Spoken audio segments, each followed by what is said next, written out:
and I was just like looking at him the other day, and I was like, I think you would do great things in a D&D world. What if you were alive? Yeah, I was looking at Beeps. I was like, I think that you would be a funny little guy. I see that in your eyes.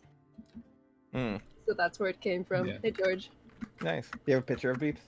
I can take a picture. Well, Yeah, he's in the let's- car. He's in the let's car. see. All right. He's in the car, but I can find a picture of the thing. That Oh, he's okay, in. okay. Hang on. He has a shirt that says "Take me to your leader," but it's leader like LITER, and it's an alien holding a beer. It's very Oh, that's actually pretty sick. good. Yeah.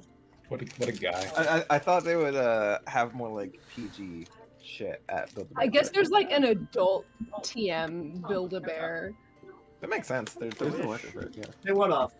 Yeah, he's also wearing boxers, so he's great. He's gonna be. Fucking lewd. Oh my god. Yeah, he's a menace, dude. Hang on, So if I hang ever on. play Beeps, Hang on. Ah!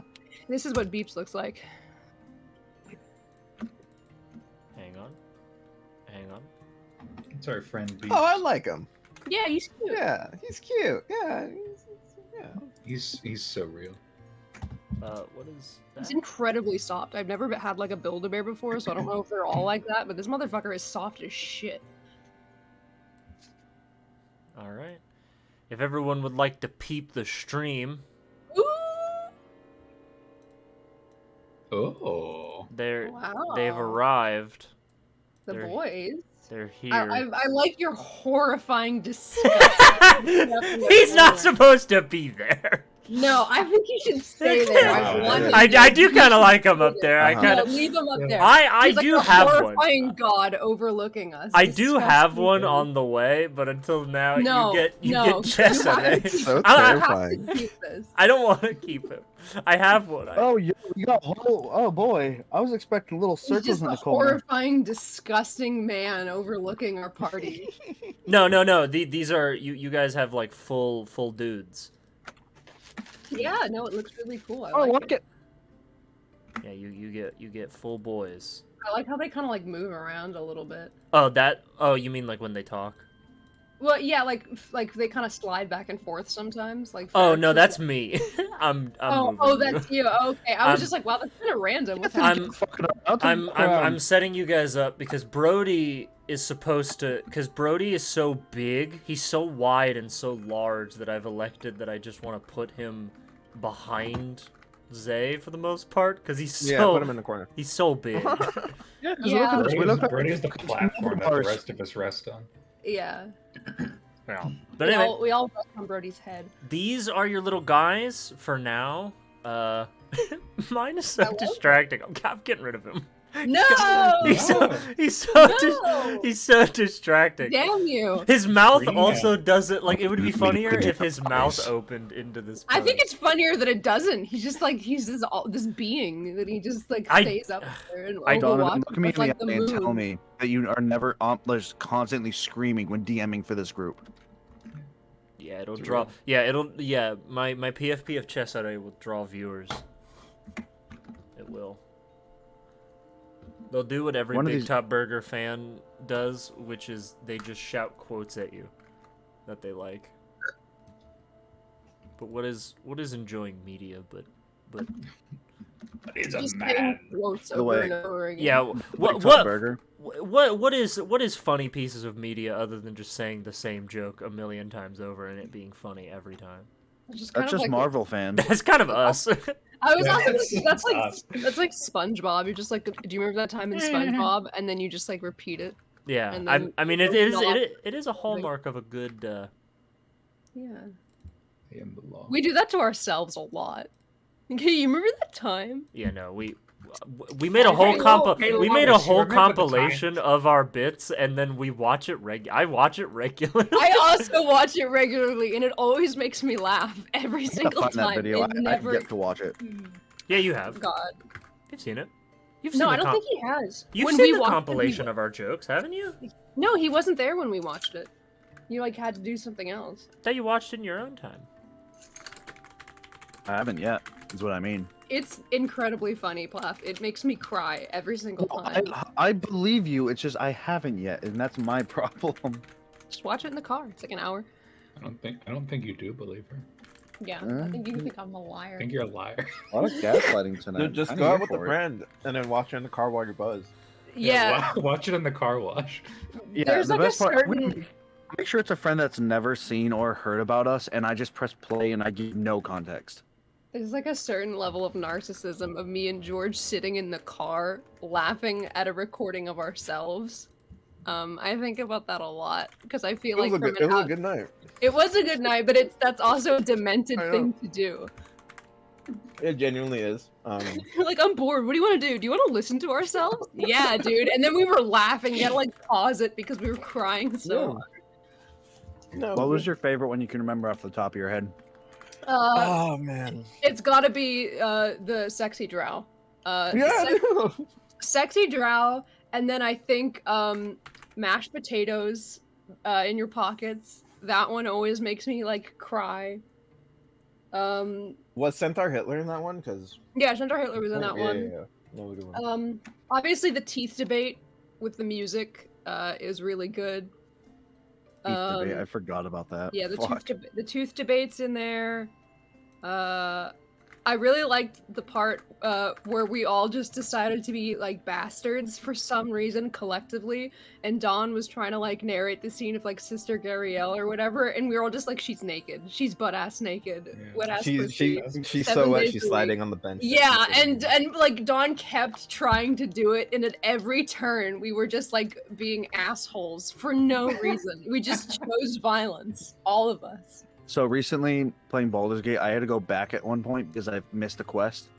So as I'm replaying it, there was a bug that had happened where somebody just wasn't wearing like a shirt or something like that, or like their skin was like, it was weird. It was like their skin was like glitching through or something. Yeah, they're It's naked. And as it's happening, all I can think of is they should have allowed some bugs to come through because that is just D&D when players are just shouting bullshit. that to the happened point. to Zay. Yeah. Yeah, That bug happens You got in naked. game. Wouldn't it be really funny if, like, hypothetically, like, if one day, like, one of the fans that we're definitely gonna have was like, why is Zay not wearing a shirt? And George was like, oh, it's a bug. Yeah. Yeah, we haven't been able to fix it. Yeah. No. And just not elaborate. And by the way, I don't know what you mean fans we don't have. We have Ovu fucking right there. That's true. That's true. The only Dare you fan speak we in their need. presence. The only fan that we need. Yeah, it's all for you. Are they a moderator yet? Please do not mod him. No, I will not be modding him. He's proven himself to us. Unlike Critical Role, we don't buy our followers. We have to keep the power imbalance. I'm not Yeah, a fan. We're fucking beefing with Critical Role now. Get on our level. Yeah, yep. we're picking fights with Critical Role. They don't even know it yet, though. But Yeah, They're gonna friend of- find out one. we're gonna get them unawares. That's how Real we get. quick before the topic fades, a friend of mine, his girlfriend loves D&D but never plays it because she doesn't like the idea. Like we think she doesn't like the idea of playing it, but she loves listening to like podcasts and talking about it, but doesn't want to know actual lore, just homebrew shit. Mm-hmm. When I said something about like, oh, I really enjoy my like the live streams that we do because I love going back and listening to old stuff, she just went, well, you should listen to Dungeons and Daddies because that's like my favorite one. And I'm like trying to be like, no, like Goon Squad's absolutely my favorite. Everybody else in the room knew what I was talking about because this is our group. She doubled down and was like, well, what makes them so good? And I'm like, They're the funniest people on the planet. Yeah. once I objectively. realized she didn't understand, I doubled down and I just kept That's making me. arguments for the no, podcast. you should have kept going. You should have been like, they all have PhDs. Did like 8 of Griffin them. McElroy invent the tooth debate? Yeah, think I not. don't fucking I, think so. the thing that I was like, dude, they have a super diverse cast. The DM is always That's not prepared that every true. week, and like, that's Yeah, not it's pretty that's, true. that's not- no, I just kept saying the most like not I don't think we're that completely out of diverse. pocket shit. Only Alan and Plaff are straight white men. Yeah, we have. Yeah, there's not women. enough straight white man representation on. We have. Yeah, we need more. We have a gay, a bisexual, a woman, and a miscellaneous. Who's the miscellaneous? Connor, every day you wake up and you bully George for no fucking reason. Where's the quotes channel? Let's go in quotes. Just You just awful. called George Beautiful. miscellaneous? Yes. We're getting canceled. It's your fault. Remember when we talk about who's gonna get us I do canceled? have, It's like, gonna be fucking Connor. I do have like a diversity like multiplier because I'm like brown. Yeah, and that's also, true. It's Yeah. like there's like a little Yeah. times Yeah. 2 above his icon. Yeah. Well, spooky When is people- more More diversity XP. That's true. Well, Yeah. it's, George has ADHD too, so it's actually a 3 times Oh, yeah. multiplier. Yeah, no, it's Oh, shit. um, high score. Yeah. Yeah. We're I think we all as a bit need to like rank ourselves on the Blizzard like diversity chart. I think that would be way. I'm having a stroke. How do you spell miscellaneous? Yeah. Just type whatever your heart feels, and you let autocorrect help you. That's how I do it. MISC, and then just don't do it anymore. There's an L in there. We invented shorthand for a reason. Just Yeah. your brain fills it in. When the hand is short. You know what? That's a good point. All right. I guess no more stalling. We have Yeah. a woman, a body, a gay man, and a miscellaneous. I guess no. Terrible. I guess no more stalling. Yeah, he died. It does take, Yeah, man. It does take our little Battle guys a of while Stalin. to load. Whatever. All right, so You guys don't have to hear- try that hard over. can you guys hear me? Okay. No. yeah. Yeah. Okay. I was worried for a second. I was like, oh, hold on. All right. So.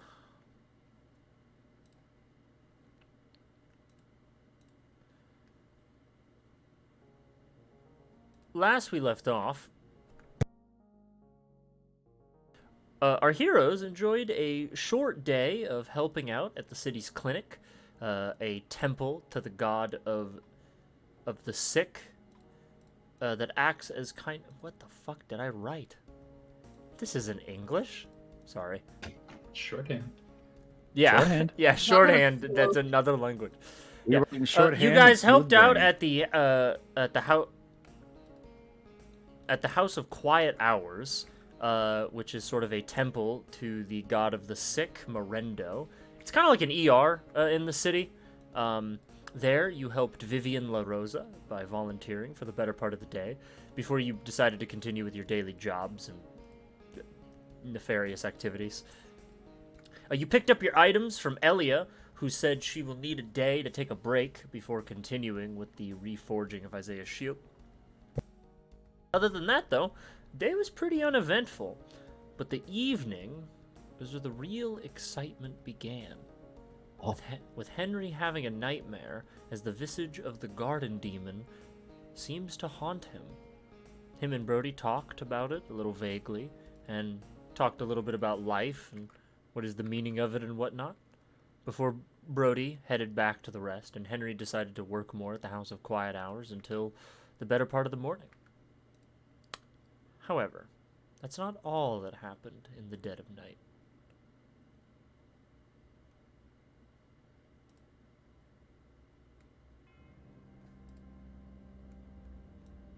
Forlin time. They weren't the only members of the caravan who entered the city's streets, as a masked vigilante continues his journey of vengeance. Jack, or... Well, during your day at the stalls, selling your goods at the turnabout and through the high roads, you caught wind once more of a Fedlow Park. The charismatic courier who seems to deliver missives all over the city. You met him twice before now. Once when you saved his young friend, Tommy Odlag, from being hit by a cart. The second time when he came to just talk shop with you about your disliking Bleak Rock tendencies and whatnot. You haven't heard from him since, though, so you've decided to see what he's up to. You noticed he works for merchants and traders mostly, and is well known all over the high roads, in fact, for his reliability and consistency. You'd have found as you mingled and spoke, Fedlo frequents a bar in town, the Traveler's Song, the same bar where you park your carriage behind every night. He ends every shift there before heading home. So, what exactly are you up to this evening? Exactly, if you'd like to describe. So Jack's current goal is to. He thinks that Fedlo is probably somehow involved with the Baron Breakers. So he is going to wait for Fed to leave and trail him and see if he gets up to anything tonight. If not, he has other plans. Are you just sort of sitting outside of the bar? Yeah. Sure. Just make a perception check for me, actually. First roll of the night, baby. 11. 11. You kind of see. Fedlo, he ends his shift like many other workers do. He gets a couple rounds. He seems to talk shop with some various people he meets. He probably idly flirts with whatever barmaids come by and hand him drinks. But there's a moment that catches you by surprise. You notice in place, well, a barmaid comes and delivers his drink, and he not only gives her money, but he hands her an envelope. And she takes it with a nod, without seeming to make much mind of it. And she walks off. And you notice she immediately walks into what seems the back room of the bar, out of sight. And it is at that time Fedlo dusts himself off. He takes whatever winnings from cards that he was playing, and he decides to head out into the evening. I'm guessing you follow. Yes. Well, actually, first off, just make me, first things first. Make me an acrobatics check. This is to keep up with him. Gotcha. Okay. If you would have failed that, you would have had to roll stealth. But I will say, it's dark, it's nighttime, and it's a big city. It's not that hard to trail a guy with your skill set. The hardest part about trailing Fedlo is he's remarkably quick. You're not from this city, so getting around's a little more difficult, even with your extra movement options. But Fedlo, being a courier, he knows the city rather well.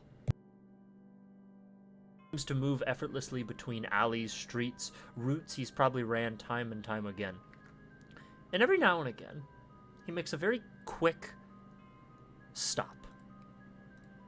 A gentleman sitting by a stoop smoking a cigarette will all of a sudden, as Fedlo walks by, have an envelope deposited in his hands. And then whatever person he hands off these envelopes to, they simply retreat back into wherever they came from. And you would notice his trail ends when he reaches a bakery. And it's late at night by this point. It's like 10, 11 p.m. You see a lit lantern hangs by the front door. He knocks. And you see a figure opens the door and lets him inside. And then the lantern is snuffed.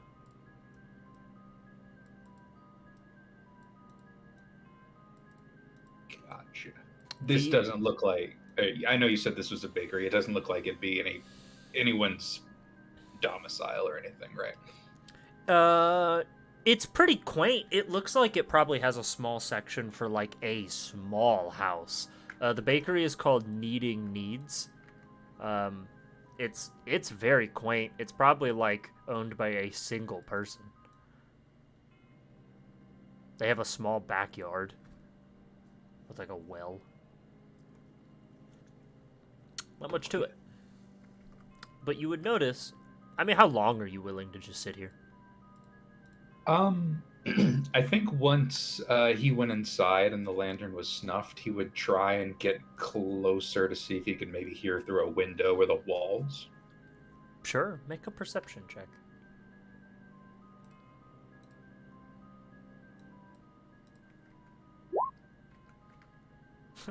Incredible. Very bad. You hear talking. You can hear a man's voice, which you would assume is Fedlo's, and you hear an elderly woman's voice. Gotcha. You hear not much else. Are there any little cracks or anything, like little mouse holes or like a crack in the roof or anything? This is an old building. You could find one. I would say there'd Yeah. be like a crack in the roof. Woman probably Jack? needs to patch up her home before it rains, but yeah. Gotcha.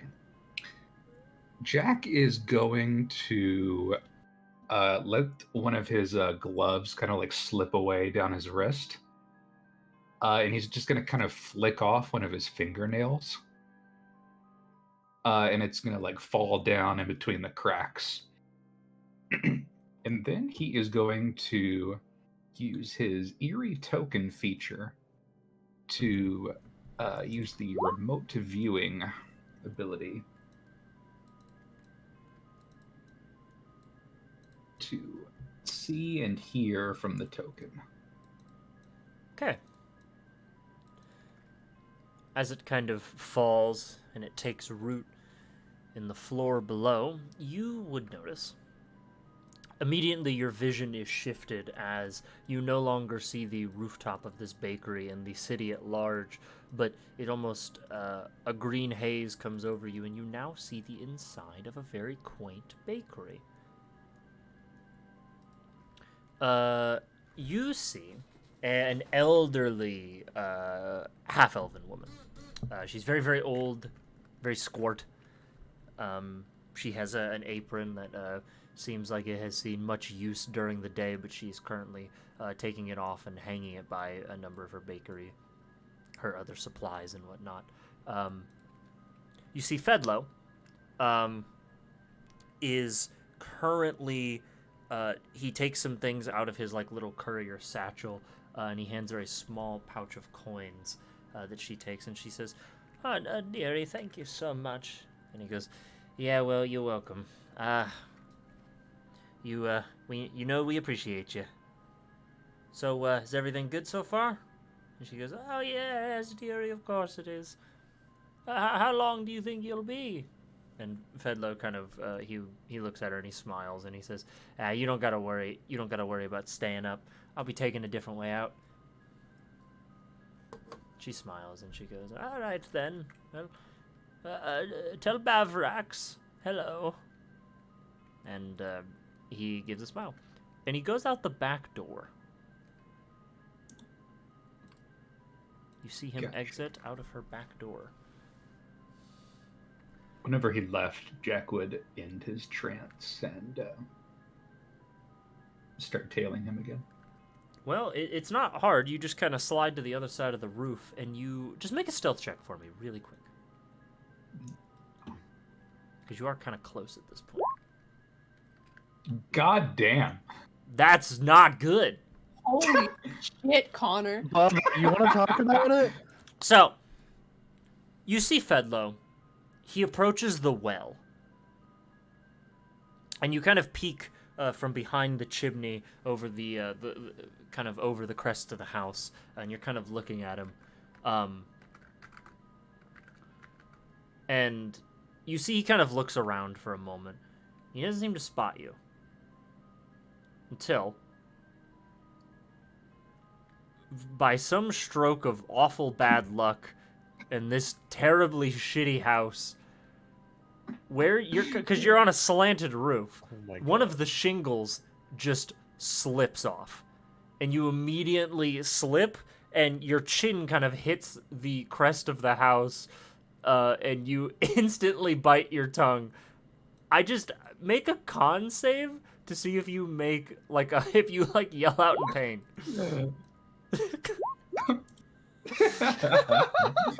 It's not very The DC good. was 10. The DC was 10. You were able to stifle any sound, but the shingle definitely does hit the ground, and you duck out of the way, but you do distinctly see Fedlo look around, and he goes, "Fuck is that?" You would hear his footsteps leave the well. He seems to be trying to investigate. Gotcha. Huh. This is very funny. Are there any like just kind of like bushes or anything? Or I know you said she had a garden, or not a garden, but a backyard. Yeah, he's kind of in the backyard now, coming around the side of the house to look for you. I would say there's probably like a little bush she has in her backyard. Gotcha. Jack will one of his rags will just like come loose from his costume, and it'll just like creep down the side of the wall, and it's gonna like go over to one of the bushes and like rustle around, hopefully like give the illusion of like, oh, it's just like a fucking rabbit. Raccoon. Okay, make a sleight of hand or performance. Or even deception. Sure. See, same modifier. There you go. Save.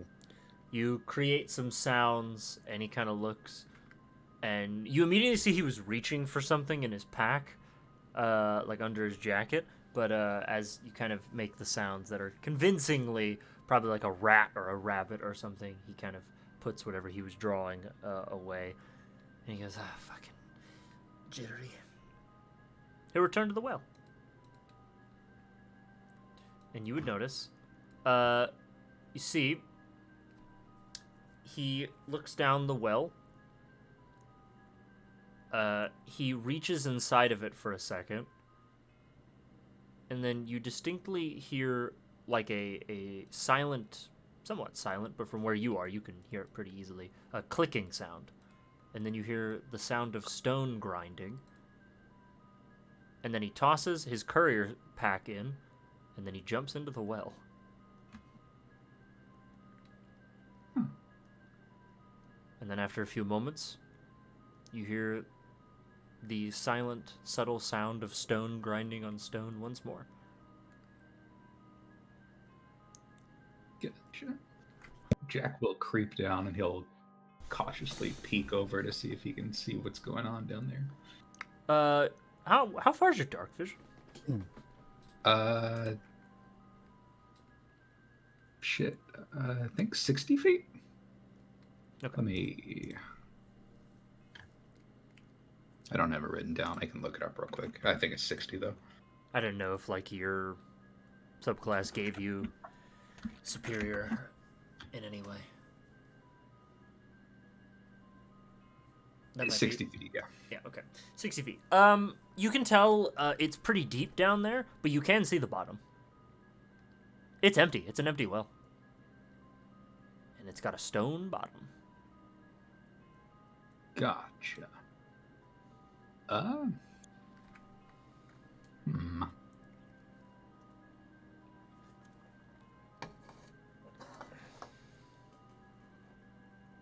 don't hear anything else right now, do I? No. Perfectly silent. Gotcha. Jack will start climbing down the well as well. Okay. You begin to shimmy down the well. It's uncomfortable, but you, I mean, you could fit. Yeah. Get to the bottom. Your feet find purchase. Gotcha. I don't know if this will work or not, but Jack is going to take like a little smidgen of Alchemist's Fire and just kind of like rub it together to ignite it. And then he's going to try and use Control Flames to just kind of like spread the fire around and see if he can find any cracks where a hidden passage might be. Interesting. You're trying to see if like the fire flows into anything? Yeah, basically. You distinctly notice that on the edges of this like circular well bottom that you're standing on the edges of it, the fire seems to seep in on the edges. Almost as though there is a gap. Gotcha. Seems like whatever you're standing on might be able to not be there.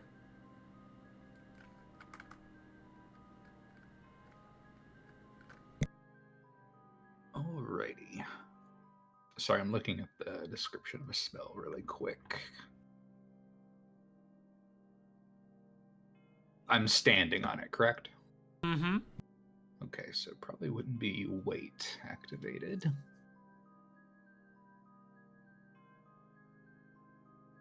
I didn't detect anything like a button or a pressure plate on the wall or anything, did I? Would you like to check? Oh, yeah. Investigation.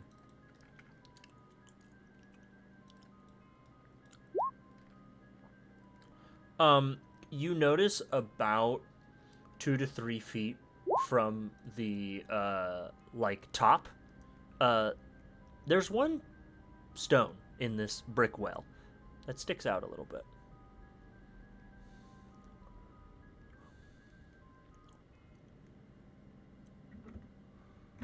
And investigating it further would probably reveal.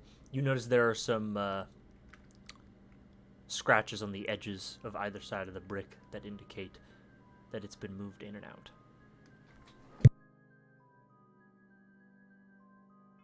Gotcha. Jack will. He's gonna go back up the well. Or how far down is it? 60 feet to get to the bottom. Okay. He's going to go about 30 feet up, so he can still use Mage Hand. And he's going to use Mage Hand again to press either push or pull in the brick that's out of place, and then he's going to retreat up really quickly. What he's doing is he's trying to see if he opens the door, is there like a guard waiting? When you push the button inward, you hear a and then a slow sound of stone grinding on stone as you see the false bottom slides inside the wall to the left. Your dark vision does not go far enough to see what is beyond it. Well, you're halfway down, right? Yes. You still see nothing but darkness, but you do see a distinct curve, meaning that this thing probably slides. Gotcha. You don't know where, though. Gotcha. Yeah, Jack will, assuming he can't hear any footsteps or anything coming, Jack will start going down. He's using his his spider climbing to not slide down it too fast, and he'll close the door behind him, assuming he can figure it out. You would notice that the slide, there is a sort of pressure plate as you get to it, that if a person were to slide on it, it would close the door behind them. However, you're smart enough to figure this out.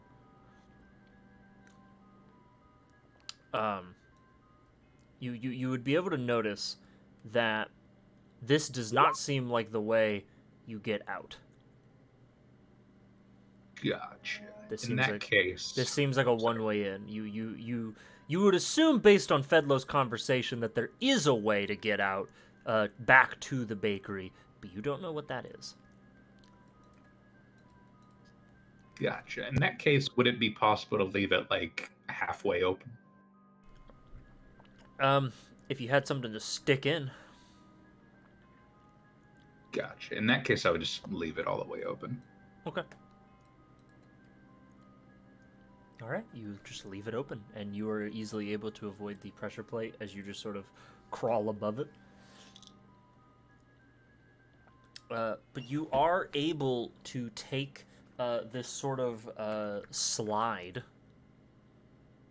all the way down.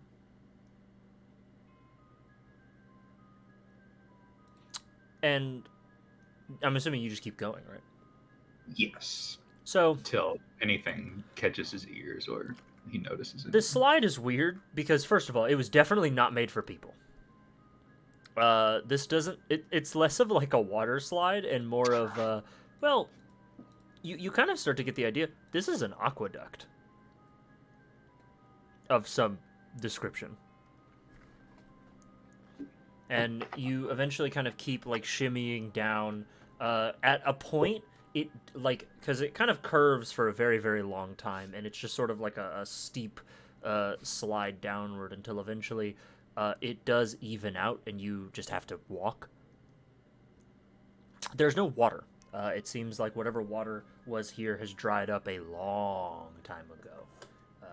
This is probably, whatever this tunnel is, probably sealed away a long time for a long time.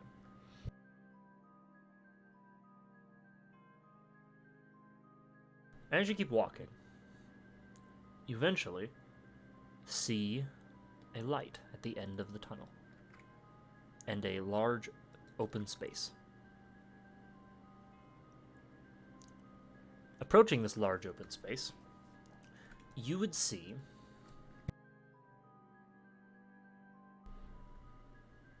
okay. I'm just double checking. You would see a cistern. What a cistern is it's basically a giant underground, sometimes underground, above ground, receptacle for water, is what they are. And it's this huge, like, half-domed room with all these, with this array of, like, pillars evenly spaced in this quarter. There's no water in here. And you would see in the center of it, there is, like, a large, almost, cylindrical, like, tunnel that goes up in the center of this space, but it seems to be sealed off. And hanging from this, like, large cylinder is sort of a, like, crystal, almost like a chandelier of sorts. And all around in this cistern, you see it's been converted into some kind of quarters. When I say quarters, it's a hideout. That's a good word. It's a hideout. You see boxes, you see crates, you see barrels. You'd see places where there's like a couple beds lining some of the walls. You'd see lanterns that try to illuminate this incredibly pitch black dark space. And you even see and hear people. I'm assuming you would be hiding. Yes. Yeah. You are hiding, and you see a number of people. You see most of them are in dark, shabby clothing. They seem to greet each other, but more specifically, they seem to greet Fedlo as he sort of takes off his cap, and he, gives greetings to a lot of the people as he approaches. They all seem to ask him how his deliveries went and how did his runs go, and he is like, "Hey, what'd you guys expect? It went good. Anybody know where Kel is?" And you'd see like a small dwarvish man with sort of like a mohawk would just look at him and be like, "Kel's at his office. Where the hell do you think he is? Never leaves." And Fedlo nods and will head off deeper into the cistern. Seemingly, he seems like he's heading towards the middle of it.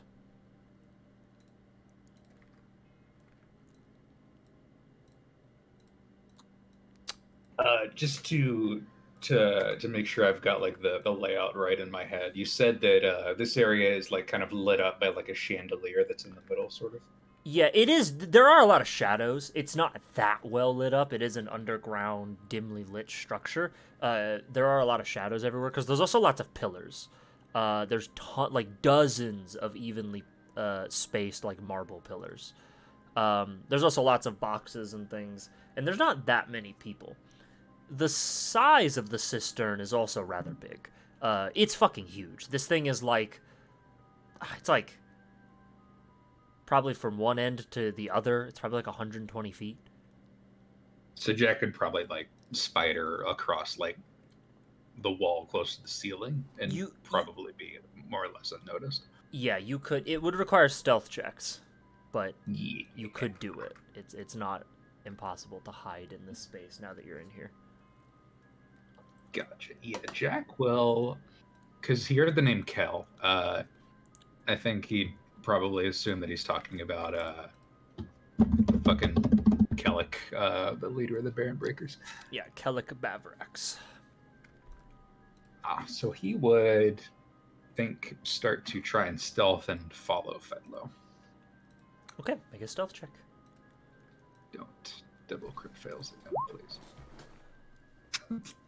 Still not great. 10. Okay.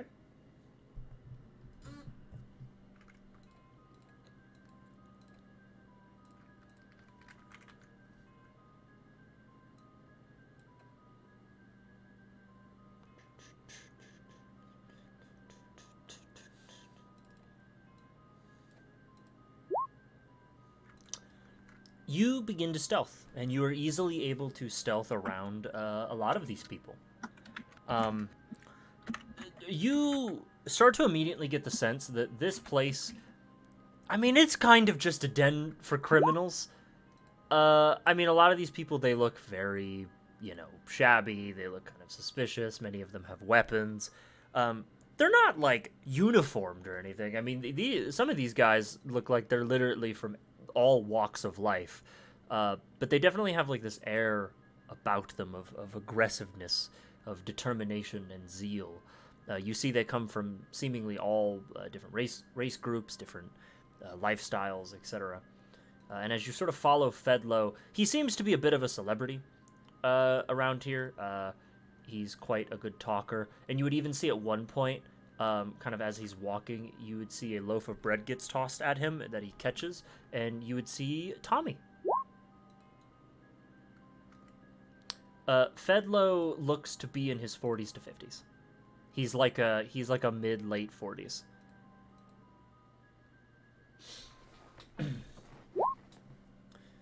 Yeah, you see the young visage of Tommy Oddlag, the orcish protester child,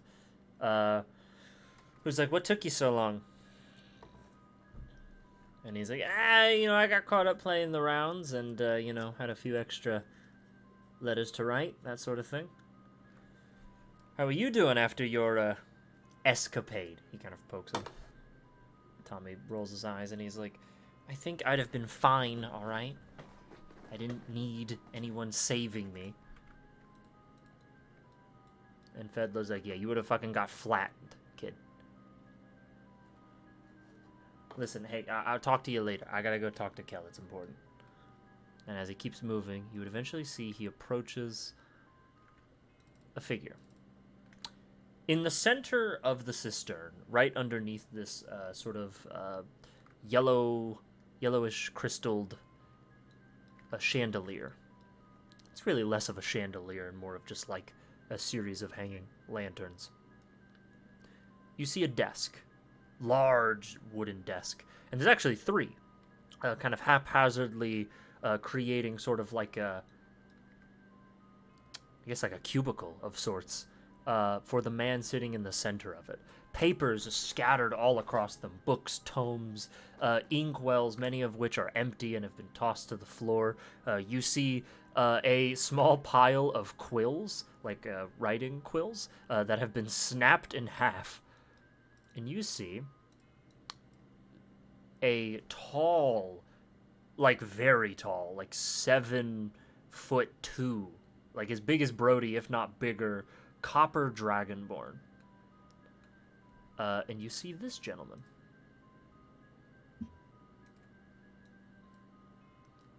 No. He has sort of coppery, sort of dark reddish scales. He has a scar over one of his eyes, and inside of his eye is a sort of ever so slightly glowing piece of like prismarine. and then his other eye is the very distinct lizard-like eyes of dragonborns. You see he has a very, probably too small pair of eyeglasses at the end of his snout, and these two like big,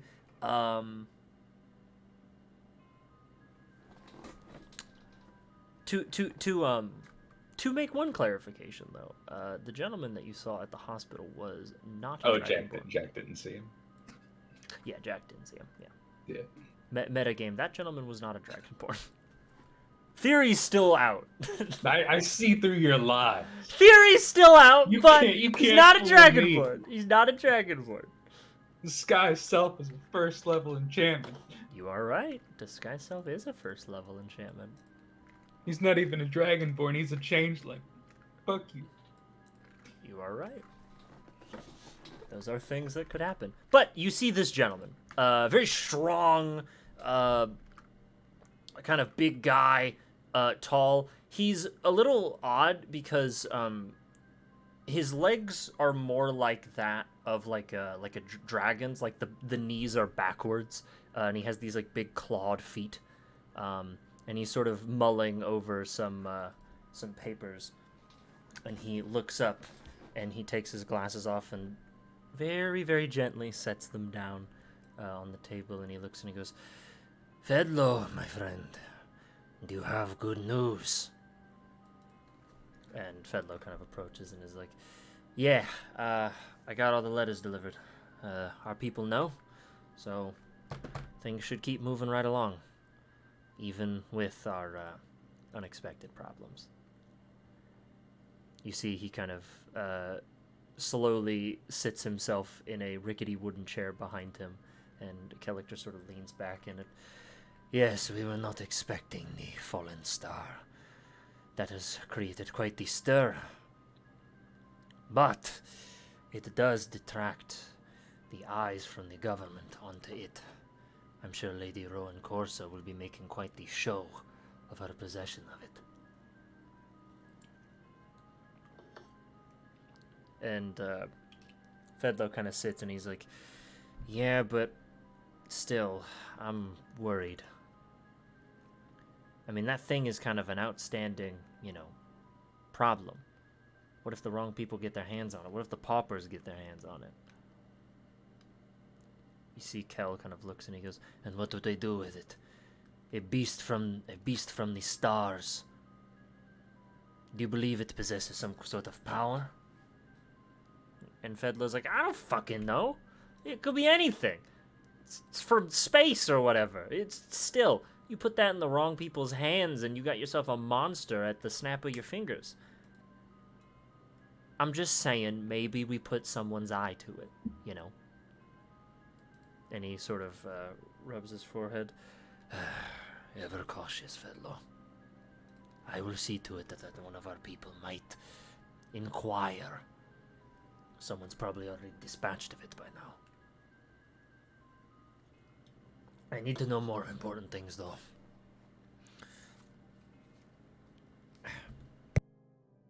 See, he kind of mulls through some papers. "Are you any closer to finding the shipment of bleak rock that's coming in?" He kind of nods. "Yeah, I dropped off some of the notices. Some of the guys are on standby for it, and we think we know where it's coming from. House Torrent is going to be responsible for it." "And do you know what day?" And Fedlo looks a little sheepish. "That's still out. We know it's going to be on a big ship, so wait until we see a really big-looking, important one coming in from overseas." You see Kellic kind of leans forward on his hands. "We live in the biggest port city this side of the world. Big ships come in every day, Fedlo. We need substantial evidence of the shipment date. And then we need evidence that probably contradicts that. Chances are they're probably writing in code. They're not going to deliver a shipment of bleak rock this big to the city unnoticed. Or noticed, rather. Out in the public for all to see. Make waves like that, everyone would be on you. And Fedlo's like, right. I guess we'll try and figure out when House Torrent's gonna begin the delivery. I'll, keep working on it. Hey, are you getting enough sleep, man? You look like you're, He kind of looks to the pile of broken quills. Agitated. And he's like, I'm fine, Fedlo. I'm just... Sit down. Have a drink. He reaches under one of his desks and pulls out a small glass of liquor and pours him some. Fedlo, between you and me, we are fighting a losing battle. Our city is ruled by merchants who trade in one of the most valuable, dangerous resources in the known world. Our political leaders are cowards who merely exist to get their pockets lined, and they are all protected by various mercenary groups and violent gangs. And who are we but a bunch of low-born traders with half-baked skills? And Fedlo kind of sits back and he goes, hey, who you calling half-baked, alright? You know my history. That's why you rely on me, right? And he goes, yes, but not everyone fought in a terrible war. Most of the people we have here are volunteers. They are craftsmen like myself before I got involved in all this. They're not cut from the same cloth, you and I. And now we have young men like Tommy who's going to get himself killed. All to avenge his family. We need hope right now, Fedlo. We cannot keep asking for the goodwill of various tradesmen. Even the old baker Leora, how much longer are you going to keep using her entrance into this cistern?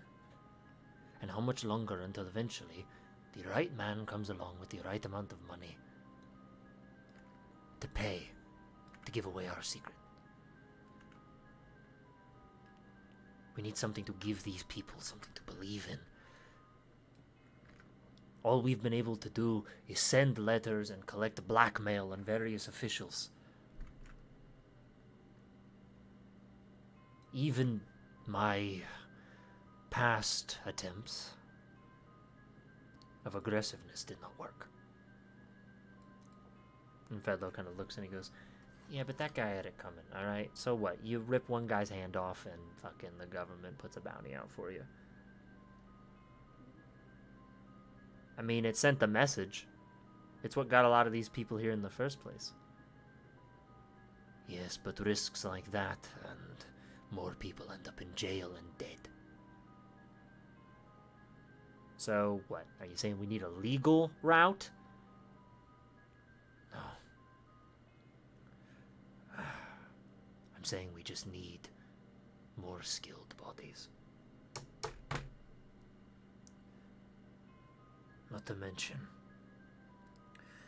the Prince of the Paupers has been quiet. And when he's quiet, no one is safe.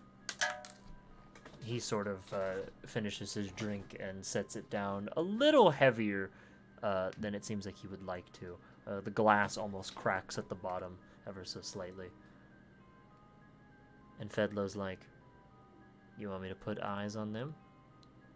And Kel's like, no, last time we did that, those men were dragged by their ankles by horses down the high roads. The prince's paupers are untouchable, as we are now. Starting a battle with them is surely to end in our defeat.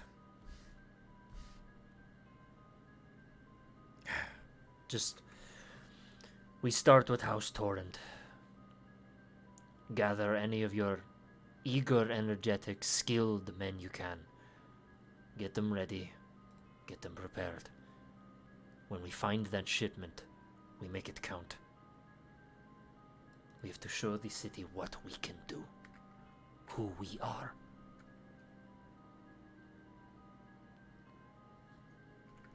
And Fedlo kind of looks a little inspired, finishes his drink, winces a little bit on the sting of the alcohol, and goes, "Yeah, you got it. I'll get to work." And, what about Tommy? I mean, we can't really have a kid around here, right? Like you said, he's gonna get himself hurt. Kel kind of looks. I don't want the young man hurt, no. I hate to see him have to try to mend the damages caused by his forefathers and his elders. But the boy needs... he needs closure. Let him do something, anything. Don't let him get killed. No more mourners. Not anymore. And Fedlo nods, and he seems to take off. And you would notice on the edges of the cistern are various little entranceways that lead out to many, you assume many different of these ancient aqueducts. And he just simply ducks into one and leaves.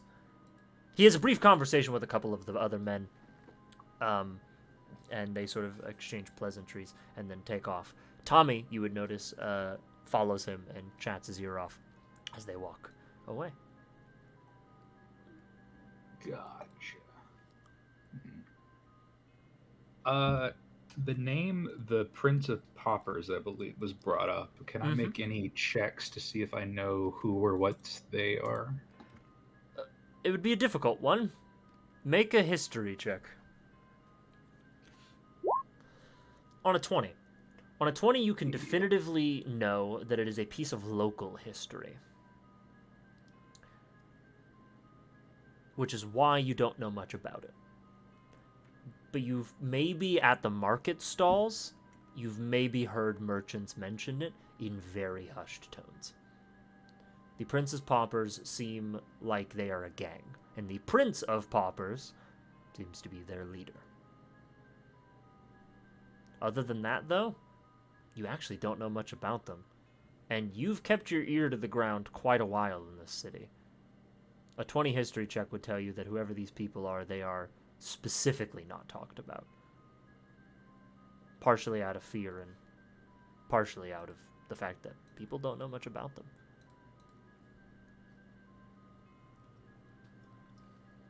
And also the name House Torrent was brought up as the recipient of the Bleak Rock shipment. Does Jack know what that is? House Torrent would ring more of a bell because they're nobles. I would assume Jack, in whatever free time you have, like I said, you spend a lot of time at the market stalls. You'd have heard House Torrent. You'd see their family crest every so often on various carts, carriages, shipments across the high roads. My phone's going off.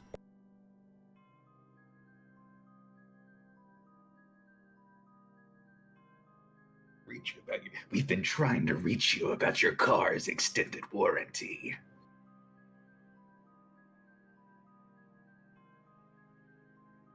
BRB, 1 second.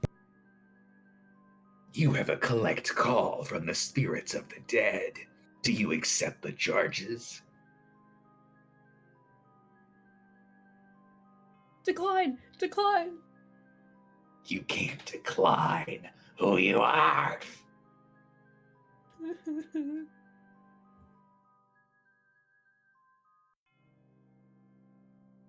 Hello, is your refrigerator running? Yeah? Brody, get back here. Brody, no! I left my cheese in you! Oh no, the squirrel's gonna get it. No, I need that cheese! I'm making a charcuterie board.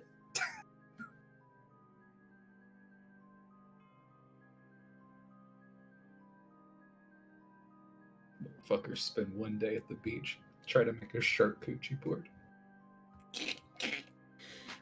I read it in a magazine. It's the hottest summer food. I read it on Reddit. Yeah, I read it on Reddit. Apparently, it's really good. I couldn't get any shark coochie, so I just went to the fish market. Whether you go to the fish market or not, that coochie's gonna Kill yourself.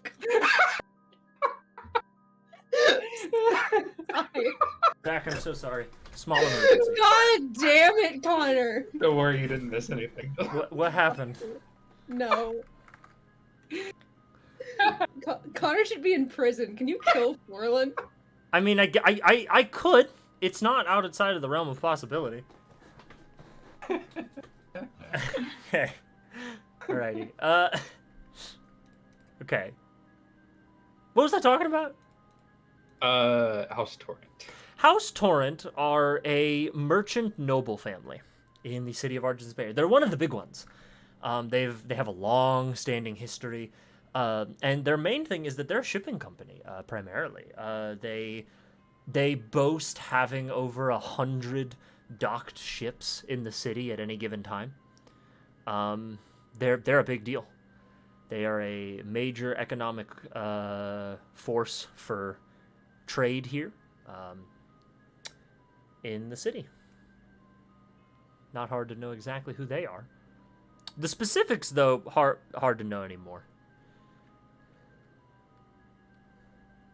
Gotcha. All right. I don't think Jack is willing to expose himself quite yet. Be right back. I have my headset on still.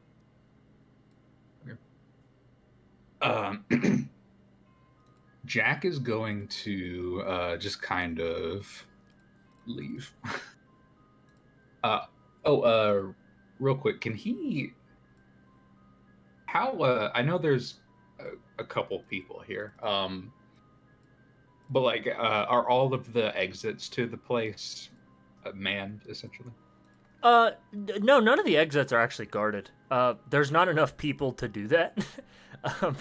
You could kind of just pick one. I will say though, there's like probably 30. Gotcha.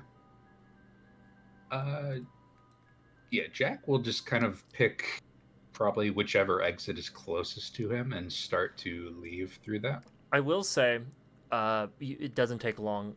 There's probably about like 30 like ways, like there's like 30 tunnels, but you would notice almost half of them, or a little over half, are collapsed, like they're destroyed.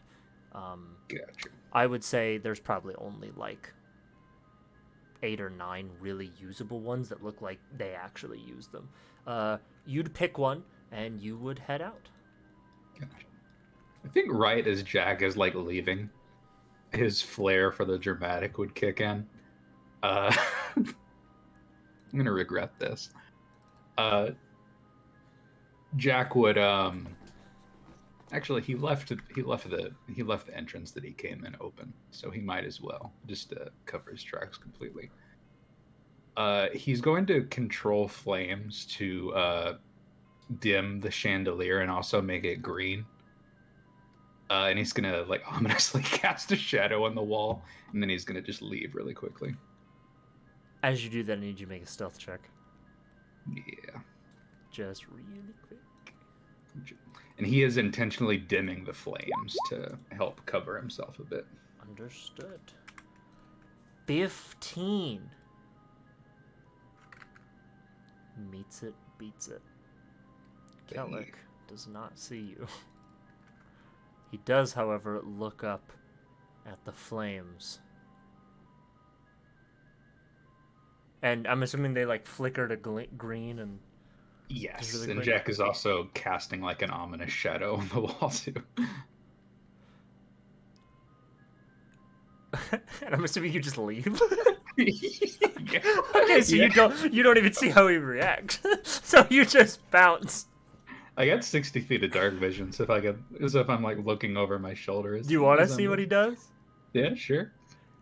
He you notice he looks to the flame, and then he slowly looks to the shadow, and then the quill in his hand snaps under his grip as he kind of begins to scan the halls of the chamber. And you notice someone kind of sees him and is like, Kellic, sir, is everything all right? And he goes, everything's fine. You see his hand grips ever so slightly. He does not seem to appreciate the theatrics. Doesn't see you, though. Literally addicted to theatrics. He sees it, and then you just harass this man. all you see like above your HUD, Forlin, is just Karlak did not like this. Yeah, Kellic will remember this. Yeah, Kellic disapproves. Reputation with the Bleak Barons, -1. Okay, so you leave? Yeah. Alright, you bounce out. You see the old woman is probably gone to bed. The intention of that, for the record, was to see if there was any sort of recognition, like if they had, if they might have pieced together that Forlen. Make an insight check. I would say actually make an insight check. Yeah. Because that does have a specific purpose. 6. 6. He looks pissed. Yeah. You can't tell by his face, but you can tell by his body language. Kind of an angry guy. Yeah, no. You leave. You leave and scamper off into the night. Does Forlin do anything else? Not tonight, because the other thing he was going to do would require the use of his Eerie token again. Okay, then I'm guessing you take off.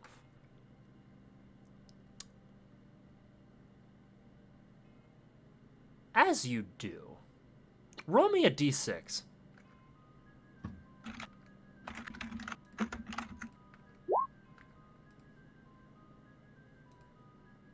4. Nothing happens. You're good. Good. There. I am unconcerned. Yeah, you return back to your carriage. Yeah. And Jack will, when he leaves, he will close the door behind him. Sure. Yeah, you close the door behind you, and it slowly exits. You have seen the Bleak Barons. And Yeah, the baby. night ends. And the next day begins. Dun, dun, dun, dun, dun, dun, dun. So, how do you all kind of start your day? And also, Ferrix is do people have questions? many. Are they questions I can answer? No, it's like jokingly like I have questions like Oh, okay. Because if you actually need questions answered, like DM stuff, please feel free to ask. yeah, I mean Unless you guys just want to like talk shop, which is also fine. You could do that. I mean I'm curious how like and this is the resistance group, right? Yes. Okay, just want to make sure because I'm like, this sounds super shady, and then I read the description of the guy, and I'm like, wait, never mind, this is the wrong group I'm thinking of. Yeah, for context, the Baron Breakers are a group of individuals who are pretty staunchly against the existence of the the Bleak Barons, who are the Bleak Barons are the oligarchs. They pretty much own the Bleak Rock trade globally. Like they're the fucking Carnegie Steels, Rockefeller Oils of the world, basically. In terms of just economical power. And little Tommy is involved how again? Because he also stands against them. Lil Tommy got caught up in a house. His family got burned alive in their home because a factory blew up and his family got caught in it. He joined. He's a part of the Bleak Barons now because he seems like he doesn't like them. Jack saved his life on the first day they were here. That I remember. Yeah, that's how Tommy's involved. Okay, just want And to make Tommy sure I is, got my info right. and like Fedlo is Tommy's steward, so that's why they're hanging out. Yeah, Fedlo And is... the one-eyed guy, that was one of the associates from Kellic is The the game. leader. Oh, okay. Yeah, the Dragonborn, Kellic Bavrax, is the leader. The totally not Kellic's man at the House of Quiet Hours, Who only Henry encountered, for the record. who only Henry Oh, encountered. yeah, of course. Different man, seemingly. Wink. You don't know, man. The sky self is a hell of a drug. You don't know. You have no way of knowing. You are a fool. You don't Anyway. know Jack? Anyone else want to have any other questions? I know a lot's I'm been good. happening in the city, so. Okay, so it's the next day. What the fuck do you guys do?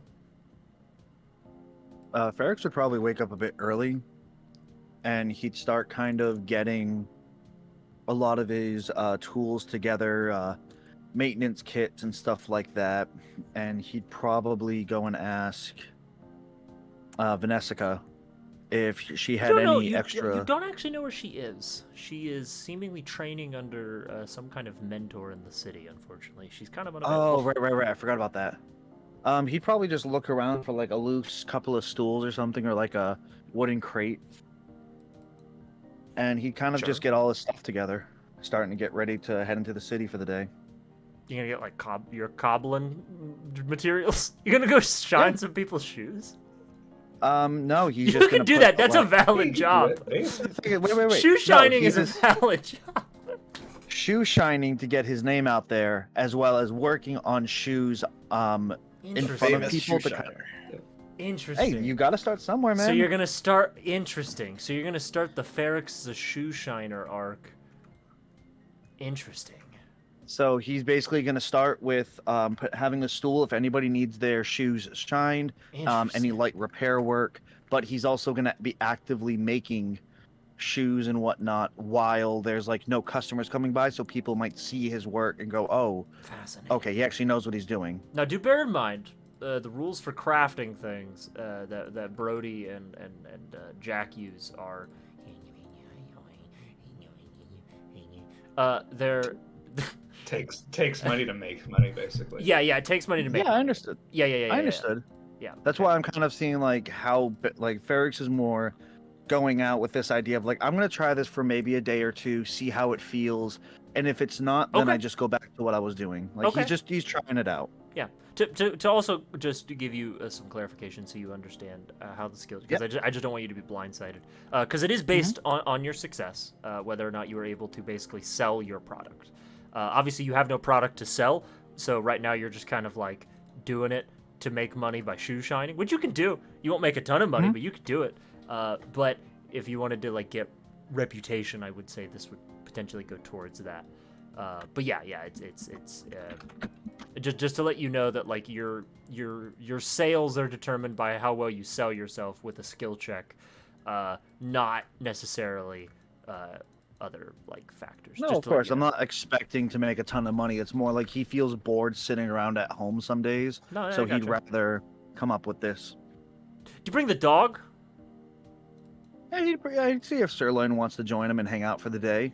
All right. He'd also tell Sirloin that You would specifically notice, Mhm. just to comment on Sirloin. Sirloin seems you're not the only one feeling restless. Sort of as you prepare your things for the day, Sirloin also seems restless. You get the sense the sounds and sights of the city have had him recoiling into himself, but you can also tell he's anxious to do anything. It's just that like he's a dog, and he's a dog from the woods, and he's in a giant city. And he's kind of he's like a middle-aged dog, and seem like he's the most receptive to the sounds of the city. So, if you wanted to take him out, you'd get the sense that might help. hey, hi Sirloin. I'm heading to the city. I'm gonna be out there for a while. You wanna come with me? Maybe get you something on while we're out. Rough. He's using I'm speak a with dog. animals. Rough. Yeah, I'm feeling rough today. Sorry. He's using. Woof. I'm not he's barking. using this. I only bark in private for this Good. Discord. I won't bark on stream. Fuck you, you do. You always give us some excuse. Donate 10 trillion bits. Yeah, donate a sub. Donate a sub, and he'll bark for every sub.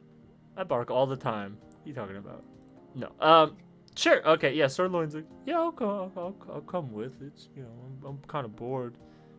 Yeah, we can get you a little spot. You can just kind of hang out with me. You don't have to do much if you don't want to. Okay. All right. Yeah, Sirloin will come on. come with. Get some breakfast. Okay. You'll make probably something for himself and Sirloin. I don't know much what that is. It's just food in the morning. All right, so you guys go. I'll just say make a persuasion check. Sell your shoe shining abilities. Shoe shining is like the poorest occupation. Well, it's a good thing he's like the poorest fucking guy. So. Yeah, it's fair. He doesn't care. Yeah, persuasion. I think Ferrex has like chimney sweep energy. I think he could make it. Yeah, no, it definitely. This is like a Victorian child. Like, excuse me, sir, I've got tuberculosis. Ferrex gets a job in the textile factory and loses both his hands. That would be awful. That'd be so sad. I'd punch it with me fucking nubs. I love it. Roll persuasion. Oh, God. Or whatever skill check you think is applicable to sell yourself. You have sirloin. You have sirloin with you, so you have a +2 on this automatically. Ferrex rolls seduction to sell. It's not even worth rolling off the skill check. I just might as well do D20 +2 because I got no bonus. Well, that's rough, buddy. 21. Hey. Sirloin is so cute, and everyone is like, you see this like older gentleman who's like, a young man and his dog. I remember when I was your age. Shine my shoes.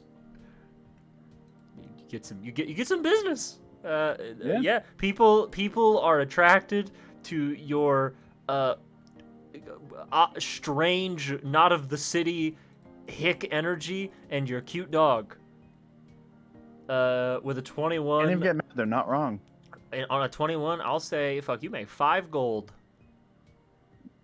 Ooh, I'll take it. Yeah, you make yeah. you make big money moves. There is like one guy in like a black trench coat who he just tells you to shine his shoes and doesn't say anything. His shoes. And he just like kind of is weird and creepy about it.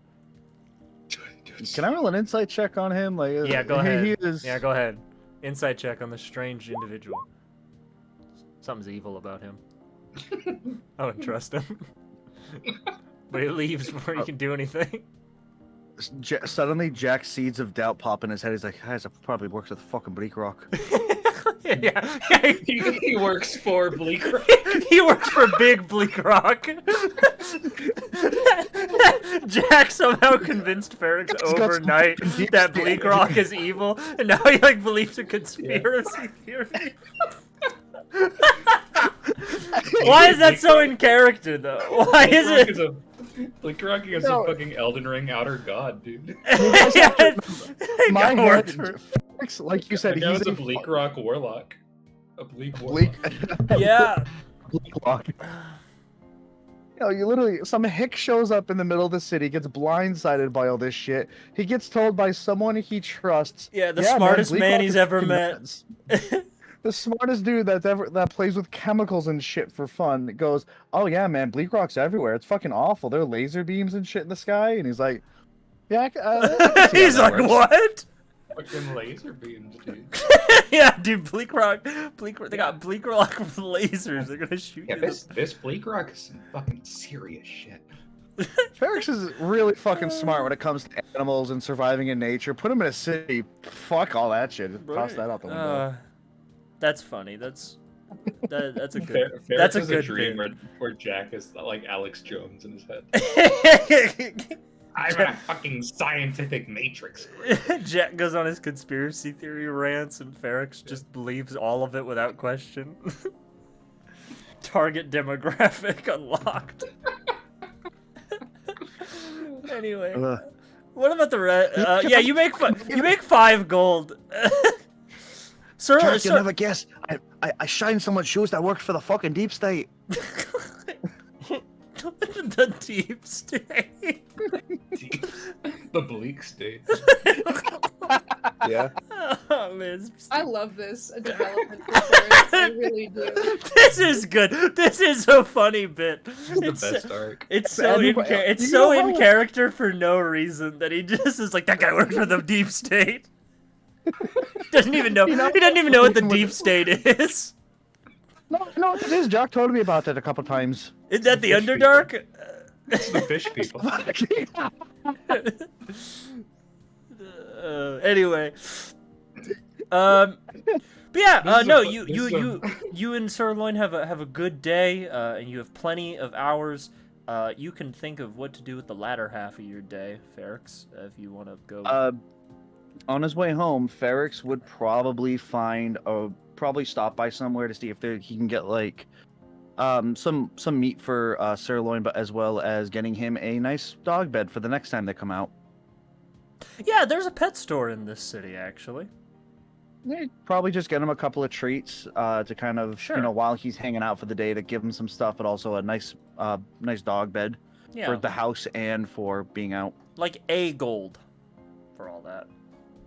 Cool. I'm down to an even 50. I'll take it. Yeah, you could do that. You would also hear, Ferrix, if you were ever so inclined, they do have parks in the city. In the north part of town, the nice part. If you're ever interested. I'll keep that back in my head. But the rest of you. I think that like probably pretty early before like sister or like La Rosa or Vivian or whatever, before she wakes up, She Henry got would, like 3 names. Yeah, whatever the fuck her name is, Henry would probably be like, all right, I should probably go home and go to bed, but he would maybe stop by a bakery and buy like 24 like donuts or croissants or something and just wow. drop it off there before heading back Oh wow. to the caravan. Yeah, like However much that would be. a gold, 5 silver per dozen. All right, a gold. He would also bring one of the boxes up to Alexander and let him pick which one he wanted. Oh yeah, I take this one. He takes like a bear claw. All right, cool. This one shaped like a claw. Yeah, those are good. I don't I know like if this almonds. was this kid's voice. I don't think it was. It definitely wasn't, but that's Yeah. okay. You're still sleeping. You just Hey, woke up. mister. Hey, mister, I ain't got no hands.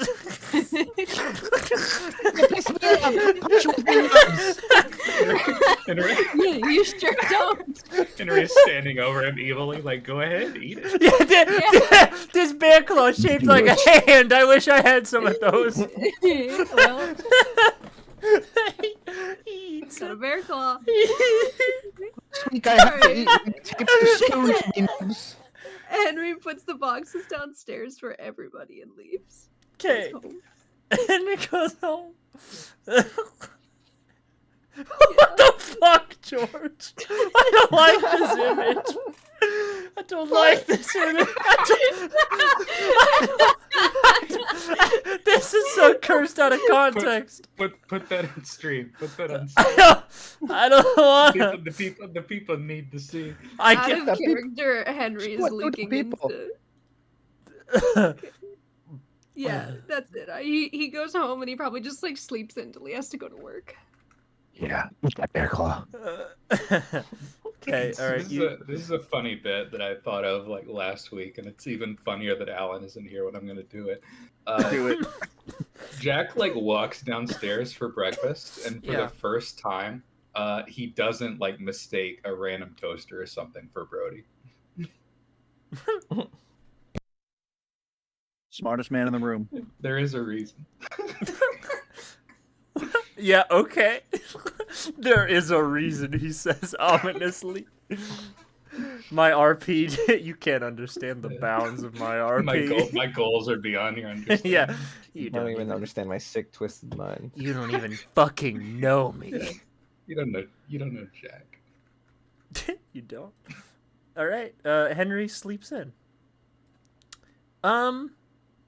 Let's see. Zay, Hmm. fuck are you doing? I'm gonna go get the shield done. Head over to the lady's house. I think you said it was gonna take the whole day, so I was gonna start All right. knocking that out. Connor has to leave at some point, so before we do that, because that's a whole thing. Sure. Yeah, but you can go do that. You can go and head over to Elia's. Oh, were we handling Connor's stuff? Yeah. Oh, We'll do that a little bit first. Do you have any plans for the day, Jack? All that Jack has planned for today is that he was going to sell his stuff at the marketplace and also keep his ear to the ground to see if he heard anything about that shipment of broke. So Yeah, do you set up maybe, at the same spot every day? Probably, unless there's anybody in the way. Okay. Then Barracks would probably pass by and tell you about the deep state man he met. yeah. Yeah, you got to watch out for the deep state guys. Let me tell you about the Men in Black when we get back home. He just fucking looks bewildered. He's like, yeah.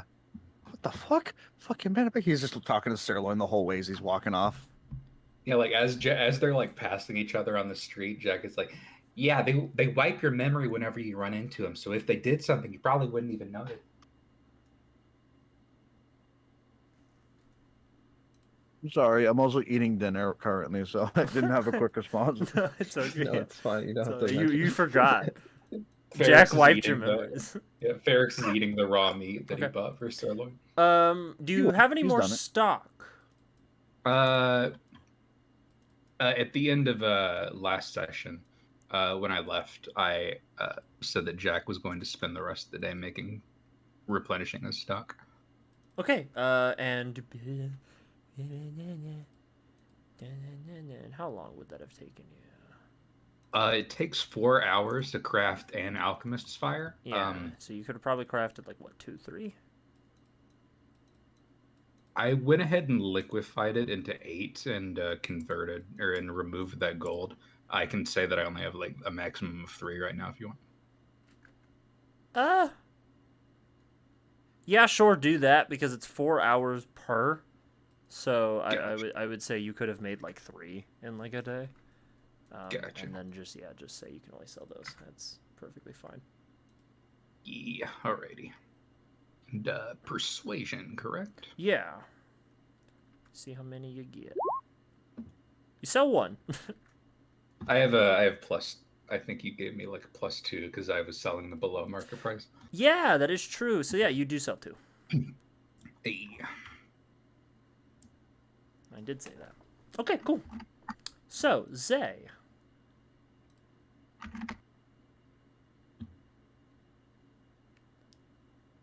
You head to...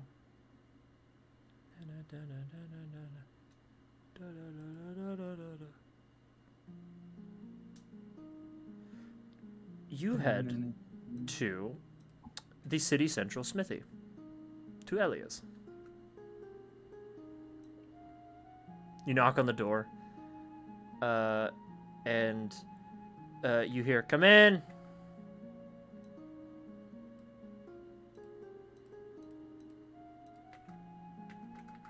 You're muted. All right, I'm back. Sorry.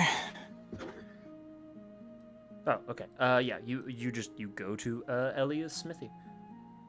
Cool. Yeah. I guess I'll just to go in with my shield. I'm not too sure how much there is to talk about. Just like approach and be like, hey, so you said there was a shield that I need to like work on it for the whole day. I'm actually free right now, so yeah, I figured let's try to. You would notice as you kind of enter, kind of like talking. You would notice her brother. Hold on. His name always eludes me.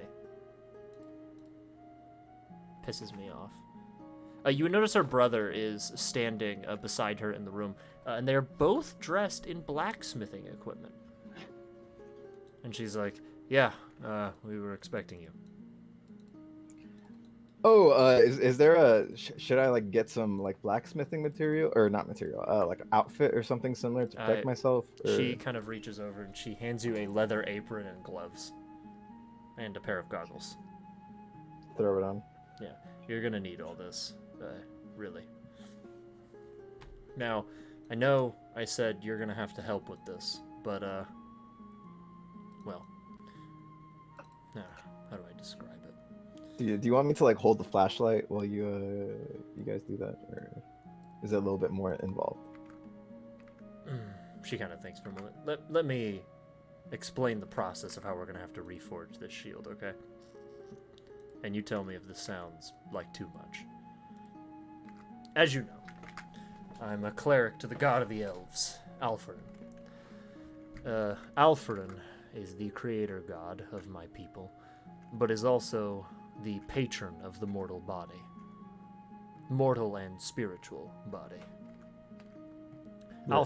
Alferin believes that our bodies are sacred vessels, and that we constantly exude an innate power within all of us onto the world, simply by existing.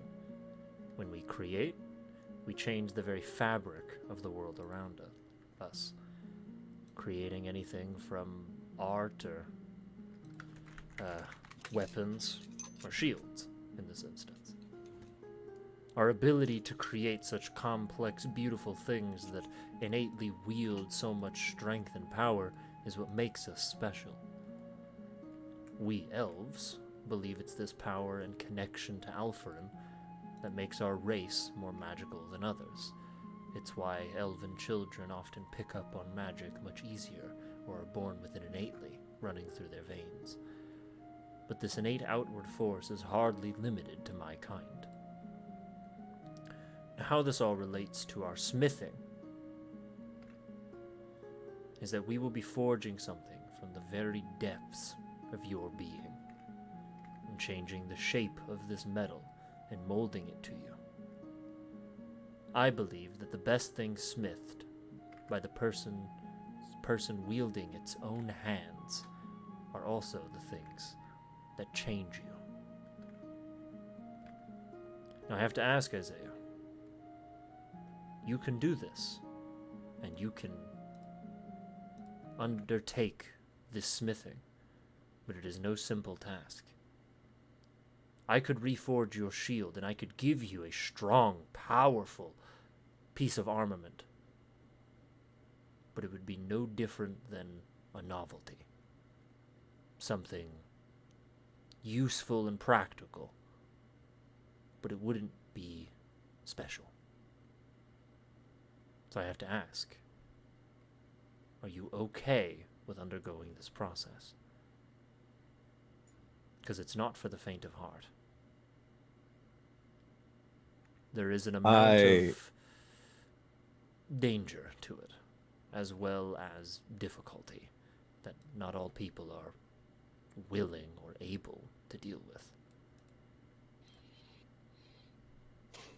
I mean, all things considered, I do think I am up for the challenge, and if I'm going to be honest, I do feel some sort of connection to this shield, and I would like to strengthen that. Honestly, I wouldn't be live. I wouldn't be here if it weren't for the meteorite that came with part of the shield, and I figure it seems like one of the only things I have, and I want to do it. Good. She smiles. That's good.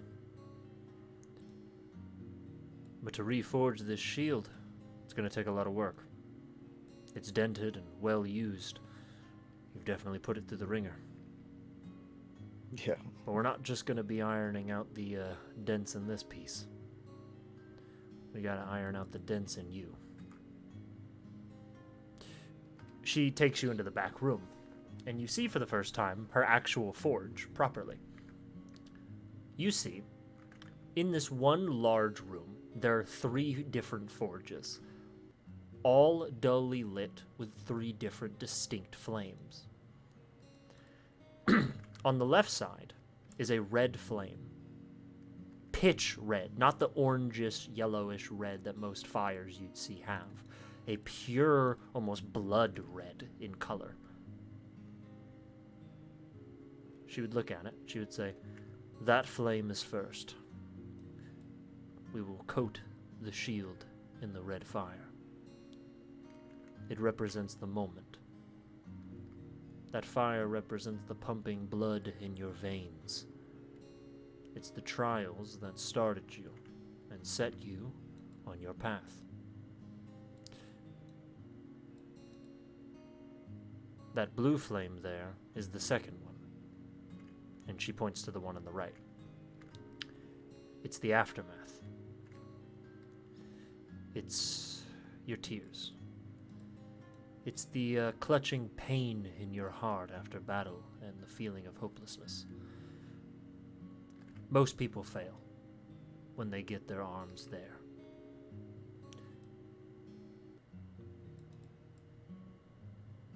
Because that flame is where you yourself are the enemy. And the white flame in the center represents rest. Make no mistake though, rest and healing is not as easy as we make it. That would make it water. It's still fire. Warriors, when they're at rest, often feel helpless. They have a burning passion, vindication inside of them, but there's no ventilation. They're powder kegs, ready to explode. When you dip the shield in that flame, that's where it will break or come out stronger. You are going to hold the shield in each of these flames and get it hot enough so that we can forge the metal. Then you will bring it to the anvil in the center of the room, and I will hammer it, and then you will take it to the next flame.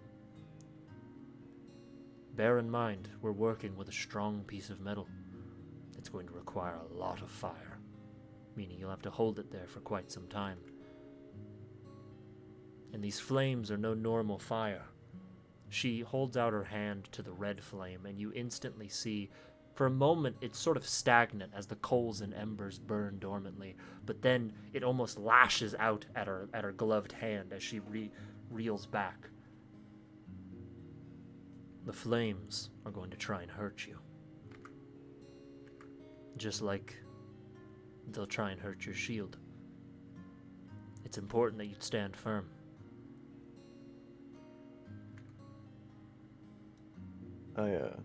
I understand. I'll with everything inside me, I'll hold the shield down and power through the fires and make it so we can hone the shield to what we want it to be. After we hammer the shield, you then have to place it into the ice. Lucky for you, you have a good friend in that robot. She kind of kicks the device, the strange, cooler device beside the anvil that you see as she takes off the lid. You see frost almost billows out. She says, once we done hammer, we cool it in there, and then we start the process again in the next flame. So, that's how we're going to do it. Fantastic. Yeah, I am so lucky to have my big robot friend Brody. You know, he has like a fridge inside his chest. It's super convenient. Huh, that's strange. He's an odd one for sure, but He's got a good heart, I suppose, in the metaphorical sense. yeah, a good noggin. Yeah. All right, well, you ready? Let's get to it. Right. She gets you situated, and she might have to, teach you ever so slightly how to use the tongs and everything. But does she wrap her arms behind me? yeah, she can do that for you if you want. If you want it to be that sensual. Just to start off. Yeah. Sure. Yeah. Get a hang of the movements. Yeah. She's so strong. Oh my god. She did say I was gonna come out a changed man afterwards. So. Kind of changed man. Oh my lord. It took him in her back room. I mean, Oh my lord. Getting high. Sure. Yeah. She reaches. Yeah. I mean, you do have that raise. She'll show you the ropes. I'm sure he will. Jeez. So, Zay. Uh-huh. You get situated, you put your goggles on, and then you give her maybe one last look before she nods. Yeah. Nod back. I'm not too sure how much it's going to come into play, but as a part of my molten bronze skin, I am resistant to fire. Yeah. Which I would think would help me resist some of the pain that comes along with forging this. Yeah. For sure. So, Okay. as you approach the first flame, the red flame, you place it in, heating up the metal as you see the blackened metal shield that you've known for so long begins to glow. Slowly. Very slowly. She was right, this thing is going to require a lot of heat to get it into a state where you can temper it. And immediately the fire almost wraps around the metal of the shield, like sharks to blood and water. It dances, twirls, and eventually engulfs the shield. And as it swirls, you notice the flames begin to push outward, almost jumping out of the forge, and the heat grows more and more intense. The flames then begin to lick at your forearms, at your body, occasionally at your face, and there's a pain, a subtle, stinging pain. But it's not as bad as you thought it was going to be. But as the heat grows more and more intense, and that flame begins to grow hotter and hotter, you don't even know how the flame is getting hotter. It's almost as though as it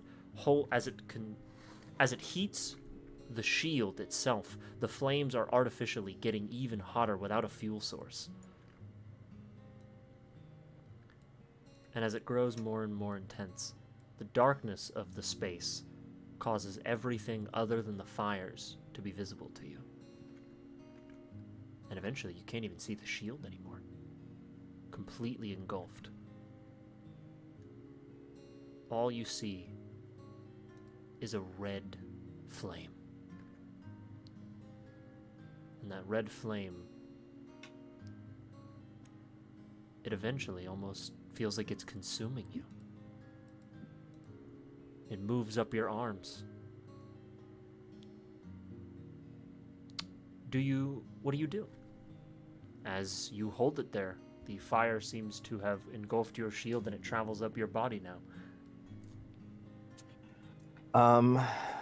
I suppose thinking back to what she mentioned about the fires, I think he's gonna think about a moment in which he was lost and his life started to change. Mhm. And when he was like younger, trying to find out more about his background, Yeah. wandered into the desert, and he realized he was lost and didn't know where to go, and started wandering until one night he saw a shooting star in the distance, and probably trying to imbue that feeling of like hope, I suppose. Just saying that this might be something that could lead him in the right direction, so he can live, essentially. Yeah. As the flames move up and up your body, and you focus on these thoughts, you meditate on them, the flames consume you in full, but they don't hurt. In fact, they dance along your skin and your body, and they cover your eyes. But as they fade from your eyes, you feel yourself back home. The deserts you once grew up in, the sun beating down on you, and those same bright red fires that dance across your skin and body. Like the second set of skin, the bronze that you wear. It's alive, and it warms you, strangely. You're almost transported back to those memories of hopelessness, of lost, of lack of guidance, of nothingness. But that single shooting star that gave you hope, and the winds at your back that guided you to it. Eventually, you feel yourself pull away from these flames, almost subconsciously.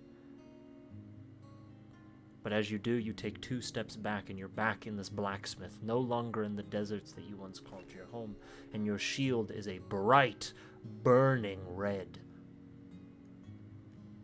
And you hear Elia's voice. Set it on the anvil.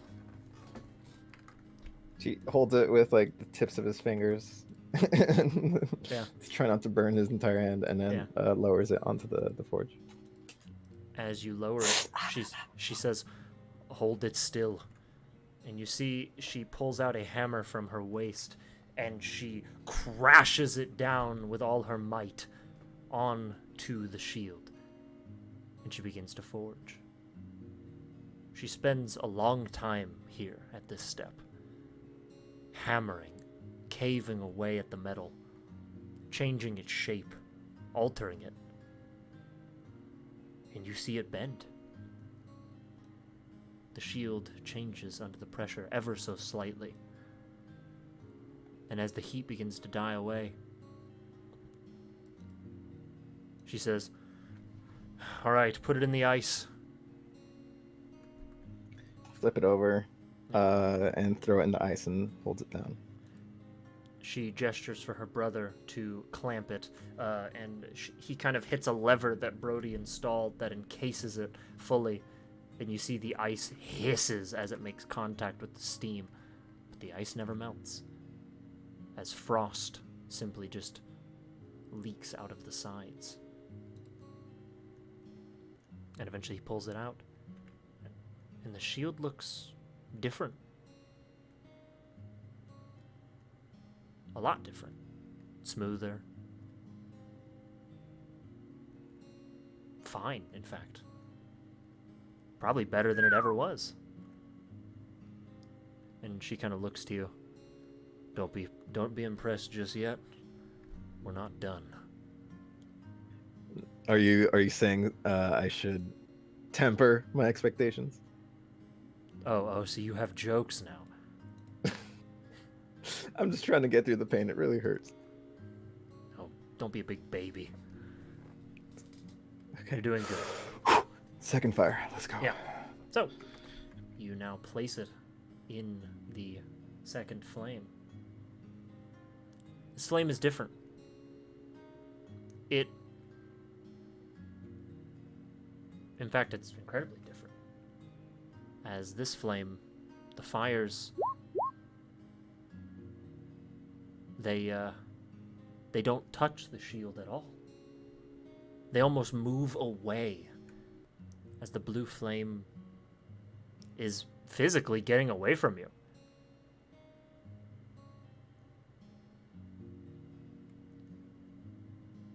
You have to heat it, Isaiah. Okay. How's it heating it without touching? It's not. I mean,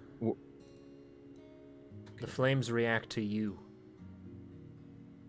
Remember, this flame, the blue one, it's pain, it's aftermath. It's doubt. Center yourself and the flame will come to you.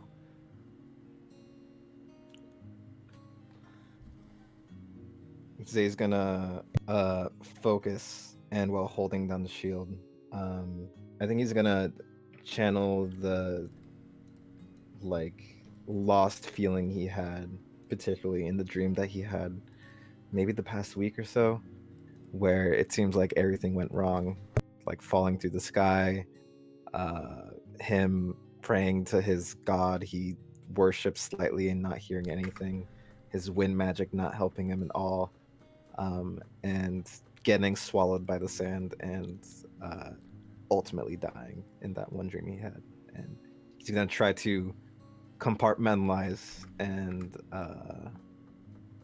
yeah, try to sit on that feeling and overcome it. Okay. Essentially. You sit and you compartmentalize and you meditate. And as you hold the shield here, waiting for the flames to come to you, you wait. You wait. And you wait for a sign. You wait for anything to happen. And you feel the legs kicked out from under you. And you're cast back to a time that isn't this one. To a younger Zay. A time in your life where you just didn't really know what you were doing. A man without a purpose. A man who simply had the clothes on his back and a shield in his hand and some skills to make cheap change with.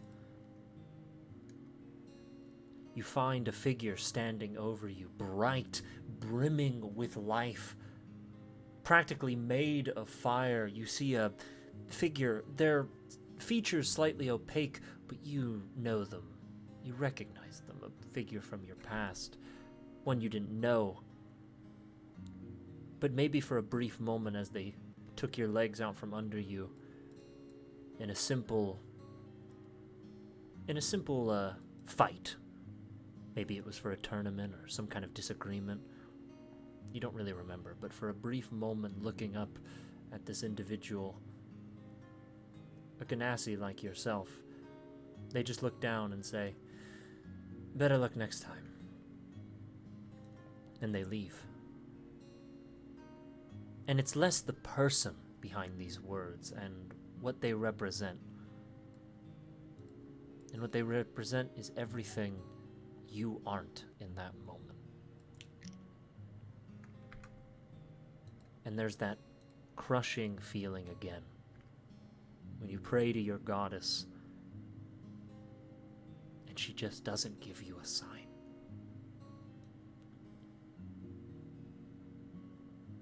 What drew Zay to Vianney in his life? I think it's more his innate nature than anything. He knew adjacently the goddess when he asked his adoptive brother. He worshipped the thunder god of the sea, and Vianney is of close relation, and he just decided to reach out. And I think at one point maybe he heard a hint of her reaching out across the winds, and I think he's been holding on to that. But after years of not hearing too much back, he sort of just passively worships her, but I think he feels some sort of resentment over not hearing anything for this long. But it's the only god or one of the gods that he has had any close contact with, so he is hanging on to it. But it's like it's a little bit of a bitterness towards it. Mm-hmm. And the waiting continues.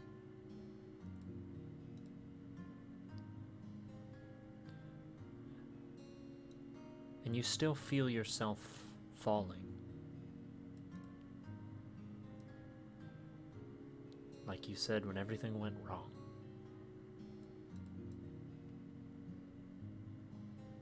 But there is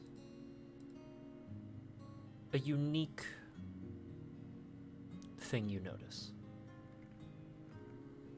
Maybe it's just the pain licking at your arms. But you're still here. You're still in this forge. Your body burned and beaten. You still are here.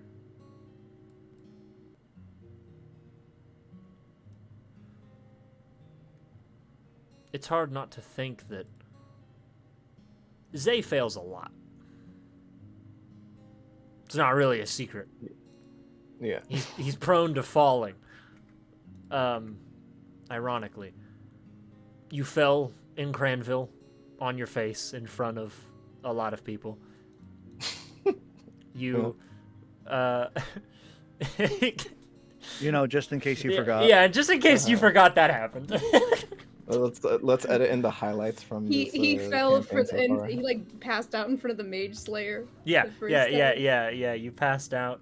The very first session, he gets knocked out by the big Yeah. big bug or whatever. And very recently, you know, you with a balloon tied to your waist, bobbing, like a fish lure, you unlocked a giant creature, seemingly from the heavens itself, that is now in the city, and it's just that feeling of things go so wrong for me all the time, but like randomly, because but it's hard not to acknowledge from an outside perspective, and I don't know if Zay would notice this, but he never really stops, huh? No, not really. He's never really. You are still always that guy in your group. I think it comes from a place of him thinking that he should have died in that desert long ago. And now that he's alive and doing stuff, he thinks he's, as foolish as it might sound, like destined to do something great, or has a greater purpose to live up to, something to make his second chance at life mean something, because otherwise it's just confusion. Like, why does he live while so many other people don't? There's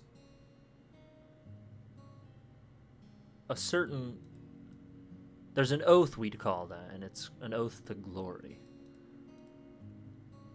And it's a destiny.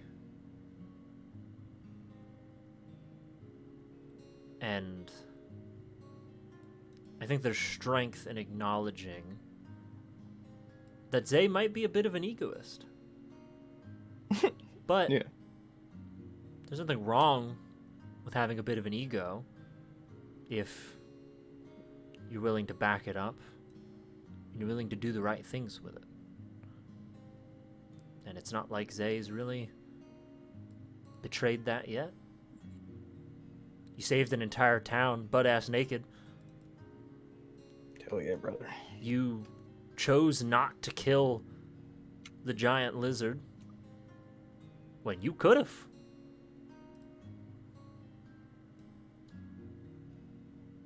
And I think as you stand there, you feel those flames wrap around your shield. And before you know it, as you step back away, the shield now glows a bright, verdant blue. And you hear Elia chuckle to herself, actually, like out loud. Well done. All right, put it on the anvil. Throw it on the anvil. I wasn't kidding when I said that most people failed at one. She pulls out her hammer and she twangs the hammer against the shield with a cacophonous crack that echoes in the chamber, almost bursting your eardrums, and she just goes to town on it. But you notice, as she does, every couple of swings, she hands the hammer to you. Before it was nothing more than a goddamn dinner plate. What do you want it to start looking like? You may describe what shape you want it to be. Oh man. Okay. If you want it to be a different shape. It can just be a dinner plate, like a big fucking, a big thing. If you really want it to be. But pick the shape. No, I think it is still a round shaped shield. I think there's gonna be like a tiny bit of detailing on the front of it, but probably the main thing that he's gonna go for is small ripples throughout the shield, just like small, like maybe like some parts are noticeable, but like other parts are like imperceptible, like bumps alongside the surface of the shield, to try to resonate and reflect and try to absorb and take whatever comes at the shield. Right. And yeah, it's just going to be that alongside the entire length of the shield, in the center, just like a small circle. And I suppose as it's still hot, he's going to flip it over and he is going to imprint his hand at the center on the inside of the shield. Just hold it hard against the shield so it's like burning against the skin, and he wants to leave a handprint on it. You see Elliot almost instinctively tries to stop you for a second. It's like, wait, don't touch that. But as she sees what you're doing, she backs off. She lets you do it. And after a few moments of silently bearing through the pain, she says, "All right, killer, now put it in the goddamn ice. Try to not take any of your skin with it." He takes off his hand and there's like a layer of Gross. Put it in. And her brother Loak encases the shield in ice. And there's that hiss again. When your hand throbs. She says, "You still good for the last one?" Yeah, let's go. Better be. As it comes out once more, the shape and the design now inside of it. All that's left is for the last step. And as you place it into the white flame, it's calm. The flames sort of lick at the bottom of the shield, almost like a dying campfire that you've just thrown a log of wood onto. It just sort of slowly trickles and catches. And it's pretty peaceful, this one. The other two were either annoying or a little frightening. But this one's nice. But it takes a long time. And you feel your arms become sore. Your legs become restless. And this one, something odd begins to happen. You feel your chest begin to tighten. You feel your lungs begin to hurt. And you feel your heart begin to beat faster.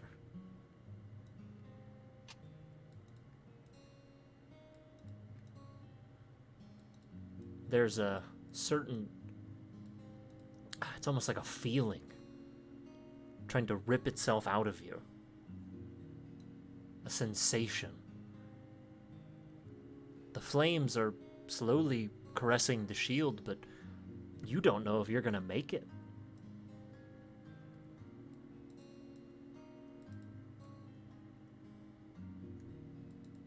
What do you do? I think there's two moments in particular. I think one where it's probably been a couple days wandering in the desert, and he sees, after climbing over a dune in the distance, a like rock encased in the ice, and then like a small pool of water that is melted after it being there for several days. And he's sort of running over for this like respite for him to finally drink water and be able to live after being lost for days, close to a week, something. And yeah, just that feeling of hope and thinking that something is going to turn around. and he's gonna be thinking of that, and then also a moment years later, when he's just left the city after talking to his friend. He's walking on the road and he waves to the distance and he sees Conrad standing next to a cart. And he's just gonna like hang on to those two moments of finally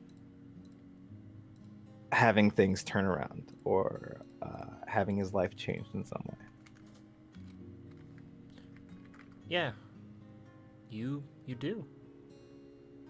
You think of the hope. You think of the good times. And even the times you've had.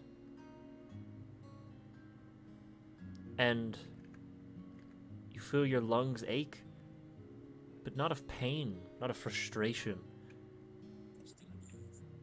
You do feel your mouth forced open, but what comes out isn't a scream or a shout. It's a laugh. As you just can't help but think of how absurd everything has been leading you up to this point, and how you've traveled almost halfway across an entire continent to find a strange, eclectic group of people who elect to only travel in the dead of night. And one of them is a small, forest-dwelling psychopath, a anxiety-ridden child from a temple, an alchemist with a coward problem, and a robot from thousands of years ago. Yeah. You're only saying that because he's not here. And you're all led by some strange old man who has a strange interest in beating you guys up, but maybe also helping you. And it's just a little silly. And you step away at ease. And you place the fire onto the anvil once more.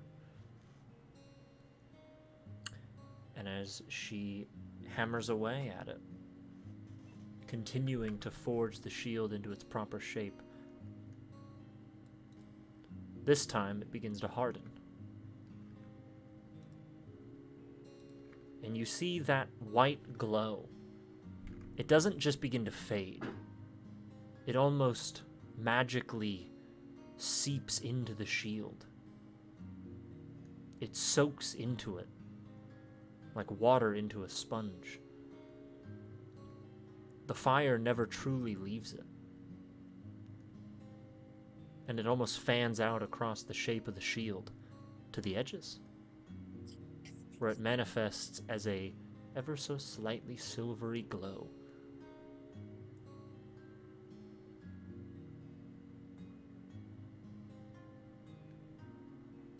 And then eventually the two of you place it in the ice. And as the hiss is like music to your ears, she pulls up her goggles. She wipes her brow and she looks at you. She's like, "You did it." Whew, oh my god, yeah. You alright? Oh my god, my skin hurts. Yeah, you fucking, what the hell? Loak, go get the goddamn bandages. He's gonna clap his hands super fast and cast Cure Wounds on himself. Yeah. She's like, "Oh, you got it taken care of." Heal the Gosh. skin. It's intense. I mean, he holds it up into the light.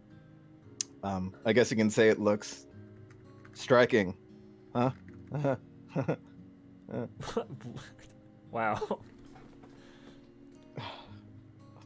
I'm coping. It really hurts. It's alright. You did an amazing job. Thank you for walking me through that. It was just as intense as you mentioned. Whew. I didn't do I mean, I was just the hammer. You guided it. More than you think. And eventually the hissing dies down. And she says, "You want to see the final product?" Whew, yeah, definitely. She unlatches the device.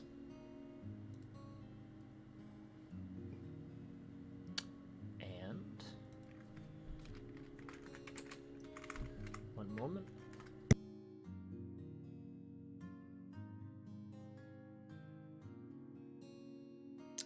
Zay like flicks it to see what type of a noise it makes. It's Just to check it out. it almost has like a ring to it.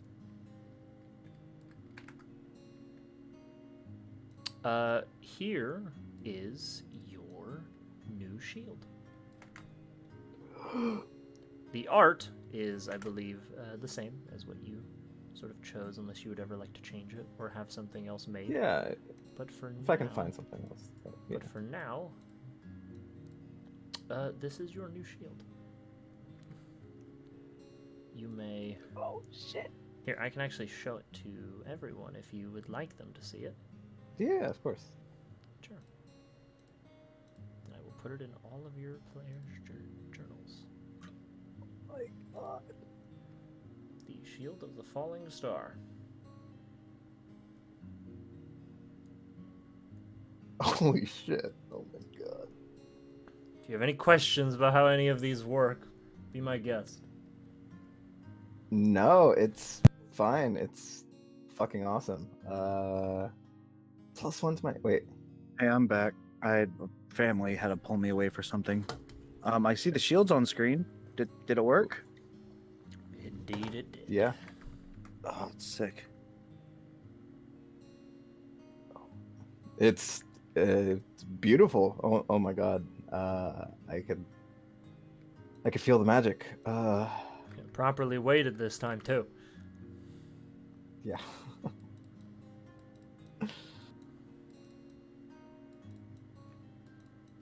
Well, it's yours. And Can I give you a hug?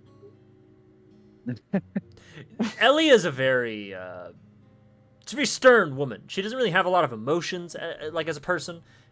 She seems very reserved, very stoic. She does visibly seem like kind of embarrassed when you ask, but she'll like, sure, yeah. Never had a client ask me for a hug. She will hug you. I mean, I don't want to say it was like dramatic. I mean, this is a life-changing thing. I Yeah. appreciate the work. Truth be told, I haven't done this for many people. In fact, I've only actually ever forged something like this once for my teacher as a gift. Mm. And the other time was for an adventurer I met a couple years back. It's an honor. And if anyone around me asks where's the best blacksmith to go to, I'll point them this way. Don't tell him I did this for free for you, though. Right, of course. It was also an honor to work with this metal. And with you. You're a good egg. I appreciate it. Thank you. Wow. Okay. God damn, Zay! I just read that description. Zay like looks out the window. What? How long did that take? What time is it? Oh my god. It is The sun currently moved. probably 6 or 7 p.m. And you my you God. started at around noon. Yeah. Time flew by for you. For the it took a long time though. You were exhausted. Actually, you have a point of exhaustion after all that. I am fucking starving. I want to go out and get some food before I head back to the caravan. Whew. Oh my god.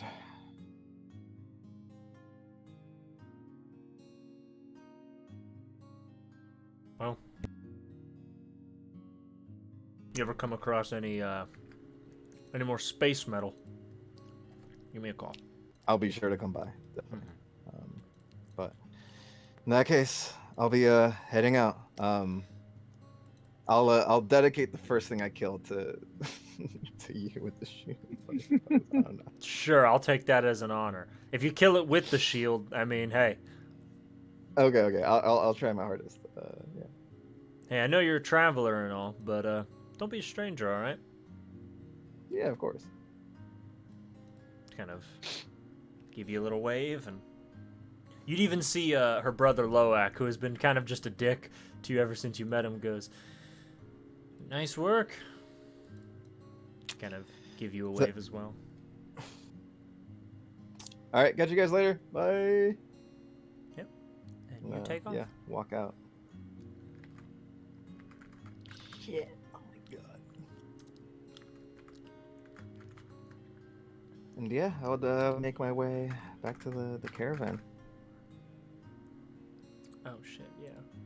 Connor left, so now I have to move Eric's over again. Okay, so you head back to the caravan. And that is the Shield of the Falling Star, this campaign's first legendary item. Oh my god. Which So does is that know +1 on top of the shield bonus? Yeah, it's +3. It's a +3 shield. Oh, is it? I wasn't sure. I thought that was a type. What the fuck? That's No. why I wasn't sure if it was that too. No, it's a +3 bonus. I know it's a very powerful item, and I know it's this campaign's first legendary item. And I know it may seem like kind of, I don't know, cheap mechanically speaking, that Zay kind of just got this just for kind of, I don't know, just getting it. But fuck you! I don't care. It was sick, and he had to overcome it. He had to fight his demons, and that means more than. Not every legendary item you have to get by murdering a monster to get it. Yeah, pretty like when you talked about backstory like forever ago, you talked about an item, and I was like, I'm just gonna make my whole thing, or like a large part of my thing, an item, and then yeah, that's what came out. Yeah.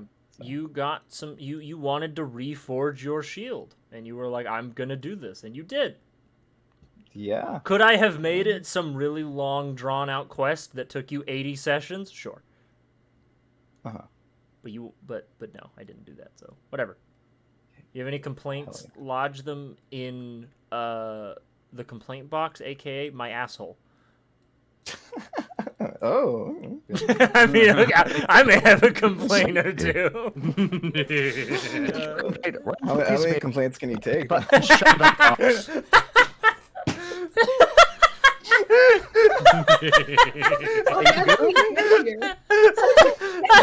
did we get? What happened? Where are we? Oh my god, the RP is too intense right now. Yeah. I'll head back to the caravan. Maybe chill, as we bro, can chill. to what the other people are doing. Yeah. Bro, chill, bro, chill. Oh, Brody comes on from being in sleep mode the entire day. He's no longer in rest mode. He got his update.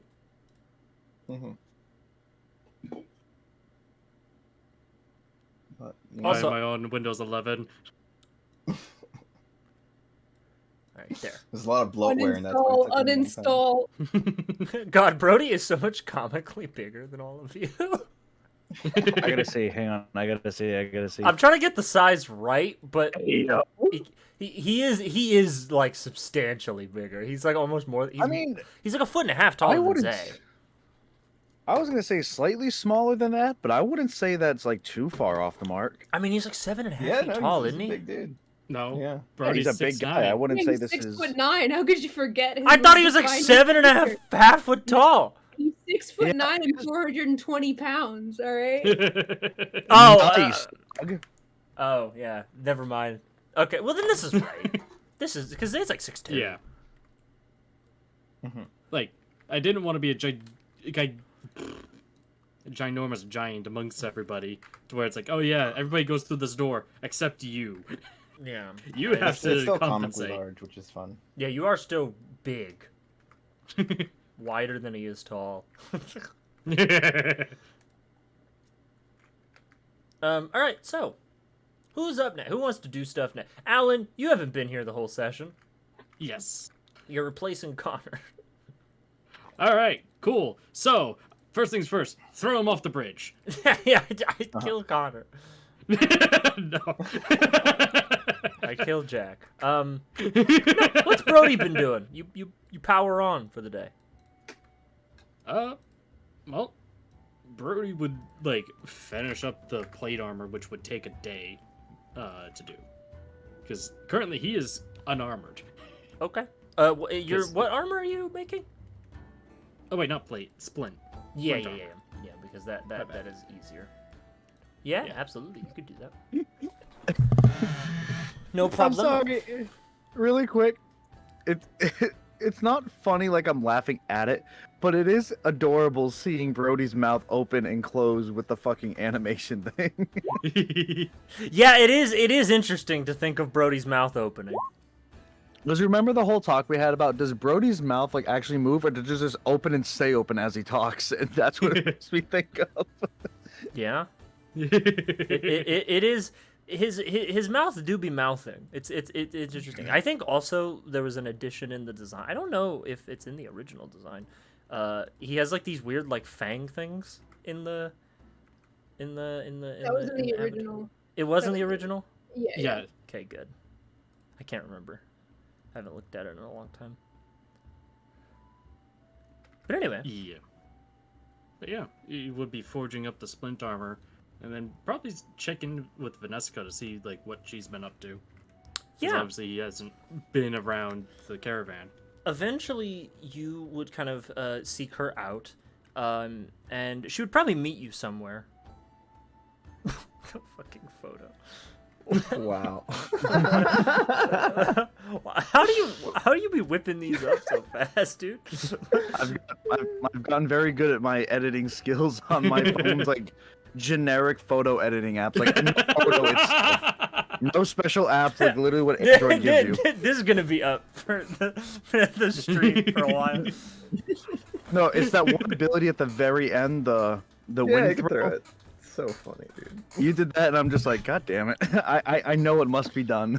Broken throw. Hold on, since we're posting things, I made something too.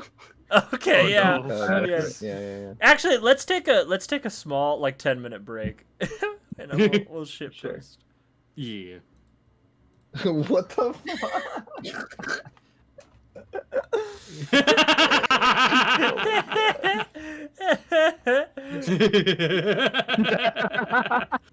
Yep.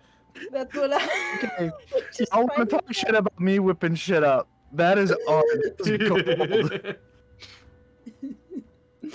Fucking everybody's getting this smoke tonight. That's good. My mute. Okay, I'll take a Family. You Yeah. just gotta keep it going, man. I'm gonna stay up for a minute. I think these images we should like. Yeah, make a slide. This is great. These are stupid. That is good though. It is. Yeah. It's really good. It is. Why is Jack as Peter Griffin is always it's just such a weird. It fucking kills me every time. I think it's because we can all see Peter Griffin actually pulling some shit like this. I think it's because of Connor. I think it's It is because Connor. it's It is. 100% because of Connor. It's also like funny to like imagine if there was a Family Guy bit where he was trying to be like an eco-terrorist. I feel like that would Okay, be- Melody, I'm not telling you to do this, but this image makes me think of like Peter Griffin, like when he's stealthing around, he always sings to himself like "Dan it, dan it, dan it, dan it, dan it, Yeah, that's dan what it, dan Orland it, does dan for drama. He Uh-huh. adds his own like sneaking around Dude, music. when you did the fire to make a silhouette on the wall, I was like, Yeah, exactly. it." By the way, did he leave something behind, or was he genuinely just standing there? He just did it for the drama. He didn't leave anything. In my head, he Feels like put like a around the little corner, I paper think. cutout. we are gonna take a 10-minute break, so we'll be back Yeah. at like 7:30, 7:32. Peace. So we are gonna be up because I have to use the potty. Yeah. Also, Burb.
And I return. Welcome back. Welcome back, gamer. Yes. Yeah. Now that I'm looking at like, it's all. I'm looking at like how I edit those photos. It's a Mhm. lot of like the snap to shape cropping, and adding something over an image as a sticker. Yeah. But it means I have these weird screenshots saved to my phone almost immediately after I do it. Of just like weird strands. Like there was one I had of like when Henry. I ended up deleting the photo, but it was like shirtless Henry, and I was putting him in like this weird like American Dad scene. But I didn't finish it, so I deleted the screenshot of the American Dad scene. Later, I was showing my friend a meme, and he goes, "Why do you have a picture of a shirtless dude?" And I'm like, "Oh wait, no, that's Henry." And I just deleted without explaining anything. And they're like, "Who the fuck's Henry?" Like, I don't. That's how you get. That's how you get put on the list. The sussy baka list. They're gonna start saying you're gay, man. You got Henrys on your fucking phone, dude.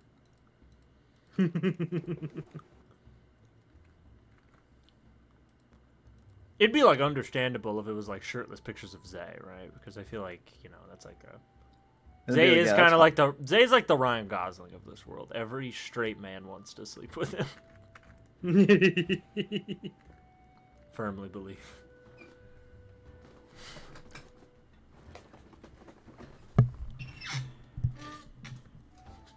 So, how's everyone enjoying things so far? I enjoy how the downtime days are still fun. Oh, I'm glad they are because I am realizing this is our 5th full session of being in this city. Which I'm like the time is flying by so fast. Well, I was Yeah. thinking about what you said after last session, and I think downtime days like this are not so much perfect for bonding, but a character really can't talk about experiences if all they do is chase the adventure, chase the adventure, fight. Like they can't have roleplay moments in that, because in roleplay moments it's like, hey man, it's like, hey man, so that city was rough, and then they can actually tell stories that they're not all directly involved in. In my view, like these sessions are like exposition that helps us, like it's like before the big adventure, you know? Yeah. Like we're getting to know all the characters. It's kind Stuff of like what that. I hope you guys like the lore. The Zay lore. I mean. I mean, I love it. You played that scene really well. Can I tell you what I wrote in my notes for it? Sure. I wrote obviously all the description stuff for like how she was going to explain the process to you, but I literally for each flame I wrote down just let George improvise it. Oh shit, really? A lot of that, yeah, a lot of that scene I improvised because I wanted to see what you would do with it. Because I mean, it was an introspective scene, and I think the only way to really have an introspective scene mean anything is to let you do it. I didn't know what you were gonna say. I didn't know how you were gonna interpret these fires in whatever way. Yeah, I do think you dropped.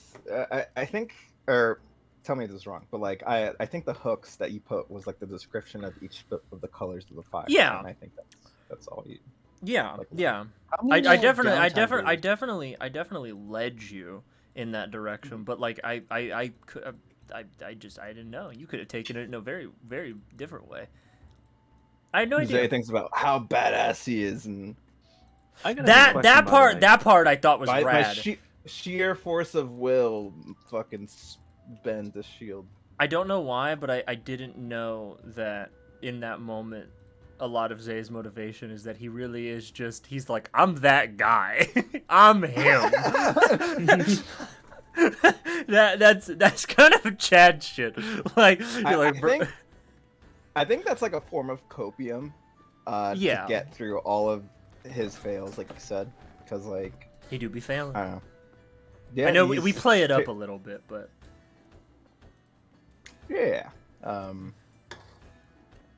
But yeah, there's no, yeah. it's a fun scene. I know it's a really powerful magical item to not get in like combat and through like deathly trials. But also, kind of like that. Yeah. It's kind of like. I'm like, there's no other item that he has like a attachment to. So. Yeah. Like, yeah. I don't know. I just sort of. It does. The feel story good. counter is fucking nuts. Yeah. Yeah. What the fuck? I love the aesthetic that you've been kind of running for Zay and kind of translating it from his backstory too. It was one of those like I can see the connection, but not one I think I could think of without. Yeah, I think he's he very much postures as a lot more courageous and egotistic than he actually is. And I think through like backstory, like a little bit before, but like this session, kind of see like past the little facade that he's got going on. Yeah. But, It's good stuff. It's very good little Zay development stuff that we're getting. Yeah. I really liked at the end. I didn't think I was gonna do it, but like how I involved meeting the Shit, Caravan. I'll be right back, Conrad. guys. Yep. Oh, good. That was nice. That was Yeah, cute. it was sweet. Yeah. Because it is like those two things are like the main. I mean, there's a couple other like impactful moments, but Yeah. I like how you included him getting his ass beat that one time. You It was really funny. you wrote that one line in your backstory, and I was like, I gotta make something out of this. Something's gotta happen here. There's tension here. You wrote, there's something going on here. I didn't really have like much expectations other than like, yeah, he's just this one Genasi that he resents because he got his ass beat, and that's about it. I was like, there's something going on there. There's something there, and I gotta get to the bottom of this. I See think that that's, fucker? like, I hate him. one of the few non-family NPCs that he had. Mm-hmm. He has his best friend that he worked with and Yeah. interacted with a bunch, but Yeah, but whenever Spooky is back, could be walking her dog. I don't know. that's Chill. that's what I'm imagining. She'll let us know. But yeah, it's really cool. I do think maybe I would like us to like reunite or do like some mission or job or adventure. You hold that after this thought. session. You hold on to that thought, Bucko. You I thought this Sure, was sure. real. I thought this was clap. special. Why is there a British woman on your phone? Someone sent me a video from Baldur's Gate. Sorry. Oh, it's Amelia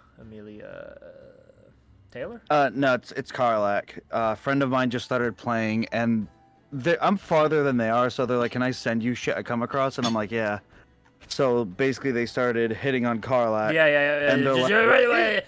No. It's nothing. It's not a spoiler. They're like, "I love her personality," is what it comes down to, and I'm like, Oh. "Oh, okay, sick." I've seen clips. She seems so badass. Yeah. I'm She's gonna a- get it maybe next week or two. I'm so excited. It is a lot of the characters have that kind of dual personality, and like they They're- come off a certain way, but once the battle's over and the fighting's over, they're a totally different personality. The companions in the game are very good because you interact with every NPC in that game like that's like a titular character, and you're like, yeah, this is somebody's D&D character. This is a D&D character. Like I'm such a simp. Like I've seen clips and I already know I'm gonna romance Shadowheart. yeah, I know. Yeah. I could have guessed it, dude. I could have guessed Yeah. it for you. No, but that no. Hey, but George. No, but that's all to say the NPCs seem so fucking cool and fun. Yeah, no, It- they're all good. Also, There are George, companions. same. Instantly, I was like, God, "You're mean to me immediately." Oh my god. She's like snarky, but like I like it. Who is this? You know? Shadowheart. Shadowheart. Shart. Shart, yeah. Her storyline is one of my favorites. She's mean to me. I have a feeling.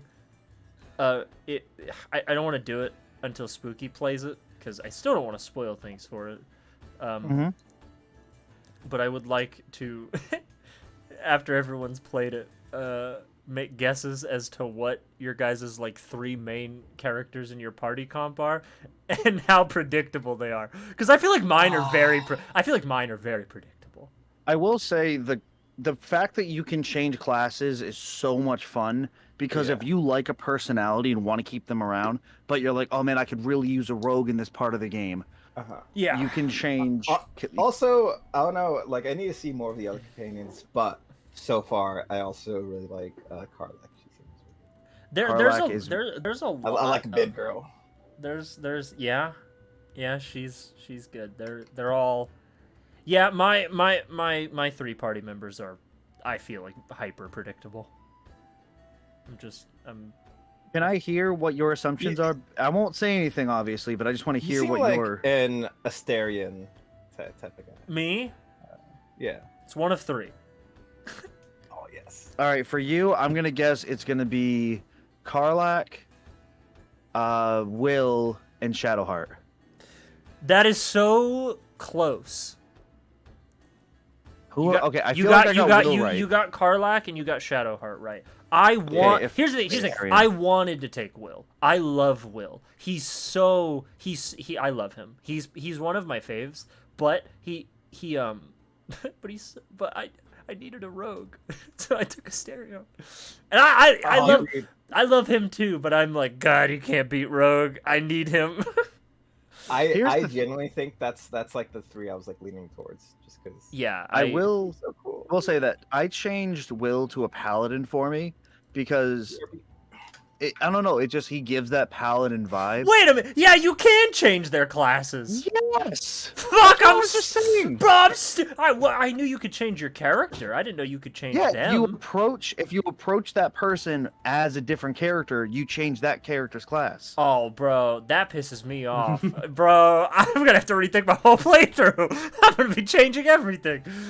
Dude, okay, so for me, I changed Asterion to Bard, and I changed Will to a Paladin. Because I'm sorry, Asterion doing Vicious Mockery gives me life. That makes sense. I'll make it easy. I only have 2 because I'm playing with a buddy. Guess which ones? All right, for you? You're playing with Gale. You're playing with Gale. No, fuck him. For you, okay, Halsum. Is it Halsum? And is it the racist? Am I witnessing spoilers? No, we're just talking. It's not a spoiler. I guess kind of. No, genuinely, it's not a spoiler. We're just talking about who we take in our party. Am I witnessing spoilers? That is a spoiler. Spooky, you can't stay. You can't stay in shelter. I just got some RAM. I'm gonna put it in. I just got back from vacation. I haven't had a chance. I have the fucking game. I got the RAM. We won't talk about it. You just play it for like 2 hours. Okay. Don, to wrap up what we're saying, when I get a fucking chance. Please remember that mechanic when you play. Please. I will. But okay. No, Gale is found not that out by accident, by the way. I was like, shit, wait, this is who I wanna. Oh, revelations. Who do you? That's take? how you could. Who do you take then? Asterion and Karlak. Oh, that makes sense. Oh, okay. They vibe. Good. They're good. Yeah, they're on the cover. They're fucking. I think Shadowheart and Asterion have the 2 best like dialogue together. I'm sorry, but the other 2, fuck, I can't stand them.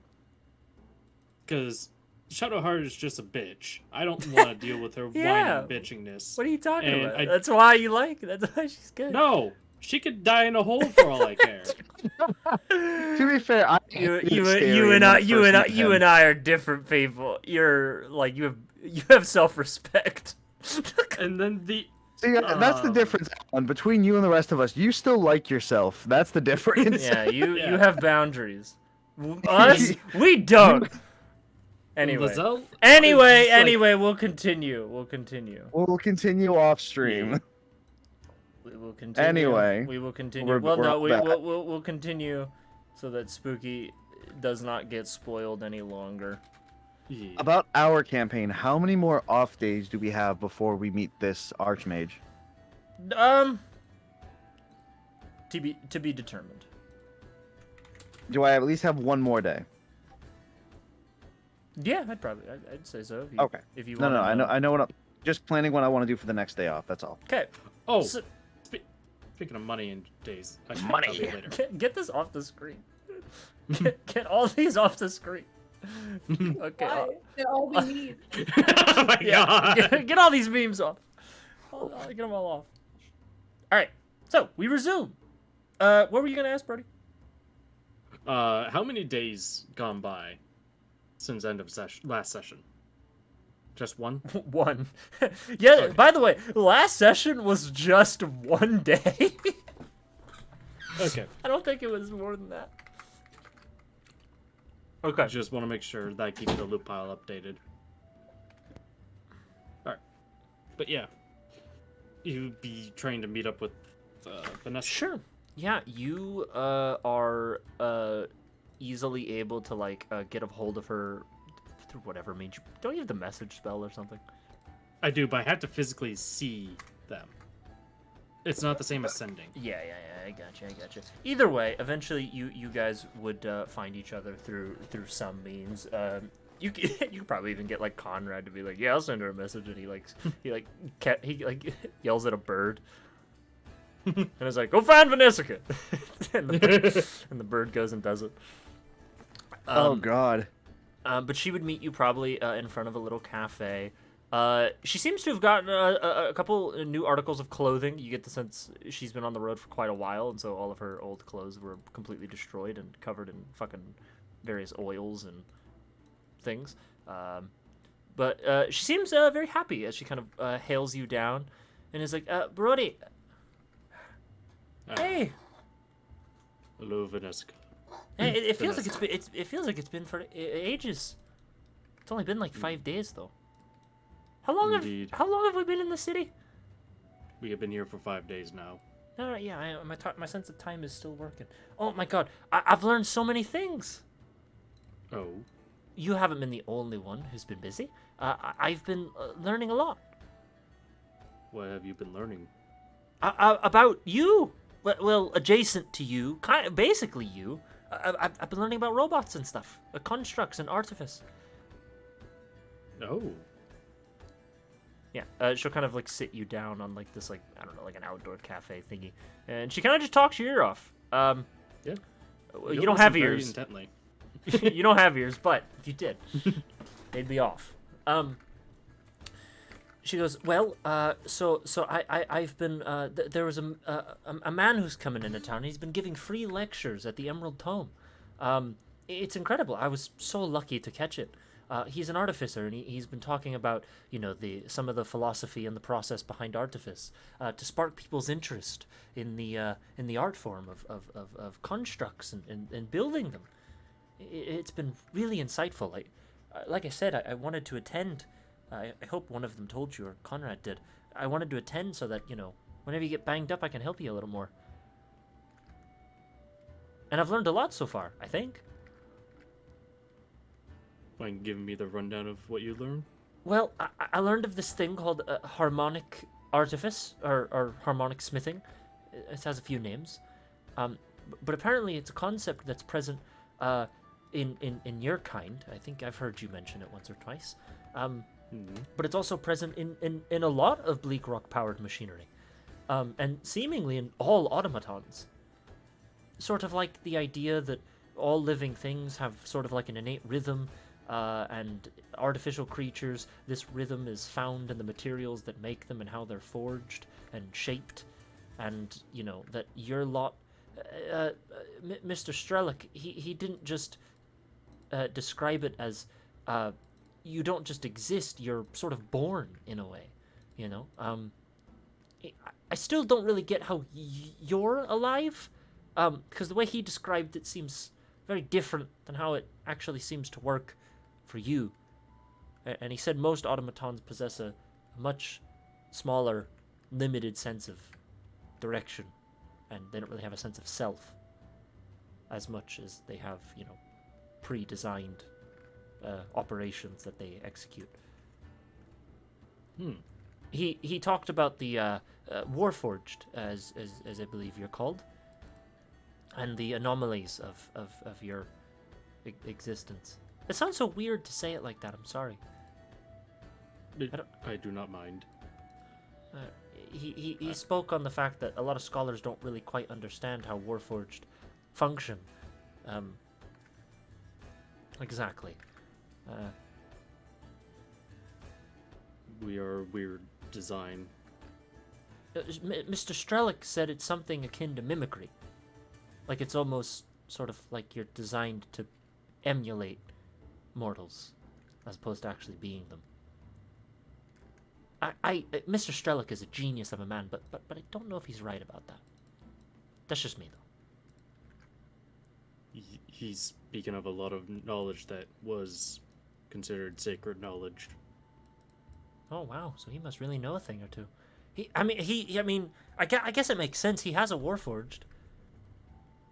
He does. Oh well, I guess he doesn't have them. I think they're a person, but they're like his assistant. He has a Warforged with him. I saw them once. Everyone in the class seemed kind of scared of them, but I mean they're. I mean, no offense, but I spend a lot of time with you, and you're pretty scary looking. I think objectively, so. I don't know. I thought you were scarier. She says that as a compliment, but I mean it's up to you whether you take it as one. You'll take it as a compliment because he knows he's more scarier than another machine. Yeah. Yeah. He had a Warforged with him. Were they similar to how I'm designed? Kind of. Well, they look different than you. Taller, surprisingly. But more limber. Kind of creepy. But they were like you. They seemed to possess thought. Strelick said that they didn't regard them as a henchman or lesser, as more of an alternative. He called them alternative life forms. That seems odd. That's like conservative people calling like being gay alternative lifestyles. It's kind of weird. It's like worse somehow, almost. It's like alternative life form. That's kind of odd. But anyway, what are you? Have you met another Warforged since waking up? Since waking, no. I mean, is it out of line to say that I could maybe ask Mr. Strelick to arrange a meeting between the two of you? I'll be very interested to see this Warforged, and hopefully we do not have conflict. Wait, is conflict like expected? She looks like very worried. If they retain old protocols, and if they are of contract, then yes. Did you often fight other Warforged? I thought you were all friends. The ones in our company are friends, but there was a sect that was not friends. And then there are other companies. We were not the biggest. Oh. Both height and prowess. Oh. But that one sect made the offset. Oh. Well, maybe things will be different now. Hopefully. Hopefully. Do you still want to? If you don't want to, you don't have to. I don't want to pressure you into anything. I am more curious now of meeting this Warforged. Okay. We'll go ahead and we could go right now if you want. Of course. I am done with my duties for the day. All right, come on. She will stand and guide you, and she will take you to the Emerald Tome. Yeah. The Emerald Tome Library is pretty fucking big. It's a 3-story library, with a sort of like a cylindrical roof at the top, with a flag of the kingdom waving out the top. The cylindrical dome that kind of encapsulates the top of this this building is in fact the color of emerald. It is a beautiful, vibrant green, and on the inside, it almost the light from the sun refracts through and dances across the floor and the space. This sort of like a dull green light. You see a large open library with like lecture halls and various rooms. Obviously, shelves upon shelves of books. People with big ladders, and they're sliding around, and they have to climb up to get to the books and things. You see all manners of citizenry: old, young, academic, not academic. Some guy getting escorted off the premises for being kind of weird. All the things that a library has. But she would eventually take you through some of the past some of the back sort of halls, and you would see a gentleman standing in the hallway talking to a halfling man. The halfling man is kind of dressed in like white, sort of academic like robes. He's sort of graying. You could probably very easily suss out that he is the chair, like the head chairman of the Emerald Tome. Okay. And then he is talking Take a up toke. at a taller gentleman, probably about 6.5 feet tall. You see a satyr. Oh. You see a satyr man, dressed in like nice, very finely tailored black like suit jacket. It's sort of like almost like an off blue black. Oh no, my mistake. It's actually like an off brown color, like almost an off brown blackish color. He has sort of like a half skirt that kind of hangs to one side at his legs. His legs have the distinct backwards knees that you'd come to expect from most satyrs. He's of a pretty lithe build, very like long limbed. His face is also very strange because he does not seem like he is just a satyr. He seems like he might be half orc. So he might be half orc, half satyr. His skin has like almost like a orangish hue to it. He's fair skinned but like orangish tinted. His hair is like a deep brown, and he has it's like slicked back but still kind of like curled, like pushed back curly hair.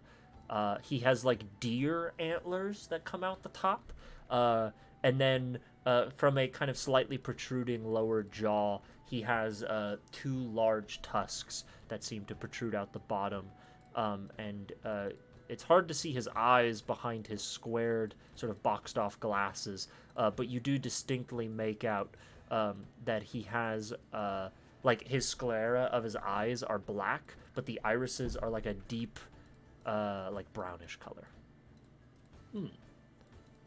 And he sort of, he looks very posh in the way he stands, for arguably a man who looks somewhat bestial in appearance, to be frank.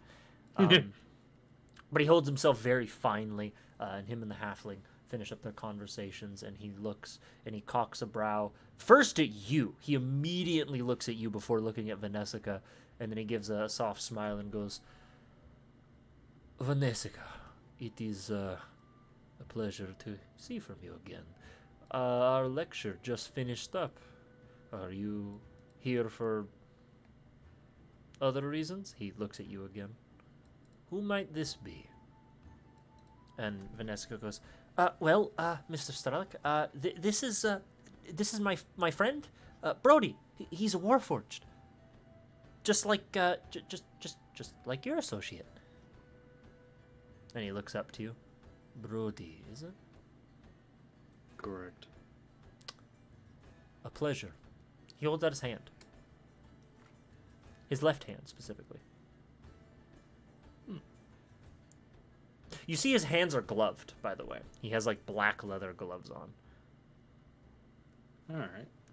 He'll look at the hand and then proceed to shake it with the corresponding hand that's supposed to meet with a shake. Yeah.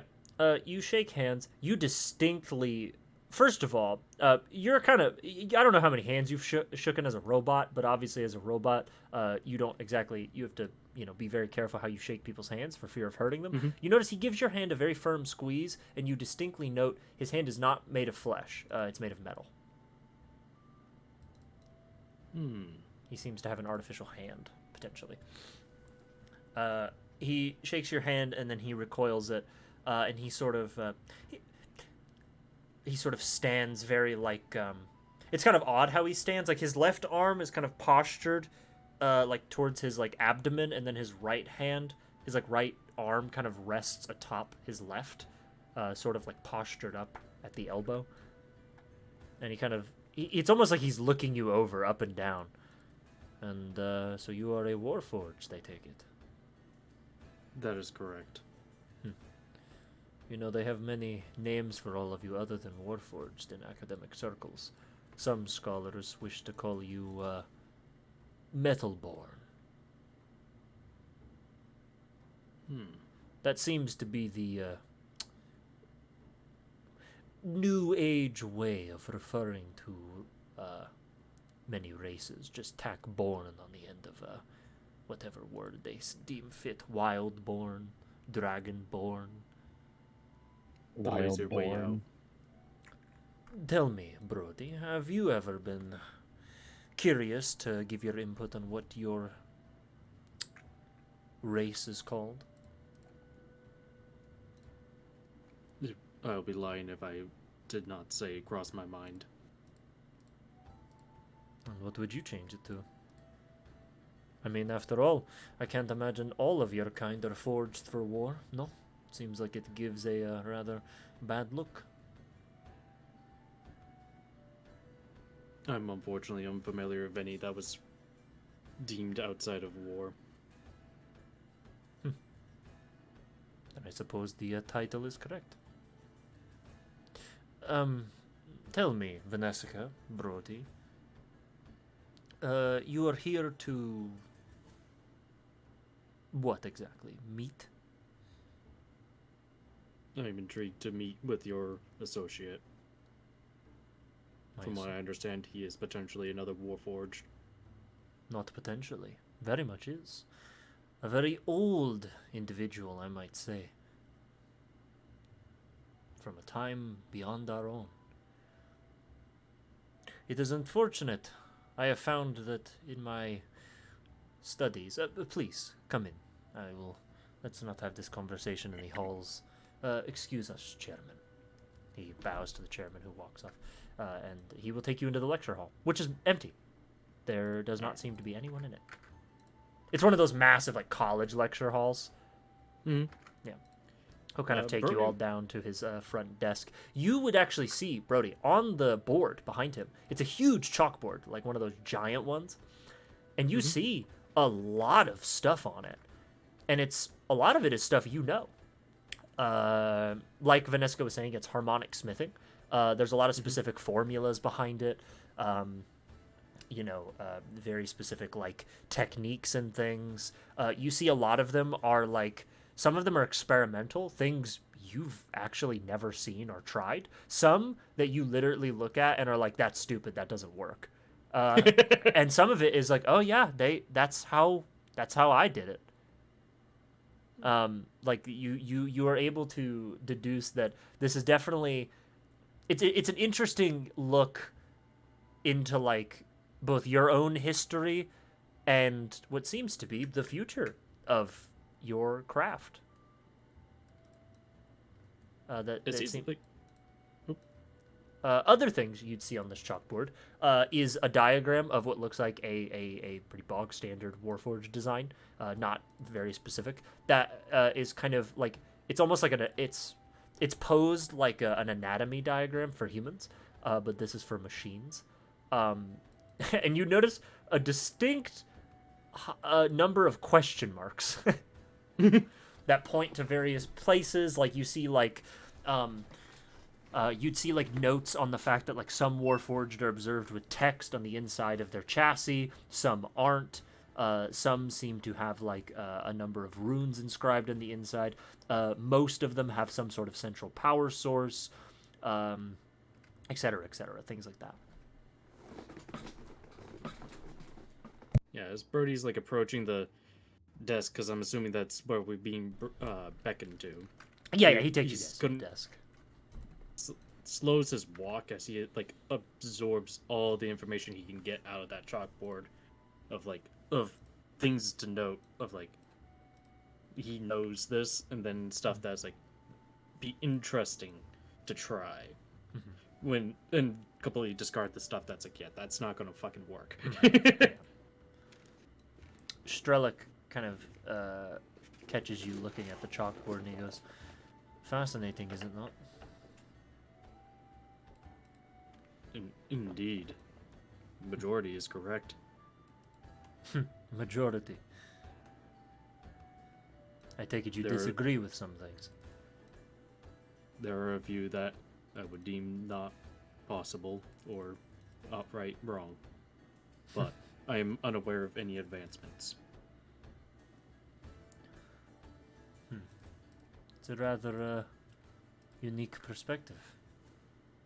The Warforged I have encountered, few as they may be, among all of them, none of them possessed the ability to construct. I take it you're a tinkerer, much like the young Vanessica here. Indeed. I'm considered an artificer. As am I. And hopefully soon your friend Vanessica here will be as well.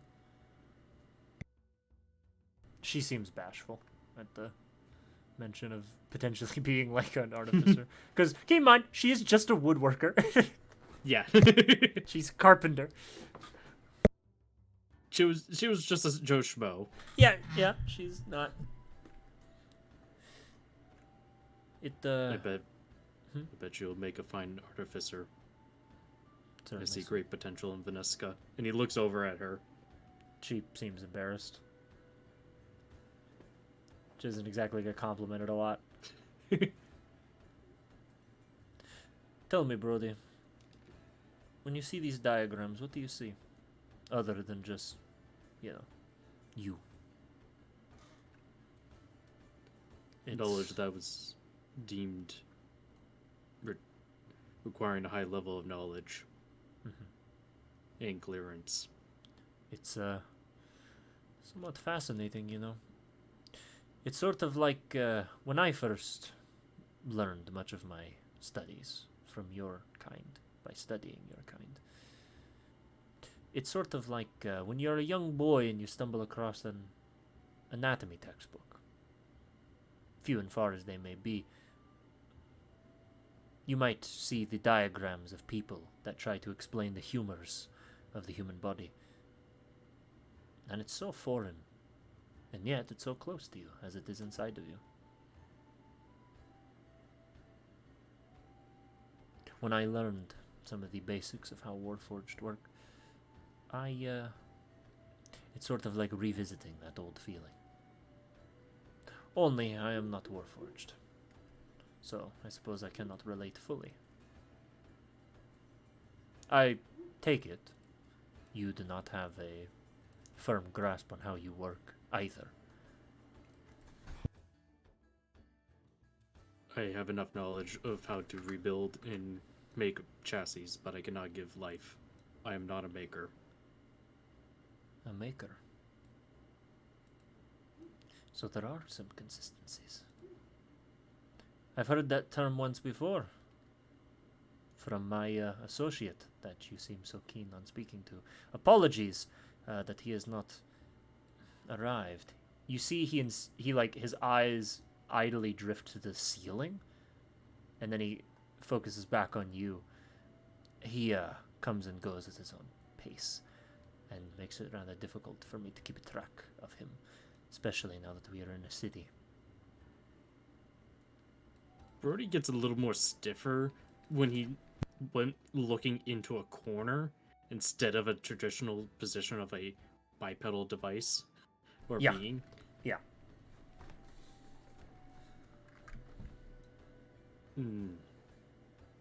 Do you know what prior company? I hate to say it, but much like many of your kind after their awakening, He has few memories of where he is from. He knows he was a soldier of a kind. He knows he served a group, but he knows little else.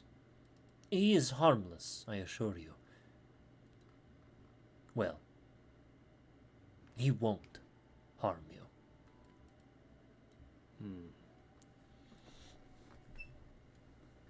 I have enough memories of my old company. I am well aware of certain combat probabilities. What do you think the probability of combat is here? In a library of all places. Low. But that doesn't mean it's negligible. Not zero, then. You would hear a shrill sound. A sound that pierces your sensors ever so slightly. It almost causes you to tense up. It's a voice. And it comes from directly behind you. Nothing is ever zero. You hear through a thick sound of muffled static. It's a voice you've heard before. And there's a gold spark that almost bolts through your vision to that once very familiar place on the ship of the Harpy, your creator's quarters. And those words that she said to you quite often, almost every time you entered her quarters for maintenance. Time and time again when you would ask questions. And whenever those questions would be asked, there was always one thing she would warn you of. Brody, don't interact with the freaks. They're dangerous. Remember that. And it's almost like a flash of time after time of this subtle comment of don't interact with the freaks. And it was something you knew over and over again. No one interacted with them. And as you turn and look, you see descending from the ceiling one you've seen before.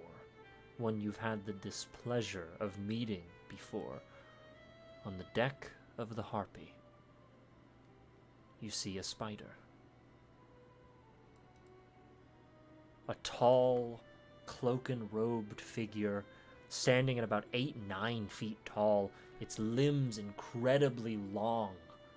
It hardly makes any noise. The only noises it makes are the ones it probably allows you to hear.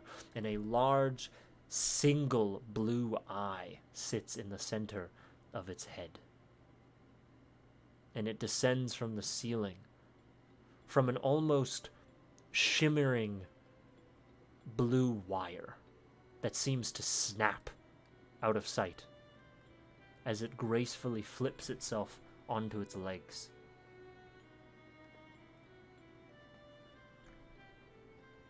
He would step back in shock.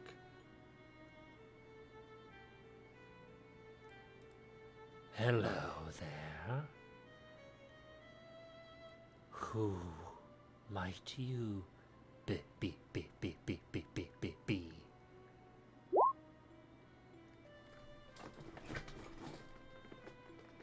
Brody will immediately straighten up into a form of a salute facing to him. Brody. Strange gestures. Brody. I am Spider.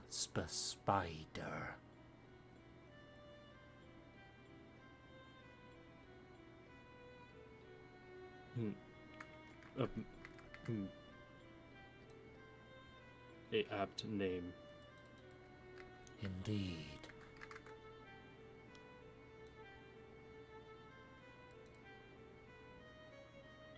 Strelic. I am to talk to this one. Yes, Spider. If you would be so kind. I can. But is Master allowing it? It seems rather out of odds for him to not be here for such a chance meeting. You see, Strelic looks a little nervous. Yes, well, I think we can get away with some simple observations for now. Not like you are going to be punished if anything happens, eh? You see, the spider stands almost low, like the spider stands on purpose with like a hunch in its back. Like it lowers itself to almost an even 6 foot. It is so low, its back has such an arch to it, and the arms of the spider sort of like drag. For a robot, robots are not people. They don't look like people, so it's hard for robots to be uncanny necessarily. But this robot does seem very exaggerated. With the long limbs, the lack of proper proportions. And you'd even get the sense that it looks like this machine clearly has had work done. Not perfect, not too dissimilar to you, but definitely a little more rough. You see some pieces are beautifully crafted on, while others almost seem like this creature like had pieces of other machines cannibalized onto it. And it's sort of this like mix of like this creature almost seems like it is made of both artifice you have never seen before, like such high level artifice or craftsmanship that you couldn't even replicate at this stage in your career, plus like junk almost. So a hodgepodge of every step of a person's life. Of Yeah. An artificer. But the perfected parts do not, they seem new. They don't seem old.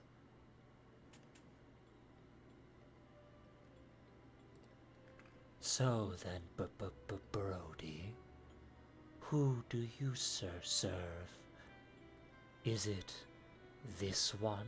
He lifts his hand to point at her, and he's standing like 15 feet away from you guys, but his hand almost reaches her when he points to her, and she like takes a step back. No, not at this time. Then who? I cannot declassify that name for now. You still have orders. Fascinating. I still have the original 500 orders. 500. 500 more than me. Where do you recall coming from? I.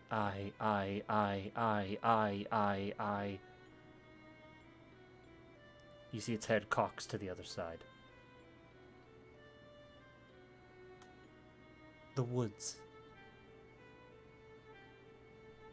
I wandered out of the carcass of my origin and into a new world. I don't know much else. I was broken until my master found me. And you see it lifts its left hand, and its left hand is like beautifully crafted, the left arm and hand. And he sort of looks at it. Until I was made anew. But my purpose is strange.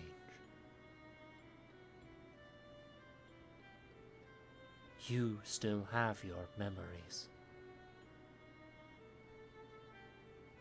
How? Why?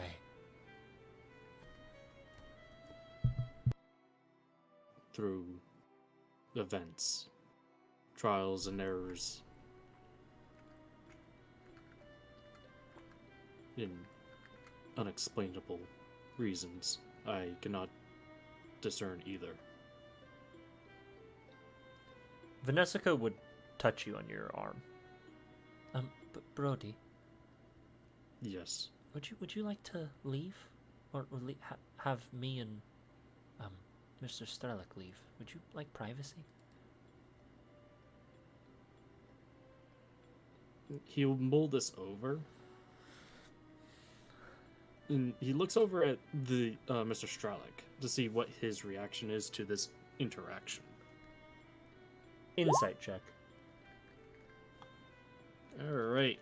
Brody, please stop being a dumbass. 13. He is a hard man to read. Naturally, he's a very stoic individual, but you distinctly get the idea that he is fascinated by this interaction. But you also get the idea he doesn't seem totally against the idea of leaving you two alone. No, I can't give you more than that. I'm sorry. On a 13, nope. Okay, fair enough. You get the idea that he does not seem against the idea, but he does seem fascinated in observing you two. I will say on a 13, you get the distinct idea. It is very much like you are being examined, which, being put under a microscope for anyone is kind of uncomfortable.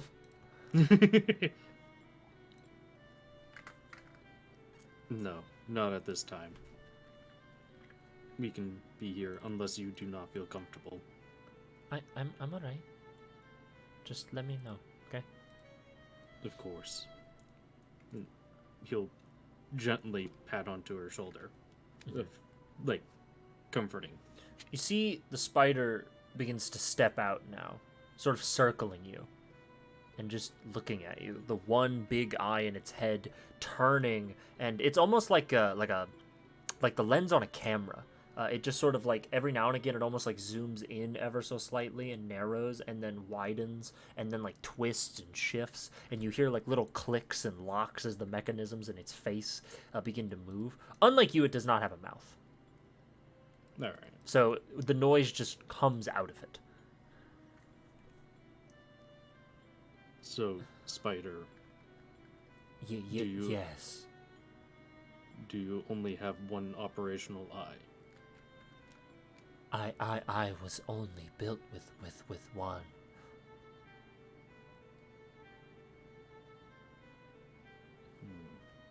But my eye sees many things. Things that are not always there. Things that people cannot see.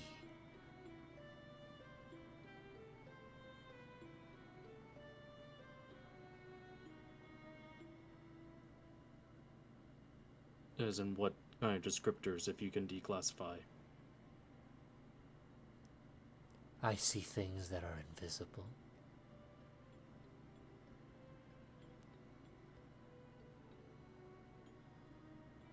I can even, at a risk, see past our own world into one that's not quite ours, but rather similar.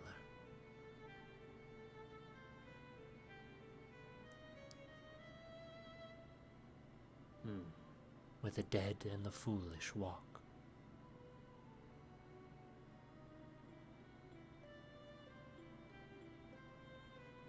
Must be a very desolate place to look upon. It's not. I take great pleasure in knowing that I won't end up there.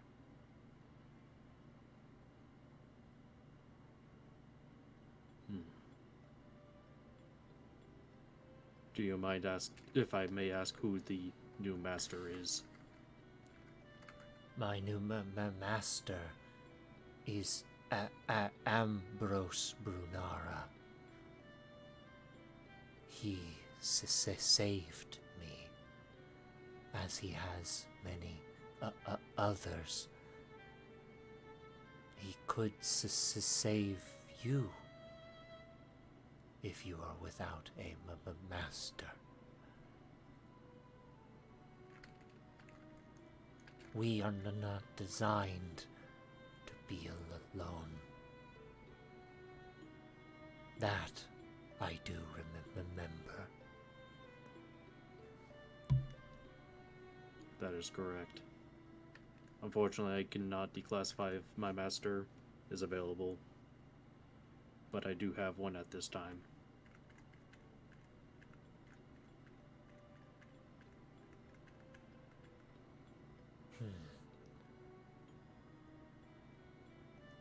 Do you know how many others came from the carcass of location of the woods?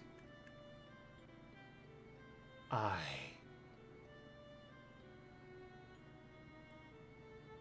was told I was reunited with a few of my siblings, but I was also told many have ran, gone, too strong to save, too twisted. I mourn for their.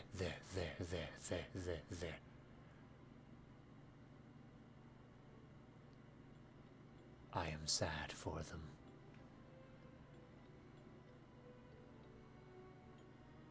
Is this a manner of speak, or is this an actual emotion?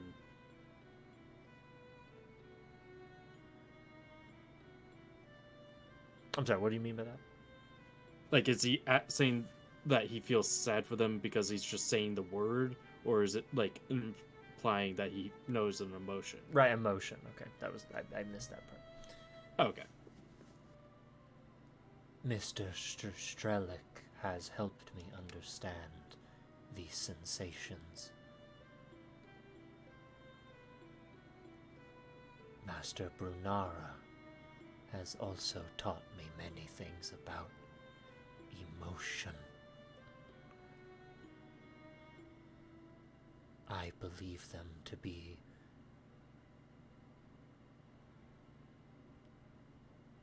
linked to the ones the living folk feel.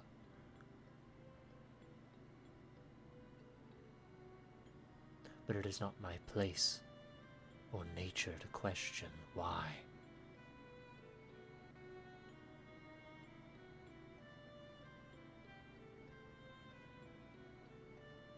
I leave that to my master.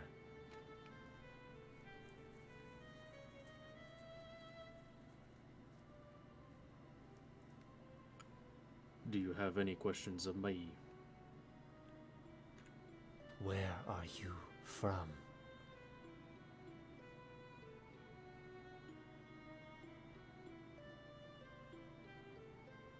I am from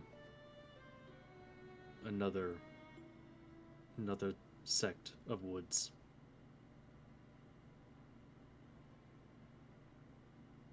Are you from a carcass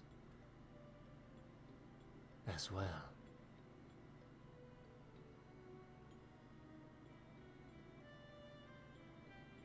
No, I was alone.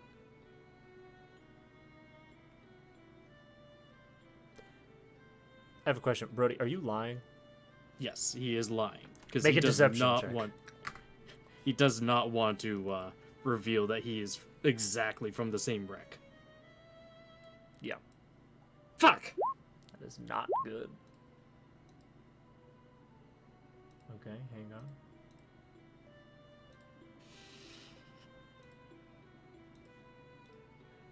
Hang on.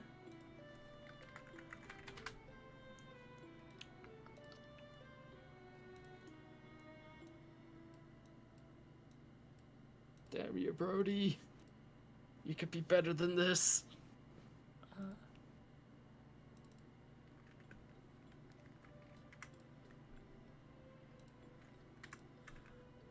Truly can't have shit this session.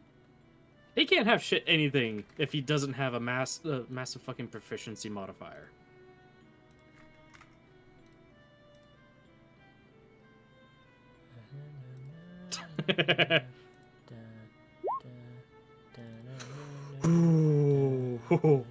Holy shit, Brody. You did it. He done diddly did it.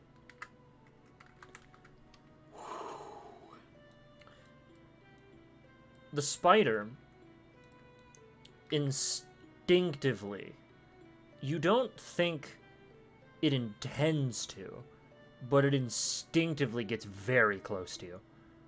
Like, face to face with you. Its eye zooming, trying to see something. And then when seemingly it's satisfied, it steps back. Now standing beside Mr. Strelick. I find you curious.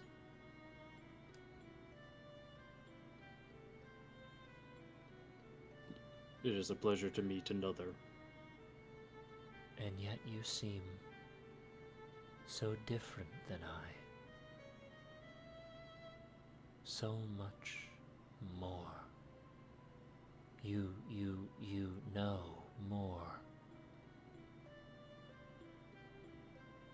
A pity you still serve someone else.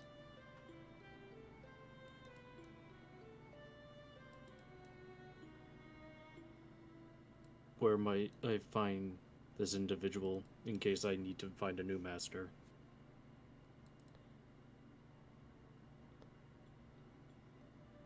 Ambrose Brunara hails from the kingdom of the Empire of Caerleon,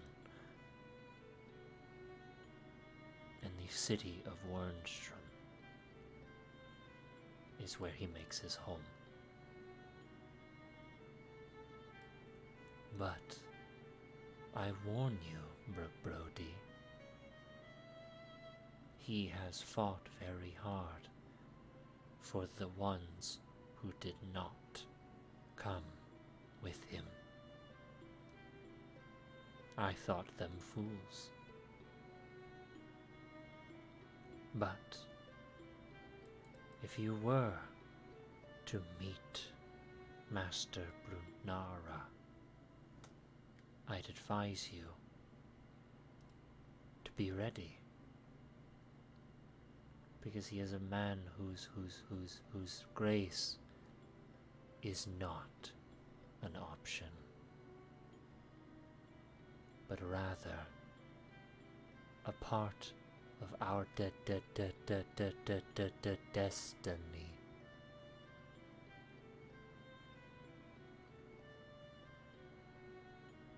Destiny? Yes, our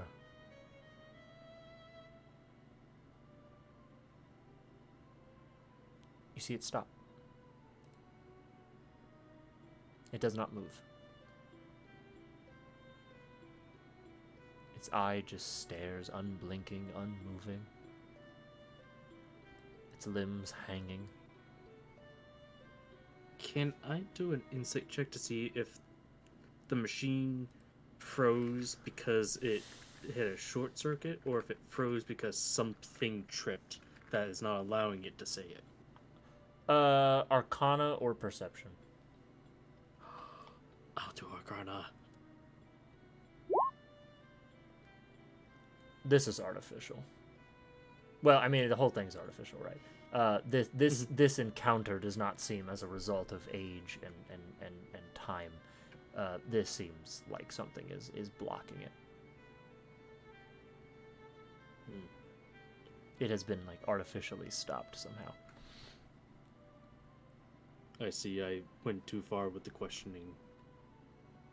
I do apologize. I'm Sorry, what was your question?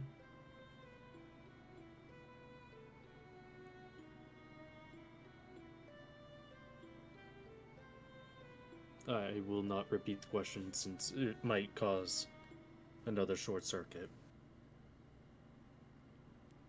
Curiouser and curiouser.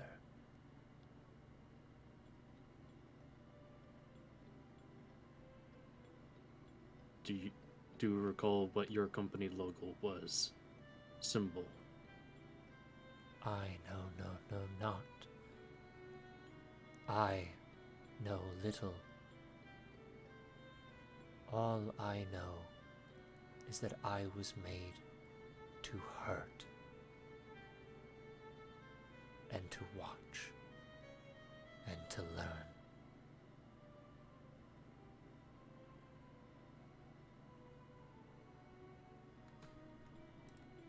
I am glad we are not on opposing contracts.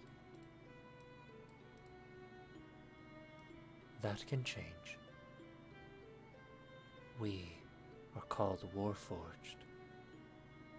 Wherever we go, war will follow. It's in our nature. Indeed. But I really do hope it does not come to that. I would much rather keep my kinsmen alive.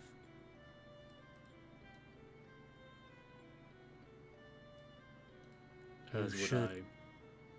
You should meet with Master Brunara. I'm sure he'd love to understand you as well as I wish to.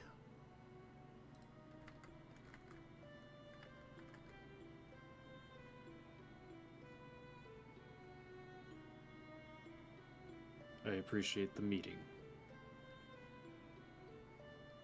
As do I.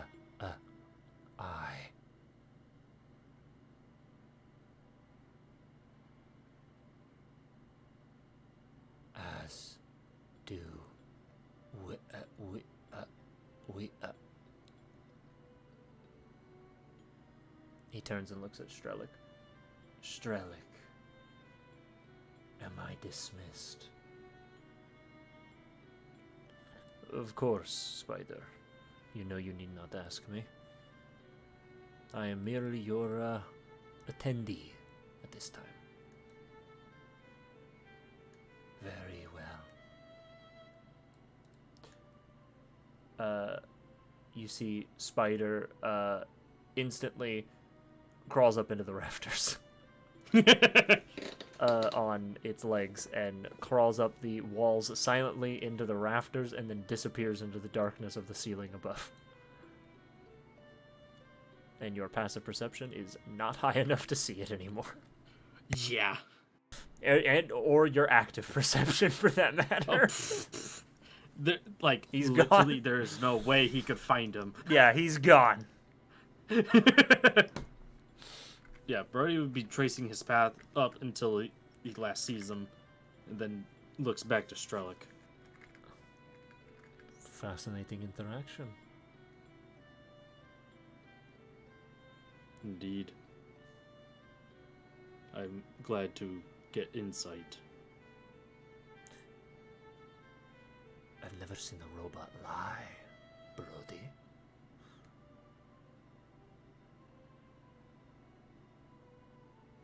Who said that? He did. Brody would eye him very suspiciously for passing through his lie, even though he's well aware he did a shit job of lying.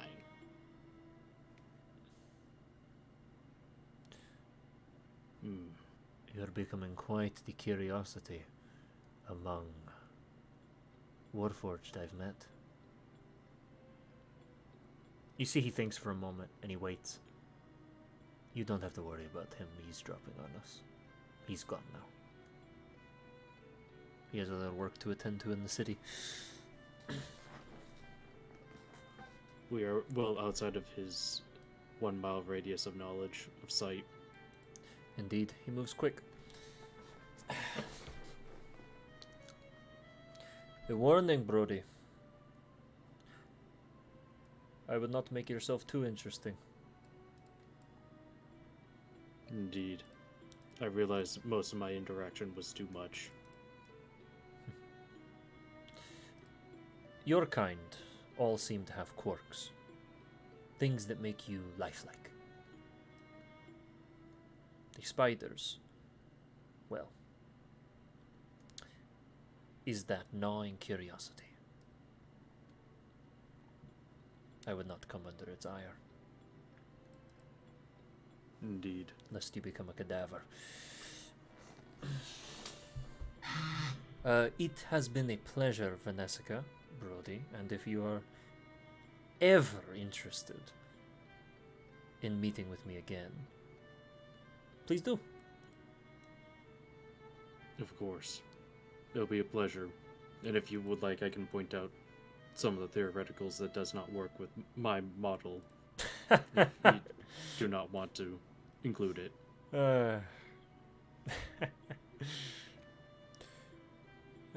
It seems you are not programmed with the understanding that it is rather rude to come into a man's lecture hall and point out the flaws in his research. I do But- apologize on that. No, it is quite alright. You have potentially thousands of years on me. I will figure out my own shortcomings in time. I have much catching up to do. Of course. Thank you for the meeting. And if you ever do come back around, I can make sure Spider is not around. I understand. He's a rather intimidating creature, is he not? But You only know a fraction. seems I do. Good day, you two. And he begins to organize his papers and his lectures and wipe off the board. Brody will very stiffly leave, knowing that Spider is now out there, somewhere. Brody, you're stiffer. Brody, you're stiffer than normal. And like you're made of metal, so that's like hard to like achieve. He- You he'll- you knew that machine, didn't you? remember my warning at Trade Point. Is that the only one? One of many. How many exactly? Because he was very creepy. You see that his eyes are slowly, like, doing the calculation, because he didn't think about this for a little while, of, like, knowing numbers. And he's recalculating as he's like, oh shit. There's more than one now. There are 10 freaks. And did they all make it out of your crash?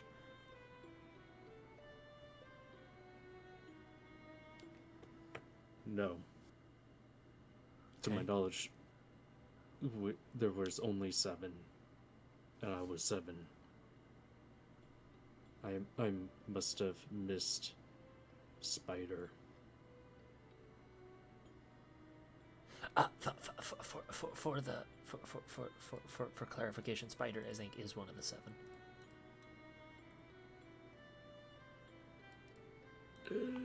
That's it. Cause the list is vague. If we need to, we can talk about it after the session. Yeah, after. Yeah, sure. Because it's not important at this moment. Yeah. Either way. Yep.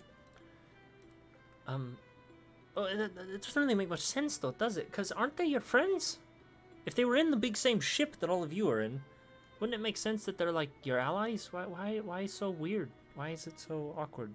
Why does it feel like you were ready to kill that thing? Freaks were not our contingent. They worked for us, but not ours. What, they were like loners? Yes, It's a bad way to put it. I'm Very. sorry. they were experimental. Oh. Each different, very dangerous. That's not good. And Spiders. Hmm? Spider's specialty was being able to see more in a very large radius. oh. Alright. Should I be afraid? For now, no. It seems to be forgotten of its purpose. Well, that's good. At least. Indeed. He'll hug her closer just to give a sense of security of like being like, I am here. Sure. Don't worry. Oh. If you find one, let me know. Oh, okay. Seemed pretty hard to find, though. I don't know if I'd be able to see him before, he jumps out at me and... True. But if you're aware of one in the area. Alright, I'll keep my eyes peeled. I think I think I might not go to Strelix's lessons for a while anyway. He seemed nice. Mhm. Enough. You can keep learning if you would like. I mean, I'd I like will to. not- I will But- not discourage you learning. Alright.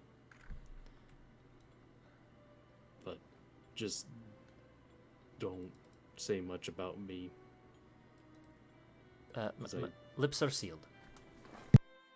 I appreciate it. And if you want a sense of comfort, I might be able to defeat it if I can find it. Well, I mean, of course, yeah. I mean, I have no doubts in you. I mean, you're strong. You've killed like a goat, a big monkey,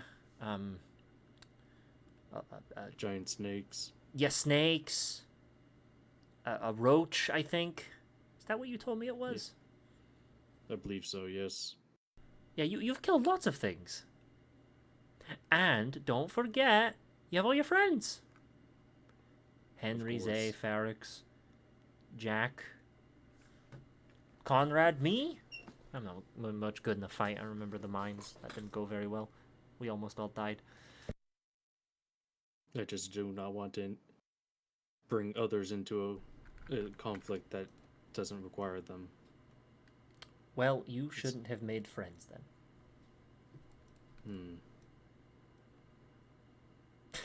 Reconsidering friendship. No. Being with friends will help my odds of surviving. Alright, well, I'm gonna go back to the carriage, the caravan.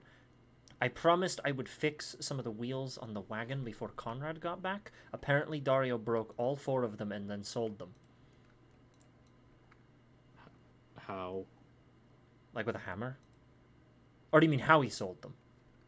How he sold them because you need the whole wheel to sell? I think he sold the broken pieces to Sig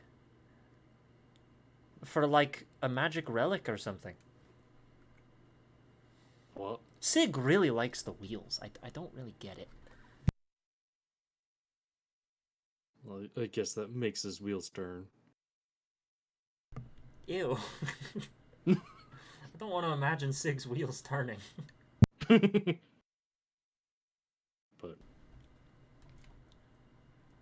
please do not take this experience to heart.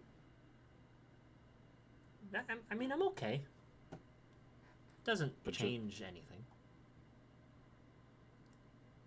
Just know we are friends, but be careful of others. Of course, ever suspicious.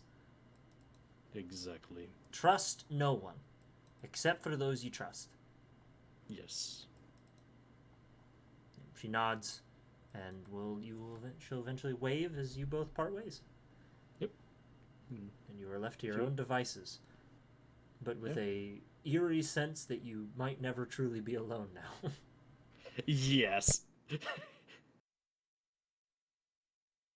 Where you'll be on edge a lot more often now, knowing that it's around. Yeah. It's terrifying. Yeah.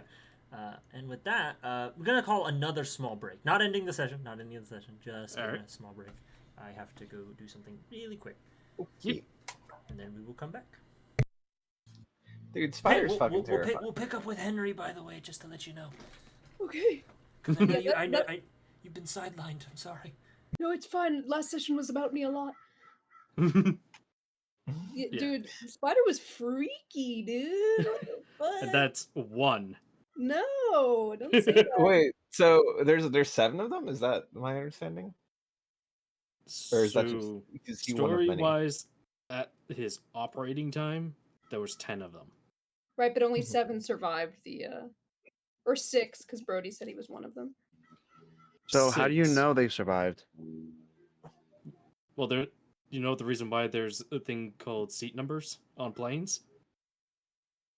No, I mean like, how do you know only that many survived? Like, I don't know if maybe the I other misheard. 6 seats were like disintegrated, maybe. Like missing empty seats with the signs of like not being shredded apart kind of indicates that you were alive and well enough to get Oh, out. was Brody the last one to wake up, essentially? He might be the The last last one to one wake to up, sag. but Okay, it To okay, be doesn't fair, mean it does sound like there was more to reboot with Brody. Everyone else is pretty bare basic bones. yeah, Beast. like That's fucking scary. Dude, if we have Tough. to fight that guy who tries to come and like be Brody's master, I'm gonna beat his ass. He's Yeah, our I was friend. like, I don't know if you want to meet this guy. Yeah, don't meet him. He's scary. Yeah, this is You're gonna pretty get good. you're gonna get kidnapped, Brody. Get Yeah, forced Spider into was a like, van. our only function is to kill. Yeah, Like, weird. Kill. Like, Bro, okay, chill. personal issue. like Skill diff. Yeah. quite literally, the freaks are the kind of people that you go, shit, I they're love here. that they're called the freaks. It's just like, yeah, those fucking stay away from those freaks, those fucking weirdos. By the way, something about you calling them the freaks just makes me picture like it's a group of Warforged, but they're all modeled after Antidra, our Antidra characters. Can I just say how upsetting it would be if somebody who looks like Brody was like, hey, you gotta stay away from the freaks? I'd be like, I don't even want to know what a freak would look like to you. For you to be calling someone a freak, I gotta get the hell out of here. Kill, interact with this guy. Cal, backwards legs. Oh god, Calic was there too. Fuck. I feel like there's so many like leads that we have now. Which Well, like there's I a don't know lead if that Brody needs to avoid. yeah, I don't know if it's something we can pursue now, but like I feel like we're gonna interact with them at some point, which is scary. They're gonna fucking attack us in our sleep. Yeah, I hope Oh, you come on. liked. I hope you liked the spider. Oh, I love it. Thank you. Spooky. By the way, just to clarify, I thought the list was vague, cause you gave me like you were like, Yeah. oh, there's 7 of them. Yeah. Well, there is another yeah. that I And- listed out. And I know of some of the more specific information, but I thought I meant Spider- that one to be that one. My bad. Oh my bad. That's easy enough though, because I left the others kind of vague as to like Yeah. what Sp- functions they were. Well, Spider was intended to be one of those. Okay, that's easy enough. Yeah. It's the spy one, the recon Yeah. thingy, that one. Secret agent man that could see through time and space. Kinda. Yeah. There you go. I Okay. hate it. I'm glad he rolled in that one. That was crazy. God. Yeah, that was pretty. That was. Because that I was realized, He rolled in that That's- one and he got a 7. Like I was like, holy shit. Jeez. as soon as I went for the deception, I was like, If this thing fact checks me and it passes, I'm fucked. That would have been a different encounter. Yes. Fun times. So, yeah, we are back. Don't worry. I promised you guys the session was definitely going to be longer. And it will be. Yep. Because the last couple have been cut a little short. So anyway, good. we are back with Henry. You eventually wake Henry. up kind of groggy. He takes his lunchbox that he made. Like, eyes are sticky, disoriented. Oh my god, he's such a boy. Leave him alone. No, that's endearing. Got a little fruit cup. a Spooky, ham you have sandwich, made a banana. Spooky. You've made the cutest character. My little guy. You've made the cutest character. My little That's on the I can't wait to sunscreen. destroy him. We need at least one cute character in every party. You really did go from making the hottest character to the cutest. I'm trying to show that I have the range. Yeah, and you put this on your IMDb. She has God. the range. She's okay. got it all, man. And then I'd like Next- to like. Next, she's gonna play God. Beepo or Boop or whatever. His name is Yeah. Beeps. Beeps, yeah. I actually have. I was talking to someone, and they were like, "How? Where do you go? Like, when you go make a new character, do you go from like exact opposite of what you made? Do you make something akin?" And I'm just thinking of like all of our characters, you know, Elise to Zay, and Yeah. from Kiss Rain to that. And I'm just like, Courtney to Henry is such a fucking jump. But like, yeah. it's not a negative thing, but it's just like the jump you took, you leaped, and I love it. Well, I was love just it. thinking, I was like, every character that I've made has been kind of like an external kind of like Pyre, like Courtney, even Michelle a little bit. They've all been kind of like slutty and like loud, and I was like, I need to go in and I need to rebrand. I need to go in another direction. I can't be known for this. When the times I do get to be a player, I've accepted this fact about myself. I really do just have like, I don't have the range. I have like 4 or 5 archetypes of character that I almost always play, and I can't escape it. I mean, it is like nice to be in your own wheelhouse. I mean, like I'll be honest with you, playing Henry is a lot harder than playing Courtney, because Courtney I could just turn my brain off and speak my truth. Henry, I gotta think about it a little bit more. Henry has motives and shit. Henry can't be mean. Yeah, well, yeah, I'm like, oh god, what's the nice thing to do here? Because there are so many times like something is happening in session. I'm like, oh my god, I wish I was playing Courtney so I could just say what I'm thinking in my head, but I can't. I have to control myself. Or you could do that. You can be mean, just in a different way. I think that Henry like tries to be nice, but I do think that he's got kind of like he gets like frustrated, and sometimes that comes out a little bit. Yeah, he's mean in an underhanded Zay, Christian way.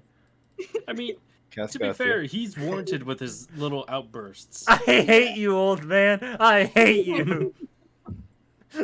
You were so mad. That was such a funny bit for no reason. He felt that in his heart, though. I hate you, old man. I hope you guys go back to that town. Me too. I hope you guys go back to that town and that old man has like a Gundam made out of chairs and he beats you up.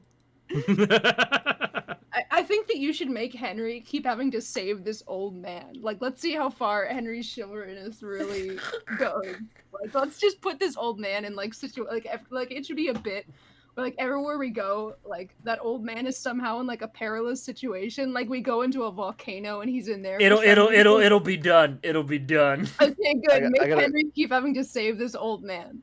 And it's always like he's always there. I'm like, why are you there? And it's always something to do with a chair. Every single time. And Henry's like, God damn it. That's an easy bit. All I can think of is I was going to an auction to get a new chair after the one you wouldn't help me save. Yeah, but I wouldn't be here if you'd saved my chair the first time. All right. You bastard, you old man. I hate you. So You bastard! I hate you. Go So- fuck yourself. you, Henry, Yeah. you go to your day job, little man. My little job that makes as much as Ferrex did shining shoes. Ferrex had a really good day though. That's academia though. It do be like that. Yeah. Hey. Them loans. Super well. Hey, Ferrex was like doing backflips and shit, and was interacting with the deep state. That's true. Henry doesn't really have like the social skills to cajole a crowd like that. No, unfortunately, you were in a tiny room with a gnome. Yeah. Just This it always ends up like that, doesn't it? I don't like that.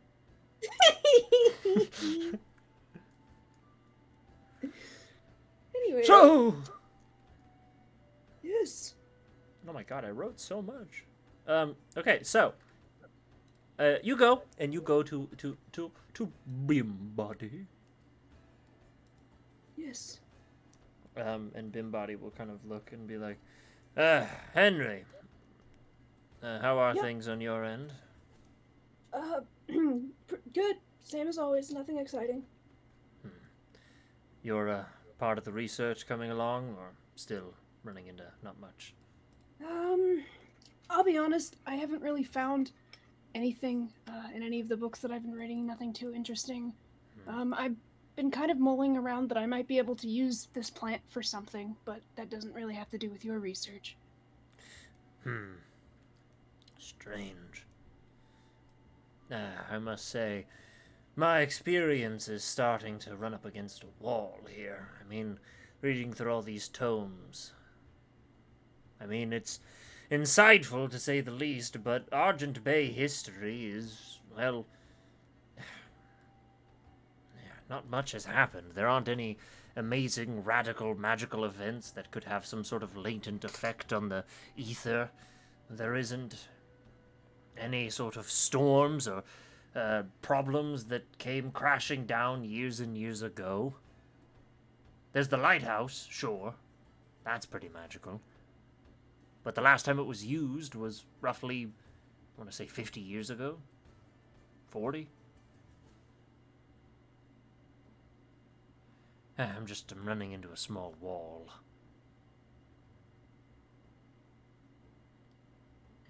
I don't know. I don't know if there was no big event, I really don't know what could have caused this plant to mutate unless, you know, someone mutated it on purpose.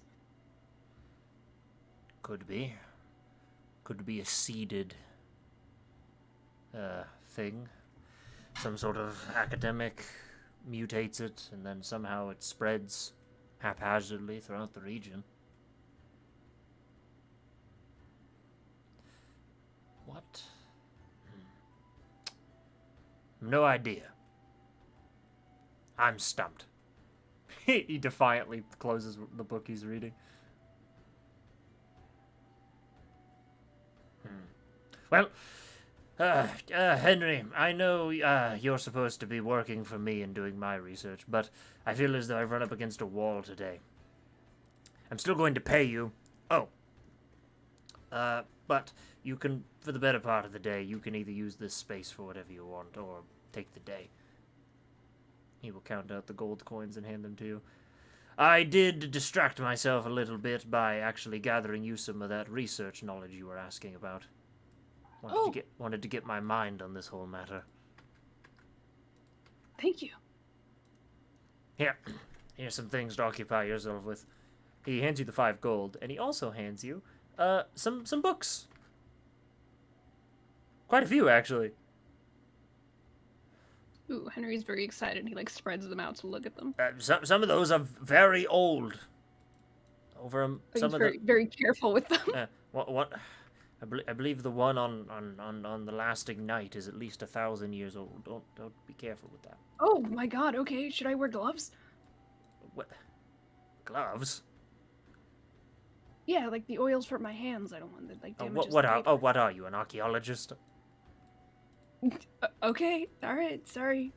No, I'm kidding. You wear gloves. I'm negging you. Okay. Sorry.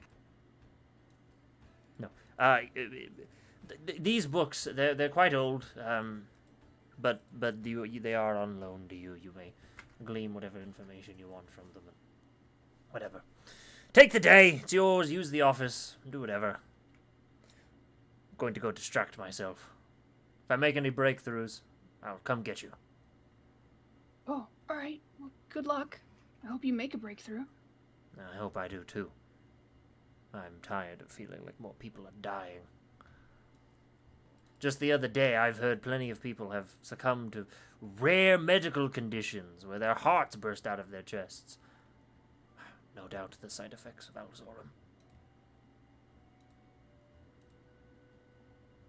Either way. We will find something eventually, I'm sure. Just need time. I mean, do you think that there'd be a way to make, like, the original strain, like, more competitive and aggressive, so maybe it could, like, outcompete this strain?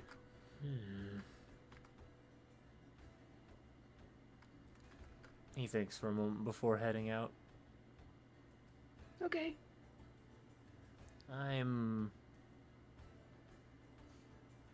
That is a possibility. It's a good way of combating it, potentially. Might take some time, though. Yeah, I mean, that's sort of a thought, I guess, if we can't find it. It's a good one. It's a nice... I'm glad I hired you. I'll think on this. He walks away. Henry's just, like, very, like, happy he got a compliment. But you are left to your own devices. It seems the problems in this research of this issue seems to have gotten to Professor Bimbody, who you get the sense is, in his pedigree, not used to failure of this degree. So he seems to have taken a bit of a day. But he's paying you, so hey, awesome. All right, hell yeah. I get paid to do my own shit. Yeah, Henry, like, cracks his neck, and he takes a look at some of the books that he was given. What does it look like he's got? All right, well, want me to info dump? Yes, go off, King. Okay. I was gonna ask you, do you want to start with the least interesting one? But I have no idea of knowing what you would define as the least interesting. Yeah, Henry would just look at all of the, like, covers and, like, read. He would read the back cover to see what it's about. Okay. I will give you the first one. This is the funny one. You would notice he has a bunch of books that are of a much more recent print. These are not very old. The old fucking ones are at the bottom. But the newer ones are dated probably to about 40-ish years ago, and you would notice they have a very distinct cover and writing style that would lead you to know that these are books probably published and written out of Davros, or the Davrosi lands, which is a continent that is a part of the lands of Idesh to the west, far west of the warring states. It is a very gothic, awful land, and they let everyone know about it because they write in, like, gothic font. Like, that's how they all write. And their books are all, like, black and drab and gray and sad. Whoa, cringe. Yeah, it's kind of cringe. But apparently, about 40-ish years ago, a Devrosian physician by the name of Alexander Tabbyfoot published a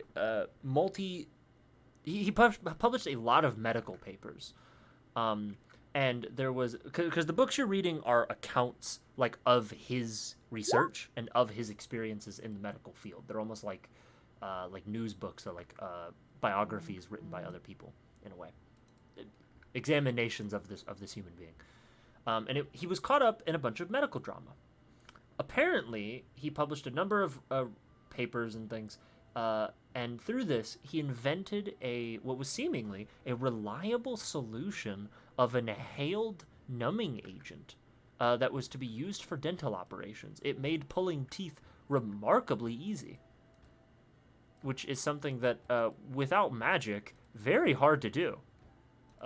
Usually, with magic, you would just kind of apply the magic as you did whatever operation you were doing to try and heal faster than the pain. which didn't always work, especially at lower levels.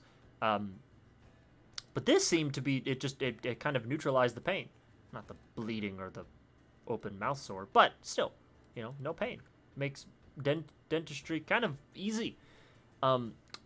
That's not where the controversy starts, though. The controversy starts, was his attempts at selling the exclusive rights of his formula to the Kingdom of Akrazar, which is the equivalent of shilling out eternally. Because the Kingdom of Akrazar will absolutely never let anyone replicate anything if you sell it to the government. They will hoard that shit like dragons.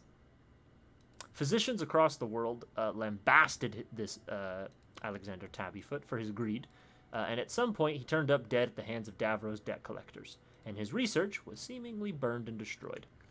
And it's still unknown to this day what the numbing agent was made of, but in recent years it's gained traction for its potential as a surgical anesthetic, given the advancements in prosthetic technology requiring much more reliable forms of medical sedation.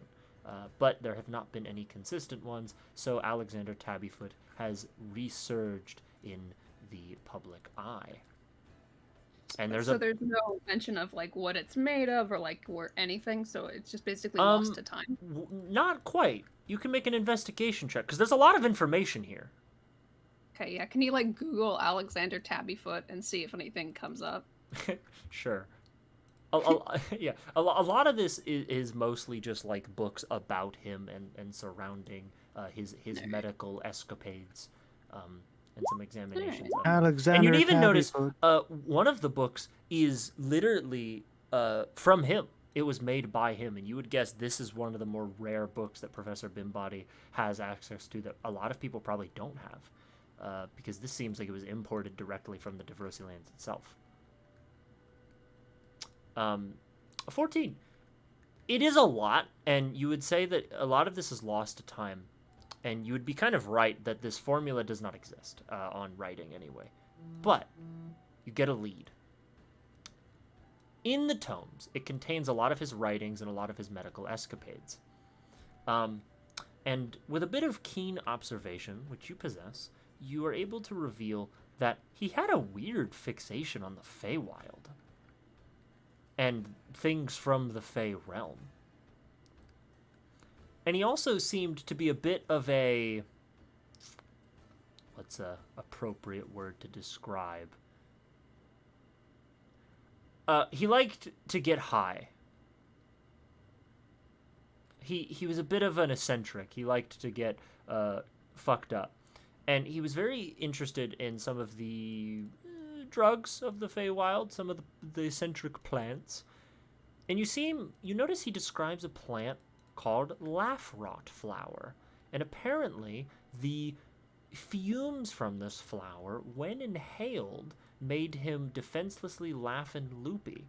And he seems to write rather extensively on it, before, seemingly, he never writes on it again.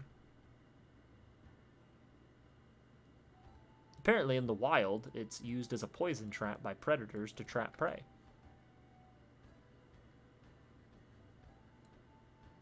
But the side effects described about this laughing rot flower almost seem to mimic that of what was described for his numbing agent that he invented.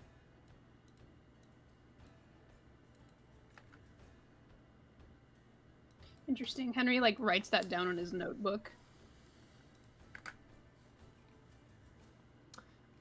So that's one of the first big things you'd learn, or you would kind of observe. Henry's relieved to read that it was one of the a flower, because when it said Feywild, he instantly had this fear that it was going to be yogurt or something. He was just like, oh my god, Chobani can't be the key to this. I can't handle it. The key to anesthetics is yogurt. I feel like I had that thought as a kid. What if the cure to cancer is cinnamon? Oh yeah, like just like random foods could Yeah. cure your ailments. Yeah, and my brain was like, oh yeah, they just Mm-hmm. haven't tried it yet. That's why they haven't discovered it. Yeah. He's like, oh my god, it makes sense. Chobani was high the whole time. One time, a friend of mine, when I was a kid, he sliced open his elbow like while falling, and he used bread to soak up the blood. Innovator. It was really gross. I hope he ate it afterwards to regain his iron. No, he didn't want anyone to eat it because people were Coward. I think he was like really afraid of people eating it. He was like, no, don't eat my blood. So he should have ate it himself. I think that's gross. Coward. The second thing you would get is the old ass books, the really fucking old ones. These seem to be historical writings on a group known as the Order of the Lasting Night. They were a religious order dedicated to the protection of the dying and the destruction of the undead. It seemed they primarily worshipped Nibse, who is often seen as the patron of night, but the reason you were probably given this book is because Farnix worship was also seen present in the Order. The Order of the Lasting Night is so old that it almost seems like they predated, in some circles, the organized, like, clerical churches that you might know today, and many of their modern practices. The Order of the Lasting Night seemed incredibly invested in the art of resurrecting the undead, which is a bit of an odd turn of phrase because obviously, it's not resurrecting the dead; it's resurrecting the undead, which in the text you grow to understand means turning zombies to their normal forms, like bringing them back to full life. Or giving new life to haunted spirits and their forms. Almost like they would take the dead bodies, newly deceased bodies of people, and then they would take the spirits of like wandering ghosts and then put them into seemingly unhoused flesh vessels. These studies seem to have been limited in practice and execution. And would eventually lead to the dissolution of the Order of the Lasting Nights by church authorities under the goddess Nibse as the more modern times came into view. Specifically, the absolute fear of necromancy, which sort of the fear of necromancy started around, when was it, like 1200-ish years ago in setting at this point, with the arrival of a lich as one of the first archmages of the Oculatus Inquiry. The world became incredibly terrified of the undead because they did not really know the powers that necromancy wielded, and in most religious orders, necromancy became completely outlawed. The Order of the Lasting Night, which dabbled in necromancy, because keep in mind, resurrection, even the good kind, like revivify, is necromancy. And many orders thought it was sacrilegious and blasphemous, and so the sort of modernized version of the goddess, the Church of the Goddess Nibse, lambasted the Order of the Lasting Night. And there was also a force that you would come to read about, known as the Death Knights, which are a holy group of warriors that serve the Harvester, the god of death. The Death Knights declared it unholy, and that the only true solace for the undead was eternal rest and afterlife. Your knowledge of the Death Knights is about as good as anyone else's, being that the Death Knights are very exclusive, very weird, and they often show up when the undead are present to absolutely murder them. They're very zealous, and they live up to their name.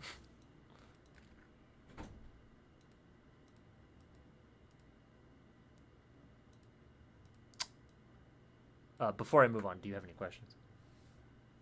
I was just kind of, as an aside, how does Henry feel about resurrection? Because I was thinking about it, and I was like, well, I mean, if he ever gets access to like those kind of spells, would he be chill with using them? Would the Well- world be chill with using him? Well, it's complicated, right? Does his monastery use them? Does your monastery use them? Yeah, do you think Daddy's bringing people back, or just like, oh, Pulse is gone, we tried, peace? I mean, you live in a small monastery. It's hard not to know. You would understand your monastery does bring people back to life, but you have never seen it happen.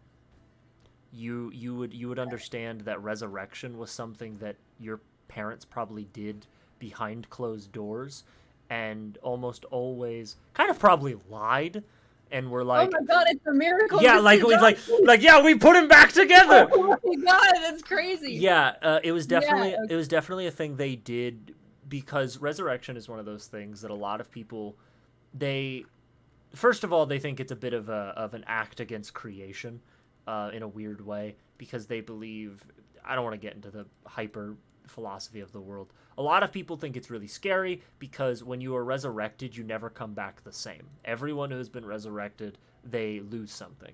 For some people, it's very physical, like you lose like one of your senses, like you go blind or deaf, or you lose your sense of feeling or taste or whatever. For some, it's very mental, like you lose pieces of your mind, memory, personality. You might suffer a shift in who you are as a being. A lot of people who are resurrected don't come back fully there. Something Is this your way that you run it, by the way? Yeah. I'm sorry to interrupt. Something is wrong. Mechanically, how it works in game is there's no roll. Last campaign that we ran, there was a roll associated. There's no roll in this game. But if you are resurrected, you have to roll on a table that I've made, and whatever you get, well, is what you lose. And there seems to be an inherent limit to resurrection. Apparently, there have been historical accounts that you can only be resurrected so many times before your body physically turns to ash. Like, your body completely dissipates from the world. And there is a theory. Not many people know about it because it's theoretically impossible to study, is that if you have been resurrected more than maybe 3 times, you not only die, you cease to exist. Your memory of you is gone. No one remembers you. No one knows if that's totally true, because how do you know if someone's totally gone? There has never been an account of someone being resurrected 3 times. So there's a lot of beliefs that resurrection is kind of like an act against God, and that you shouldn't do it for both the safety of the person and because they don't know what happens if you abuse that. But there are other people that think, fuck you, who are you telling me I can't live or can't die? Eat my balls. All right, yeah. And So- Henry said, he's like, well, my family does it, so it's probably fine. Fuck the haters. Yeah, your family does it tentatively in secret. That's how the world feels about it. The world's kind of twisted. You would get the sense that, like, very conservative religious orders would definitely be like, no, don't do that. That's bad. Don't do that. That's bad. But you would distinctly get the idea that a lot of academic thinkers probably think it's okay, but it's impossible to know because no one knows what happens when you die, and no one knows what happens if you get resurrected too many times, because apparently the limit seems to be 3. All right, I think Henry's head, he thinks it's fine. He's just like, whatever. Like, if God didn't want them to come back, then they wouldn't. So it's fine. That is a fair way of thinking about it. He's like, yeah, I mean, you know what I mean? Like, whatever. If Farnix didn't want me to bring him back, she'd be like, no. So I think it's fine. Okay, so he takes note of this. Let's see. You said that one of the things is that they also worshipped Farnix, and that's perhaps why Bimbody gave it to me. Is there anything with that? So, more specifically, it seemed like their mission of, like, because what they would often do is they would, like, take the undead and then they would try to breathe life back into them forcibly. It was almost like a rehab from necromantic practices.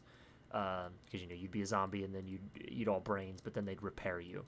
But they would do the same with ghosts.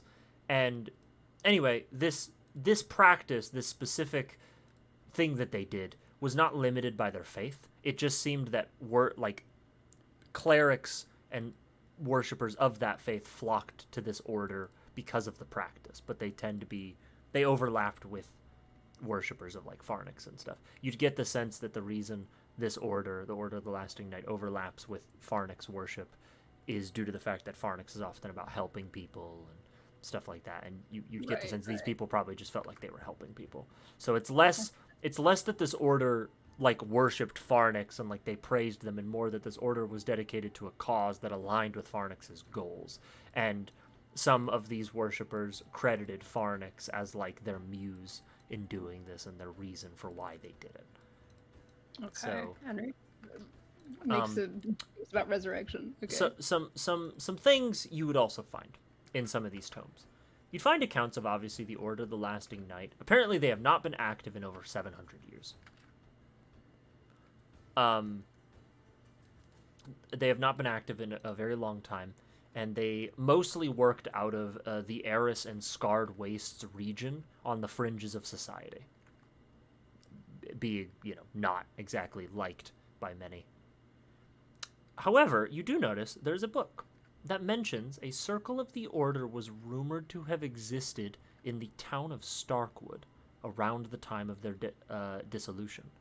Evidence of their presence is linked with the travel movements of Death Knights, which have been recorded by scholars of Death Knights and their escapades.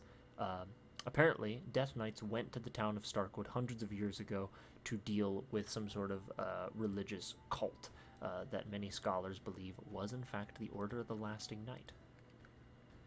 And that might have been the last traces of their order.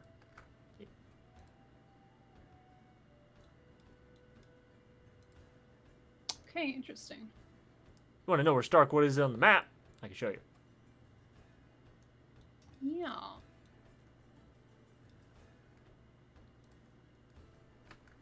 Map got load. It's on there. You can see it. I'll find it. South of the Quiet Peaks.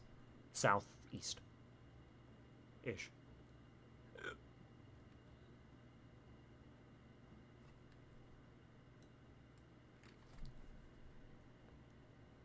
Okay, so we're kind of nearby there. Alright. Interesting. Okay. The last thing you would find is as you're reading these books and as you're digging into these tomes, sipping on a juice or something, I don't know, you would notice a pamphlet falls out of one of the books.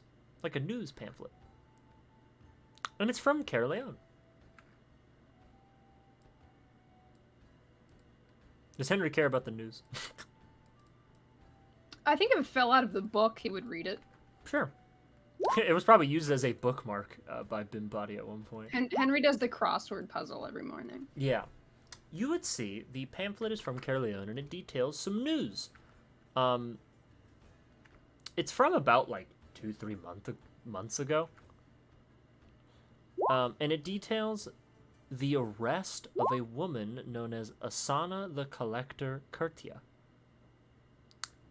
She was apparently arrested in the Caerleon Empire for creating false organs made of inorganic materials. The reports detail that over 14 people were found in the city of Wernstrom with what are being called clockwork hearts. One individual even possessed a false liver. All these inventions seemed to work, but the individuals in question seemed incredibly sick after the fact, alive, but in chronic pain and discomfort. Her arrest was after 5 of these individuals combusted due to complications, burning alive before the fire seemingly put itself out on its own.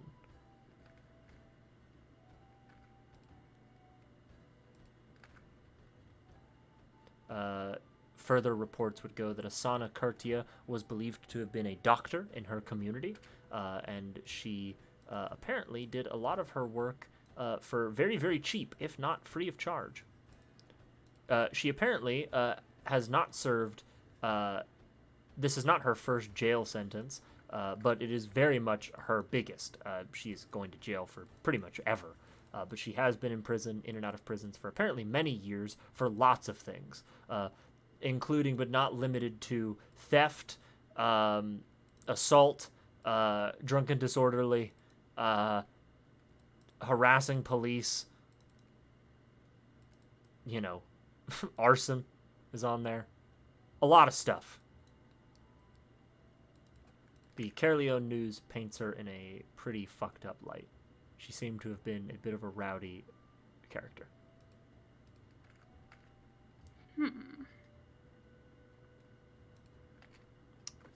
Okay.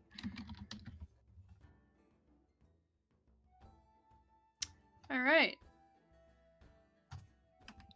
Henry, well, we're going. It seems like we got a lot of stuff to do in Wernstrom, so Henry definitely wants to check that out. Historically, would there be any other precedent for not organic have there ever do organ transplants exist, first of all, or organic ones? Organ transplants are kind of a thing, yeah. Okay. It's the world is not necessarily scientific enough to fully understand the complicated affairs surrounding some organs being compatible and some aren't. Right. They kind of guesswork a lot of the time. The advent of magic, obviously, the beauty of magic is that oftentimes there are magical processes to try and make organs compatible. So, you can potentially magic up an organ so that it will be compatible with the person you are implanting it in, but that requires, obviously, some pretty high-level medical magic, and is not always the most accessible. There seems to be a little bit of some gaps, some tentative study in the idea of, blood types and understanding various, blood transfusions and the powers of those things. It has been touched on, not fully understood.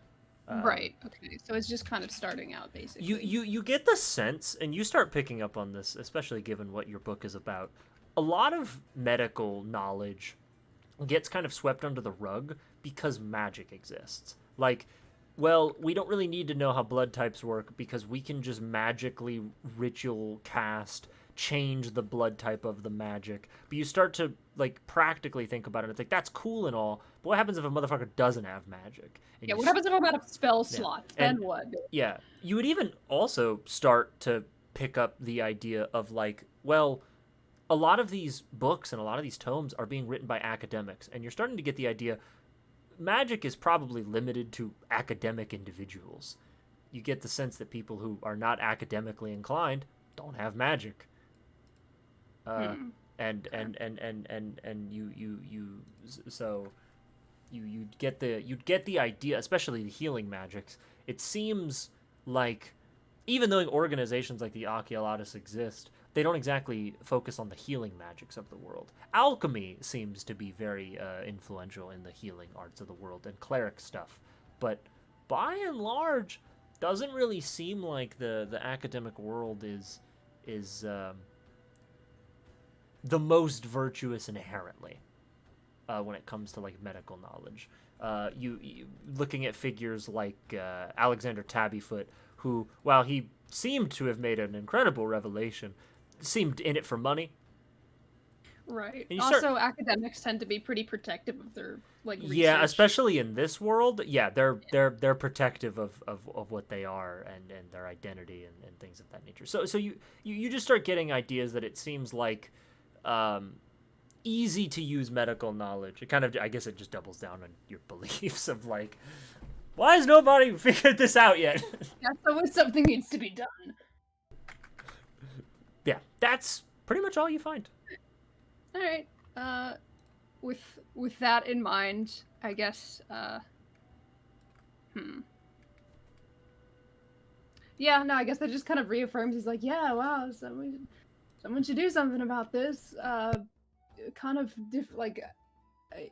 he can't figure it out right now all himself, but he might, with this in mind, go over to the plant, I suppose, and maybe do some more studying of it and perhaps experiments. to see if he can make anything with it. Because last time he was messing around with it, he kind of got the idea that perhaps if he kind of counteracted just how much it speeds up your heart rate and blood pressure and stuff, it could actually be used in a good way. So I think he would be trying to fuck around with that. Sure. Roll me medicine. As you sift through Bimbody's office and find some alchemical and herbology tools. Jack is here. yeah. But yeah, wow. So thing I know how to do medicine. yeah, so you're kind of a piss shit alchemist, but you did grow up in the woods, and you're not an idiot, and you do know medicine. Goddamn doctor. I'm a fucking guy. I'm Mr. House. You don't know me. I'm Mr. House.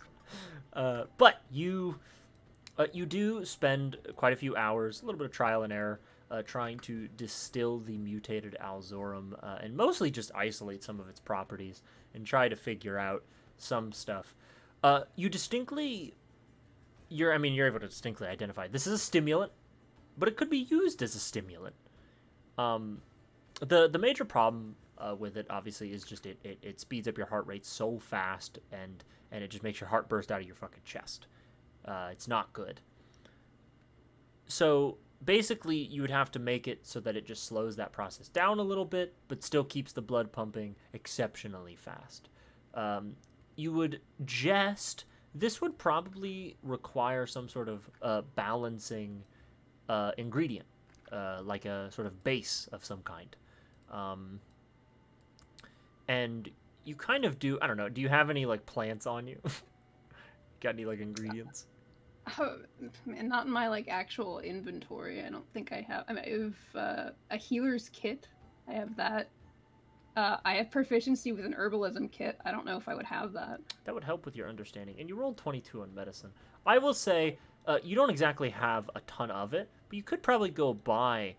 there's a type of, like, ginseng root. It's sort of like an actually more arid variety. It seems to come from, like, very arid environments, like the ones you might see in the eastern part of the world, probably growing out of, like, the Blood Rock region, or by Sand Trap or the Spines or whatever. You would get the sense there is a type of root that is used in a lot of medicine and a lot of teas and stuff, and it's used for, like, colds. But you get the sense if you probably distilled this and kind of got out some of its medical minerals, you could probably combine it with, like, a liquid substance of this mutated Alzorum, and you might be able to counterbalance it if you just get the measurements right. You can try and get the most out of it. And Henry would try to do that. Sure, yeah. You go to the you go to the store. You can buy it. It's pretty common. You buy some. He goes to the farmer's market. He gets his little. You spend the better part of the day, and you get one dose of this, effectively, vial of clear white liquid. This needs to be tested. So yeah, you realize you don't have a test subject. You're just sitting in a room. You're sitting in a room with a needle. Yeah, Henry was, like, looking at it, and he's like, well, ethically, I don't know if I could ask someone else to test this. Yeah. I guess I have to test it myself. I guess Henry would use it on himself to see what happens. Yep, you find the right spot, you stab yourself, like, in the thigh or whatever. And, the world becomes just so far away. Henry dies. And everything becomes so much louder. But also so clear. As it's like you're looking at the world through a fisheye lens. And you feel so fucking fast. You gain the effects of the haste spell. Ooh. Okay, yeah. Henry goes crazy. Since he tasted, he's like, I bet I can read through these books way faster. And so he goes back. He goes back. It does not make you mentally clearer. He doesn't know that. He's like, I can turn the pages so much faster. Yeah. Yeah. There might be some personality effects. He's cracked out. He's a little cracked out. Yeah, yeah. But yeah, you cracked speed read. You get like what, a minute of this? I think so. I think it's a minute. I think it's a minute. I think Yeah, I just haste is a minute. Yeah. Yeah, you get 1 minute of reading. Right. Unless you do anything else. I mean, your speed's doubled. You got 2 actions. Yeah, Henry might go and try and find Bimbody to be like, oh, look what I did. Like, Henry runs down the hallway. Henry is Oh my god. You sprint out the Magenta Palace because he left the Magenta Palace. Yeah, he's looking for him. Yeah, so you go and you start looking for him, and you are just you are fast as hell. You're moving at like... And on this day, So Henry fast. and Felix grew that much closer. Yeah, he's like, I understand Ferric so much better. I get it. I see everything. It makes sense now. Yeah, you run and you run and you run. I don't know. Make a survival check. Yeah, survival to find Bimbody. All right. Yeah, he's fighting for his life. Woo! So, in your head, you're just like, I see everything all the time. here's the thing, Henry. In your accelerated brain state, you go, I don't know where he went. I don't really know anything about this guy, but he's an old man. He probably went to a bar. So you go to the closest bar to the Magenta Palace where you might assume an old man of his age would go. And sure enough, you get it in 1.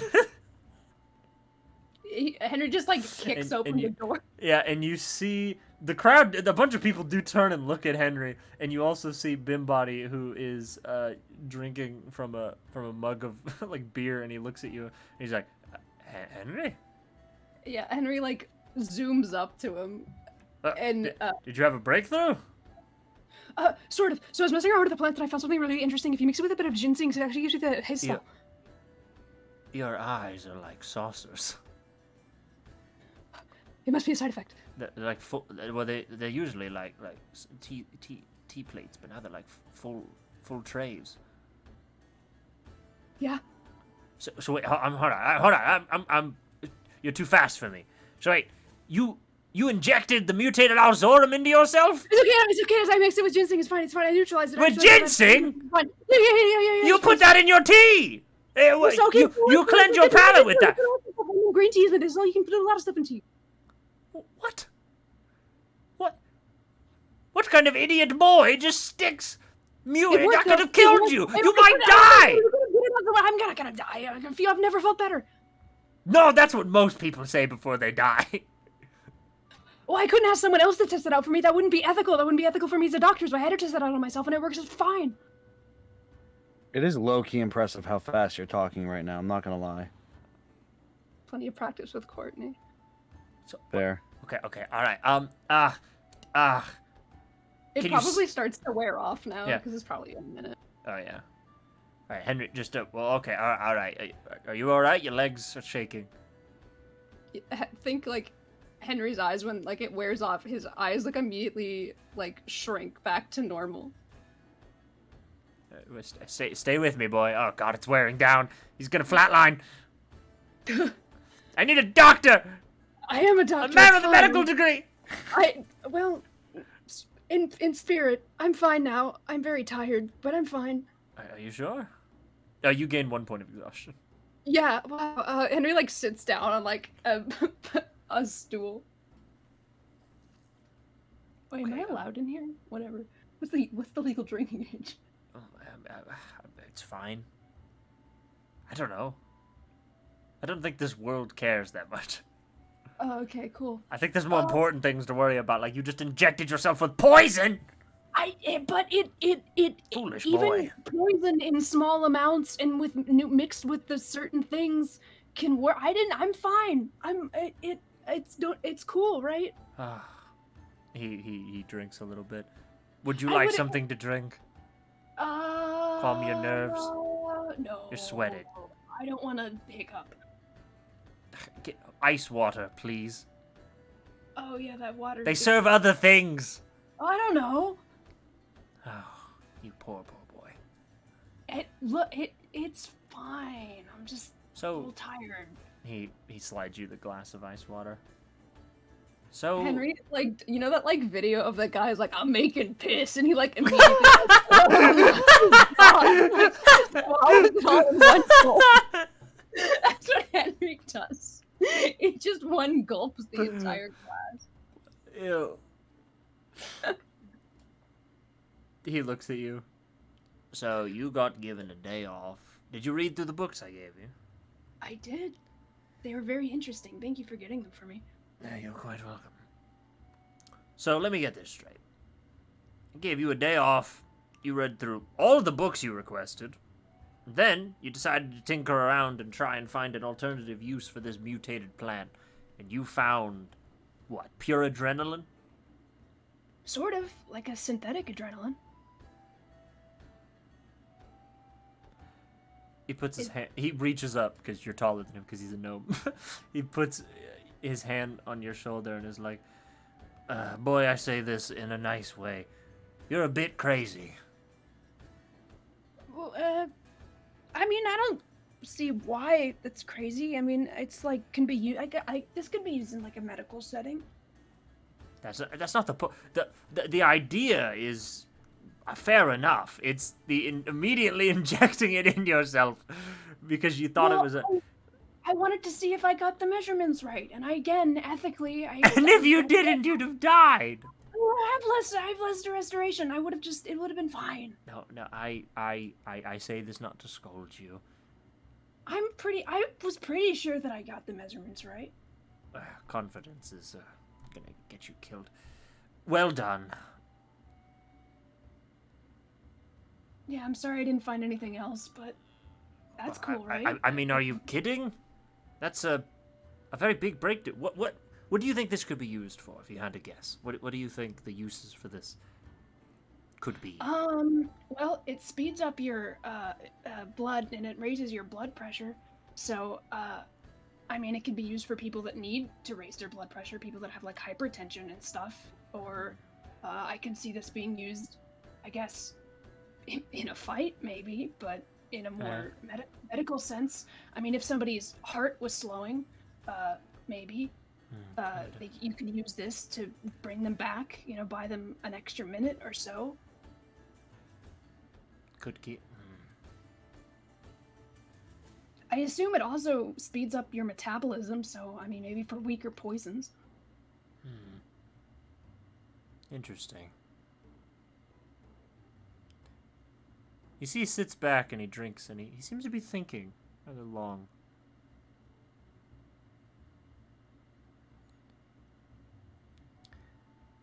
This doesn't change the trajectory of my research. I still want to isolate and know what caused this mutation. Yeah, of course. But you, young man, you saw a harmful mutation and you turned it into something useful.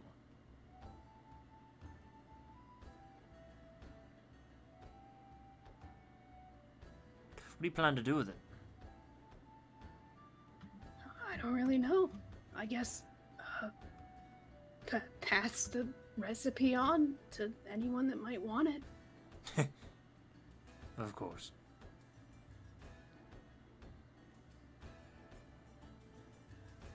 I mean, yeah, I don't know the full scope of what this could be used for.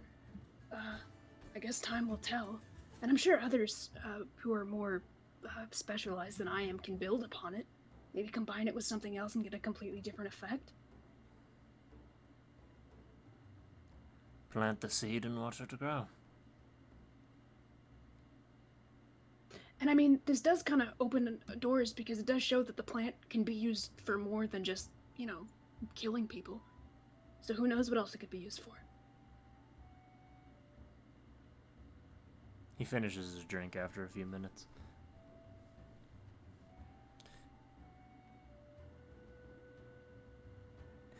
You're a damn good doctor, young man. Henry has a flashback to making rot curse cure out of dick pills. And he's like, oh, thank you. I'd try. You're a very, very worrying scribe. So sorry. But you are a very good doctor. Henry's like red in the face, but thank you. Enjoy the rest of your evening, boy, and please don't go poking yourself with things that, might kill you. Right. Of course, in the future, I'll try and take more precautions. But it gives me an idea. Oh?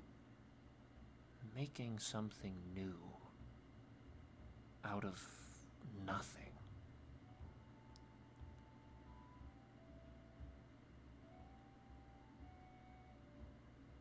You see, he kind of snaps his fingers. Where have we seen that before? 70 years ago? No, that doesn't make sense. There's no byproduct. What? Well, the only time in the last century of my life that there was a revolutionary discovery of someone turning something largely thought to be useless into something beneficial was Bleak Rock.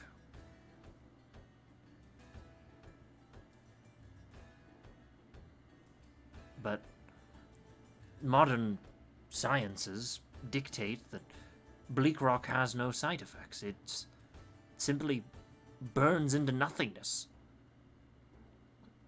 There's no pollutants, there's no effects to the known world. None that we can see. I mean, logically, there's got to be some kind of byproduct, even if it's harmless.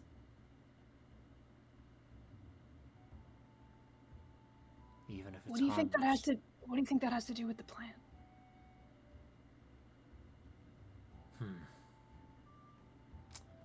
Well, in Ikoria, Bleak Rock factories are extremely rare. In fact, they're not found. The only reason Alzorum grows on the city of Argents Bay is because of its connection, its trade routes with Ikoria, where the plant is native. It got carried over, possibly through ship travels and whatnot, so hundreds of years ago.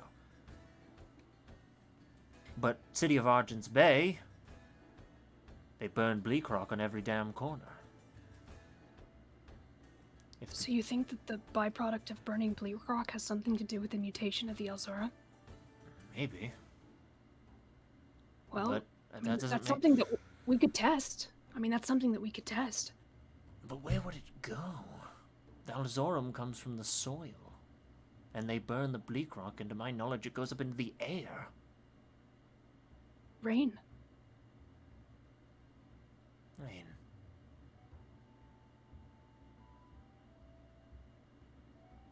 Would Henry know about the water cycle? Yeah.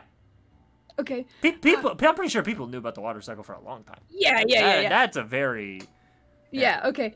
Well, if we burned it and it went into the atmosphere, I mean, it's possible then it came back down in the form of rain and then the plants drank that up.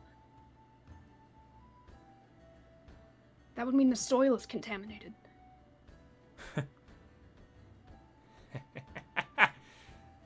He slams his tiny fists onto the table. Henry jumps. And is like, I don't know who raised you, young man, but they did a damn fine job. Tomorrow, you come into my office, all right? We're gonna figure this damn thing out. Right? Yeah. I have new okay. ideas. Awesome. I'll be there tomorrow early. Go home, rest your heart. Please, don't have a heart attack. Okay. Yep. You experience any weird side effects, you consult your nearest cleric. That's me. The one that's not you. You'll stick something else in you. Okay. All right. I'll find one. All right, he waddles off. All right. Yeah. Henry would probably leave too. Okay. And where do you What go? time would it be about this time? I mean, you've been reading all day. It's probably like 6, 7 p.m. He might stop by the house of quiet hours, maybe just to drop off the recipe for the adrenaline that he has written on a napkin. Yeah. You would stop by the House of Quiet Hours.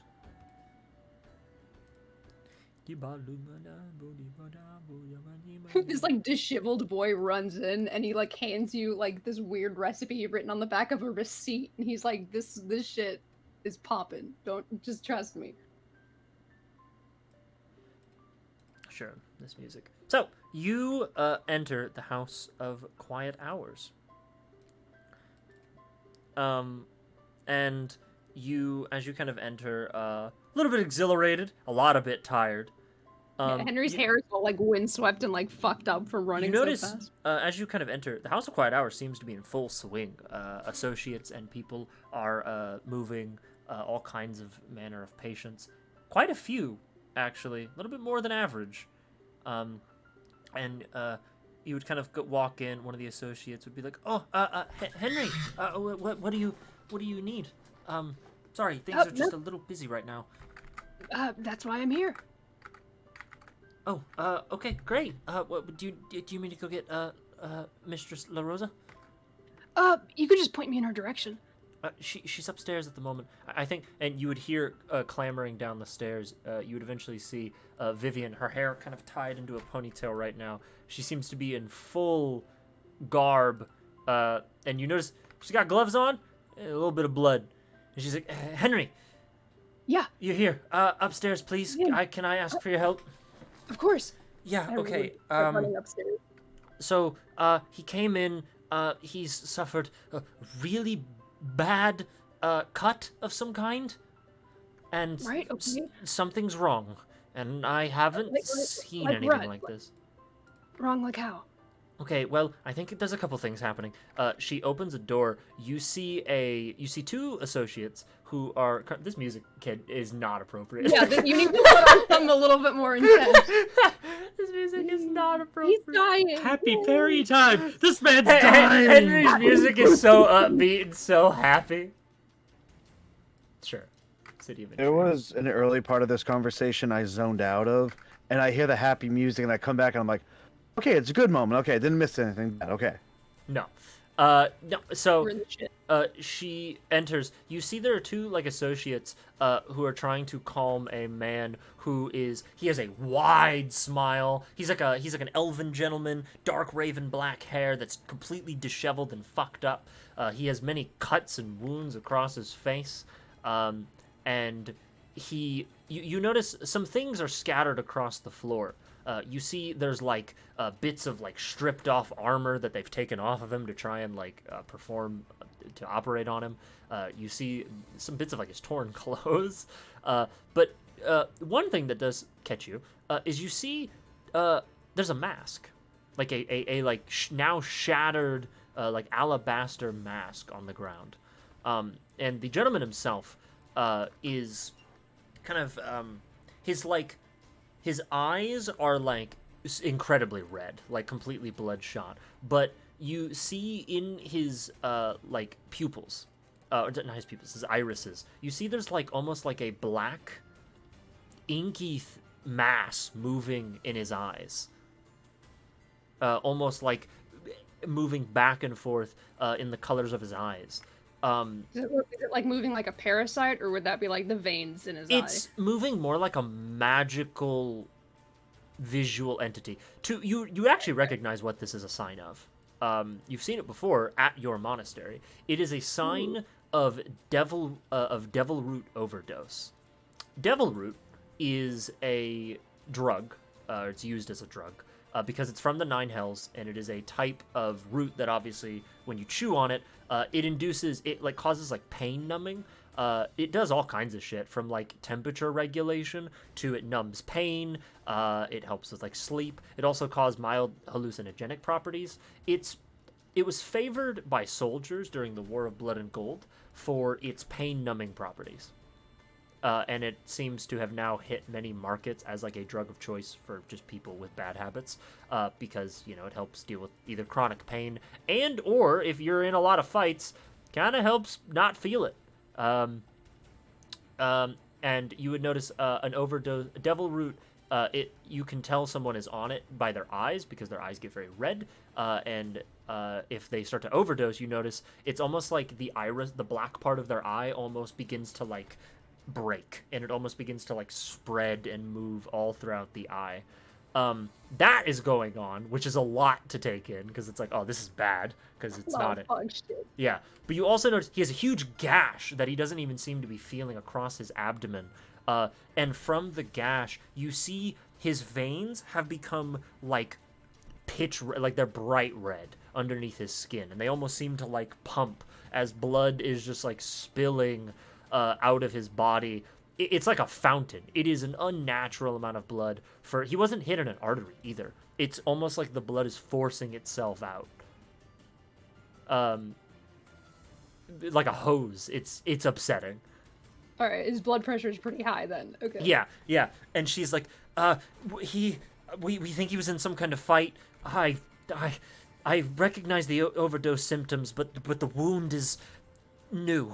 This is new. So when she says that, does she mean like he didn't come in with the wound and it just like randomly opened on his body? No, or she means the effects. She's never seen something as okay, dramatic as this. Okay. How would Henry know that devil root overdose is usually treated? Well, it's treated the same way you would treat a devil's existence, with holy radiant magic.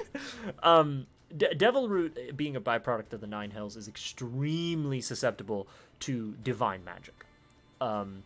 And it's like a lot of things that come from like other planes of existence. Alan's not far off. You kind of fight it. You kind of exorcise the overdose out of him. Teach him the old ways. In a sense, you force the poison out into like something that can absorb it, like a sponge or something. You've potentially heard of people using like magical crystals that have like absorbing properties where you can like trap negative magical energy into. Things like holy water would actually work.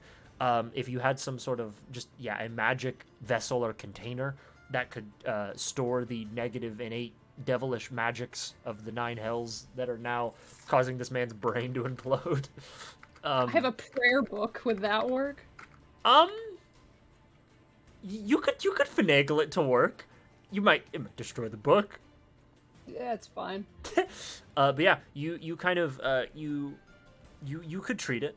It usually involves, ironically, bloodletting a little bit, which this guy's got plenty of. Oh, he's doing that. So would Henry infer that maybe he should try and fix the wound first before he starts trying to get rid of the I would say medicine check.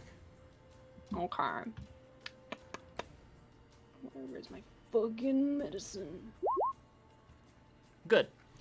So your high medicine roll would allow you the understanding that devil root overdose is these two you immediately realize these two symptoms don't fucking make sense, because he's overdosing on devil root, and one of the main things that kills you about a devil root overdose is that your body becomes so numb that your heart stops beating, and you get no oxygen to your brain, and your brain just kind of collapses and turns to like fucking fiery mush. It kind of breaks. This guy's heart's beating way faster than it should. So the fact that he is both overdosing, he's on like uppers and downers at the same time. Whatever's wrong with him. Does this match what I know Alzorum does to people when they take it? You know, mutated Alzorum definitely accelerates you. Oh, so maybe his shit was laced. Okay. You could also infer. You heard it was used as a poison. It could either be laced, could have also been administered by the wound, but you can't really tell that immediately. Oh, okay, right, okay. Well, is this guy's freaking out, right? He has a wide smile on his face. Seems like the effects of the drug are doing their job. Of he doesn't care. He's freaking out. He's having a good time. Okay, the first thing that Henry would do really quick to try and harsh this guy is mellow. Okay, let me roll something. No happiness on Henry's watch. Sure. You're supposed to be numb. Yeah, Henry was like, I was in the DARE program, not on my watch, bitch. Yeah, I'm watching this. I'm like, why would? I'm like, that's pretty cool that you'd have it on him. And then I'm thinking about like, no, he'd always have it on him. Yeah. Okay. Okay. Let me. Sorry, I have to make this roll private because reasons. Good. Definitely fails. What's your passive though? 17, I believe. 17 passive perception. You notice something weird? The mask on the floor, it glows ever so slightly, almost as though it's reacting to the presence of your calm emotion spell, but nothing seems to happen with it. It just stops immediately after the spell takes effect, and this guy, he goes from being like, yo, fucking gotcha! And he seems to, like, soothe himself. He stops thrashing as much, which helps his blood loss a little bit. Yeah, okay. Then I guess the next thing that Henry would do is he would try and close up the wound. So he would do a lesser restoration. That would be cure wounds. Lesser restoration would help with poison stuff. Well, yeah, I was just thinking that might also help with the devil root. You could do either or. Would Henry know which one was better? In the moment, I mean, one helps his impending blood loss, the other would help his heart not explode. Both seem to be pretty pressing matters, so I would say either. Just flip a coin. Both would be. All right, really good. Henry would use a lesser restoration. This guy seems like he's fucked up. Might as well use all your shit. Okay. I will say lesser restoration ends one effect, so you can either end his impending overdose, or you can end the seeming effects of what might be Elzorum, because they're separate. Since he's dealt with the devil root before and he knows how to treat that, I think that I'll end the Elzorum. Okay, yeah. You immediately see his veins begin to recede into themselves, and they stop beating. The blood loss seems to slow a lot more to a much, much, much more sustainable degree. Yeah. Okay, now we can treat for devil root. All right, and how do we do that? I mean, I know how to do it, but is there an easier way? Because the way we usually treat for it is it takes some time, and I don't think he has time. And you said that the way that Henry would know to treat for it involves bloodletting? It typically involves, because it's kind of like a little bit of exorcism and a little bit of bloodletting, because you're kind of trying to like expel the bad stuff out through his body. Okay. And it Henry, kind of you collect it in the blood, and you get the bad blood, and then the bad blood is. Henry pulls out his prayer book, and is it just like you just cut them on the arm, and then like the blood goes into the book, or how would Henry go about this? Yeah, you kind of collect it. You kind of Okay. collect it, and you pray a little bit. Yeah. Yeah, it would And- go onto the book. It's like because it collects in the magical vessel. He's like, normally we don't use a book, but this is all I have on me, so hopefully this works. Oh, okay, this is weird. Usually we just give them a bunch of meds and we hope they make it. No, it's from the 9 hells. You have to exercise it. Oh, that makes sense. So as you go to do this, make a religion check. Oh Lord. This is Henry, a do you religious have good- ritual. Do you have good religion, Henry? I don't fucking remember. Yeah, it's all right. Yeah. Hey, A 19. let's go. You do have disadvantage because you do have that 1 point of exhaustion. So Whatever. I'll take the 18. 18 is good. You notice as the blood, as he is bleeding, you say some prayers to Pharnix, and you begin to invoke some of the powers of your goddess to effectively begin to collect. And you notice as the blood is kind of slowly seeping out of his veins, it begins to almost be like pulled out of his veins, rather quickly. Henry's prayer to Farnix just sound like, please, please, please, please, please, please, please. And it like his blood goes from red to inky black, and it begins to collect in the book. But you eventually see his eyes fade from red to a normal, not healthy pigment, but definitely not red. And the black scattering of his iris begins to soothe back to normal. As eventually you notice all of it's gone, and then you slam shut the book, and you immediately feel the book become heavy in your hand as it is now like entirely black, and there is a weight in it. Would I know, like, if I used Sacred Flame to destroy the book, would that, like, delete this? Yeah, it would just go away.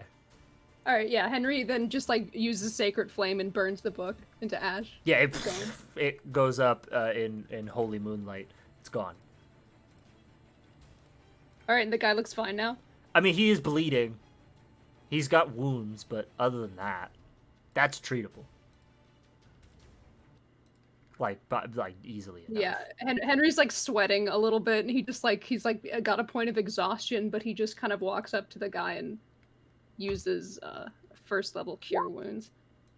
Yeah, you cure wounds, and his wounds are now stabilized. He is okay, and you see immediately as these effects wear off, he fucking passes out instantly. That's probably a good sign, I could think.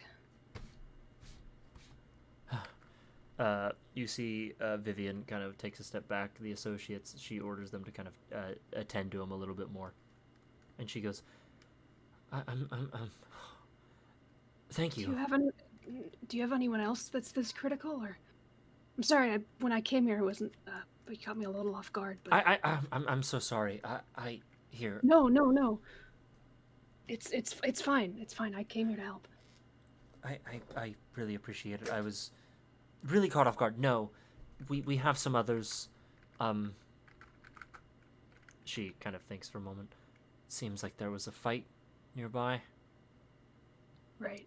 I used a lot of my magic on this guy, but I still have some. I mean, any help you can give,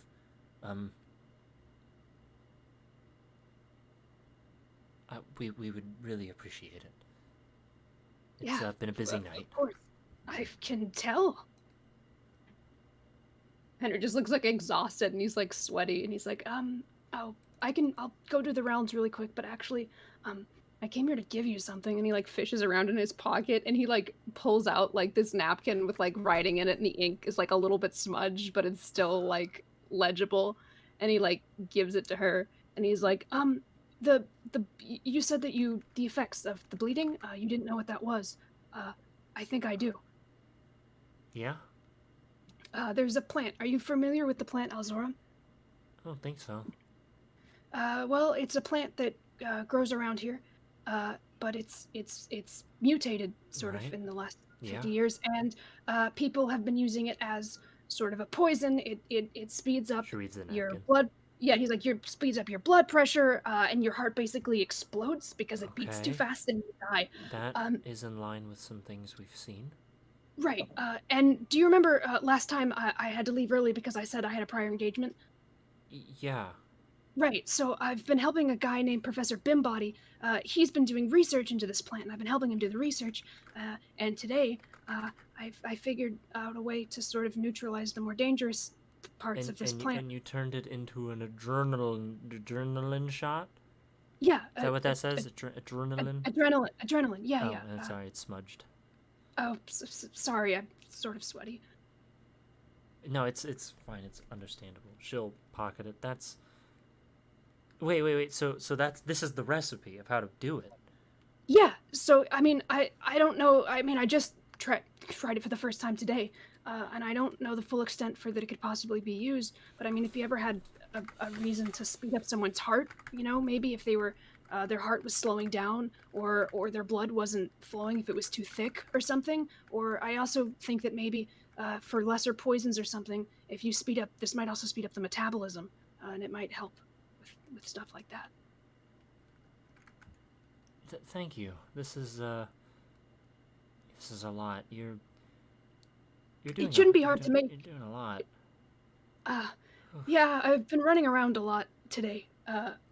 You look Yeah. so exhausted. I'm sorry. I Oh, really. I did let you know that there is a small side effect.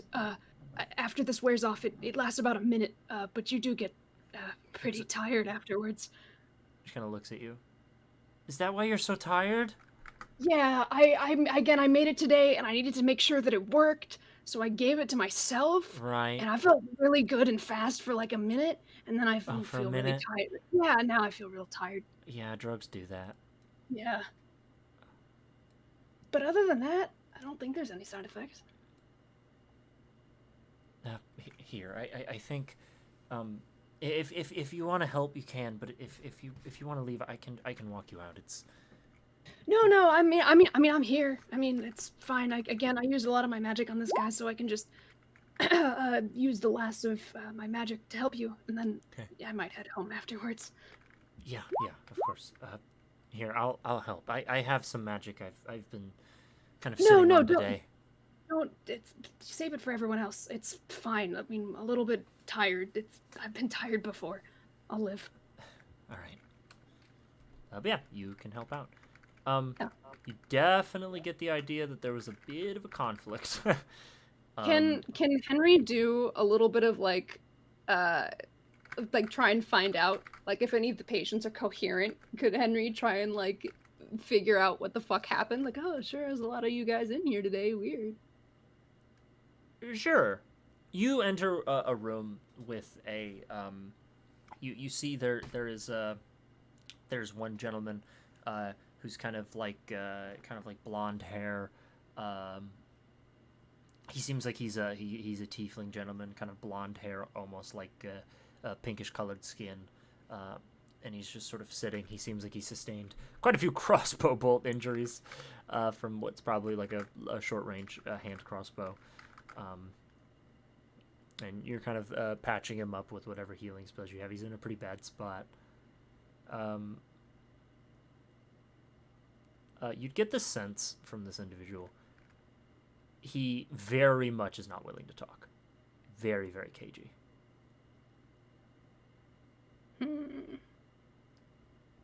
But yeah, I guess Henry would just try and make small talk with him a little bit. Yeah. Sure. What do you say? What do you say to this guy? Just like, my name's Henry.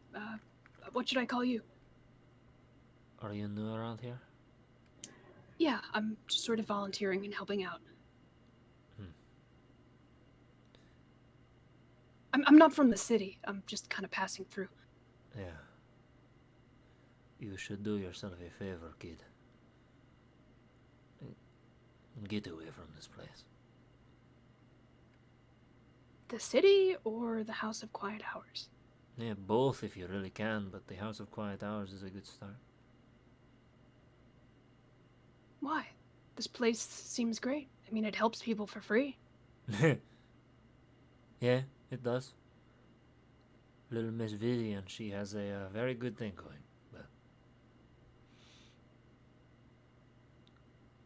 you Can know, Henry do like an insight check to try and figure out what the fuck he's talking about? he kind of looks at you and he goes, "But it's not without its rowdy suspects, yeah." How do you mean? Well, kid, with all due respect, you get caught up in these types of places and people die. And, Henry, you would at this time hear a crash from downstairs. God damn it. Okay.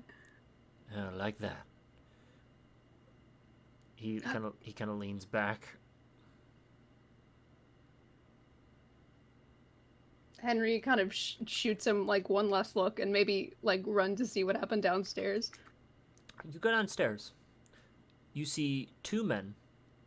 They have drawn weapons.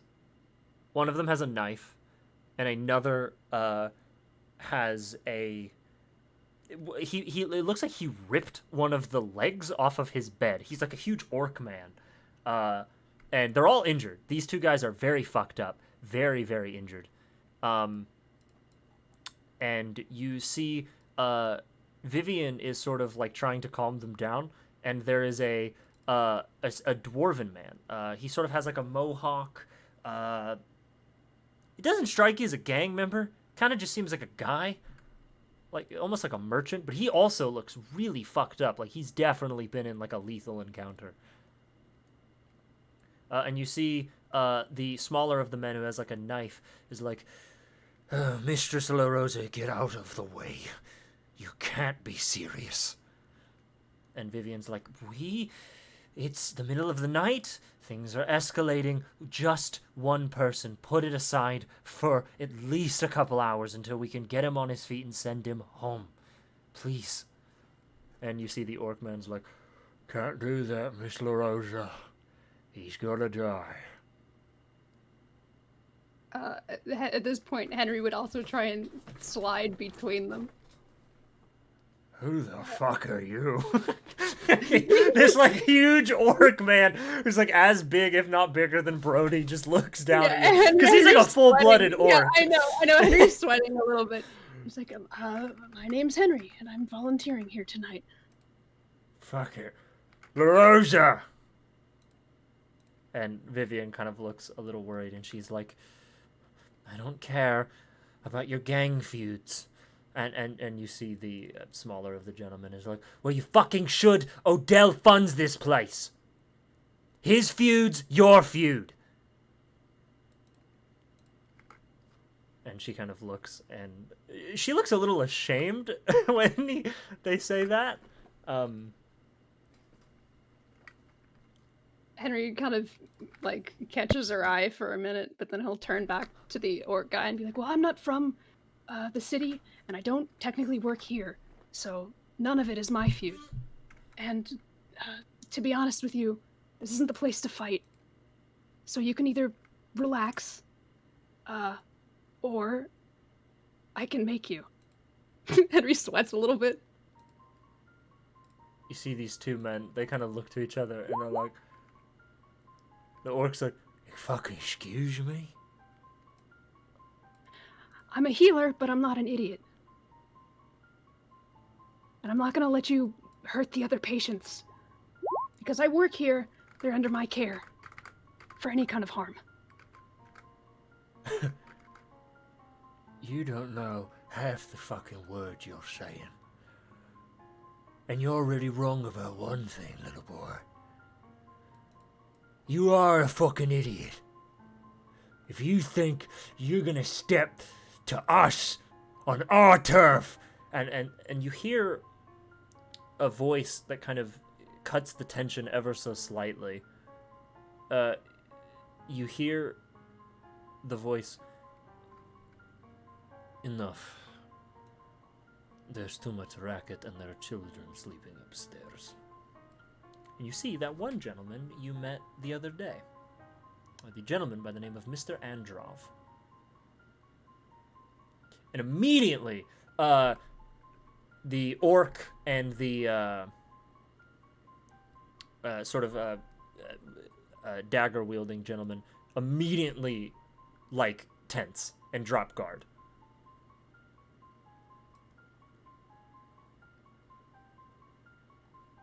You see Androv kind of walks into the space, and he looks at you for a minute. Henry's like hands are like shaking, and his like hair is fucked up. He's probably got blood all over him. And then he looks to the other two gentlemen, and he goes, "Leave. You're not welcome here anymore." And the orc's like, "But, boss," and he's like, "No. Just go before I make you." The young doctor has a point. This is a place of healing.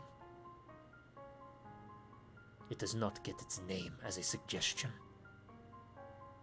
Shh. And they immediately walk away. They leave. They don't question. Henry exhales very clearly and like slumps his shoulders. He looks to you again, but doesn't say anything, and he puts a hand on Vivian's shoulders. I'm terribly sorry, Mistress La Rosa. They are my burden to bear. And she kind of looks a little shaken, and she's like, I asked you to keep the feuds outside of my door. I know. He looks to the dwarven man, and the dwarven man is like, you're a fucking sellout! And you see Odell Androv just sort of stands tall and goes, maybe so, but I'm not here to fight. Vivian, please continue treating your patients as you would. And she nods her head. And she'll kind of, as she walks by you, she'll be like, Henry, you can come with me if you'd like, or you can leave. I'll go with you. I don't think, Actually. he looks to him. Henry, was it? Yeah, Henry Abbott. Saw you the other day. Right, you were with, Alexander. Indeed I was. Would you care to have a talk with me? I feel as though I should offer you an apology. Can Henry do an insight check on this? Yeah, please do. Alright, Henry's insight is pretty good. Oh, +7, fuck you. Still on a 9, though. That's pretty high. An insightful boy. He is a hard man to read. He is like trying to look at stone. You see his right eye literally made of stone, with a sort of like blue, almost arrow in it. He's got a stone cold expression, but you're convinced, at least briefly, if ever so slightly, he's probably honest about at least his intentions to apologize. Okay, Henry would turn to Vivian and just be like, alright, I'll be out in a minute. We can talk then. He will step outside. Henry would also slide outside, just look tired, looking like shit. Shaking because he almost got his ass beat in the hospital. Maybe. Oh, what a rough night for this young man. I'm so sorry, Spooky. I know you were not looking. You were. Y'all want to talk about development? You were like Henry had so much gang members. You were like Henry said so much yesterday, and I'm like, well, it's just gonna keep going if he keeps going back to this place. Yeah, no, he is a glutton for punishment. Our boy finally got a set of balls. Yeah. We're so proud of our boy. You know, he only grew balls because he's a doctor. He's like, I gotta protect the I'm a goddamn doctor! I'm a man with a medical degree! Not even that. I don't even have a medical degree. Odell stands outside and he lights what looks like a full cigar. And he will just sort of put his back to the wall. The lights from inside the House of Quiet Hours just sort of illuminating the street. I apologize, Henry Abbott. Those two gentlemen were under my employ. And they tend to think with their fists before they think with their minds. I see. I don't mean to meddle, but if I recall, you kind of fund this place, don't you? Indeed I do. I have my hands in many of the pockets of the Southtown region, as well as the harbor, and Northtown, and the high roads. If I might be so bold, why?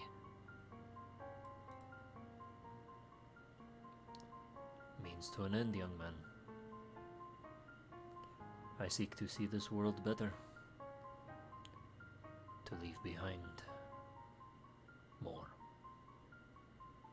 He takes a drag off of his cigar. Isn't that what you're doing as well? I'd like to think so. And the people that you employ, do they think that as well? Maybe some.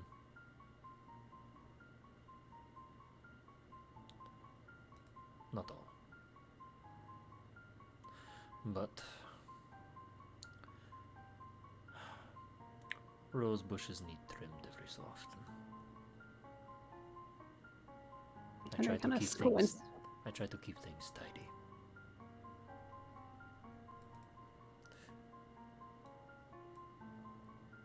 I see. Henry's interacted with like criminals plenty. Yeah. Can Henry vibe check this interaction too? To know if this guy's a criminal? Yeah, just sort of like is he like a criminal or is he just like a fucking like business mogul or like landlord or something who does some sketchy shit sometimes? Is he a bad guy or a bad guy? Yeah. What's his killing body count? It it is hard to gauge that from an insight check. Right. Because you don't really know exactly who this man is, who he serves, or what his MO is. It is still difficult, but you at least know he gets involved in gang violence. Of a kind. Hard to tell what else that means, though.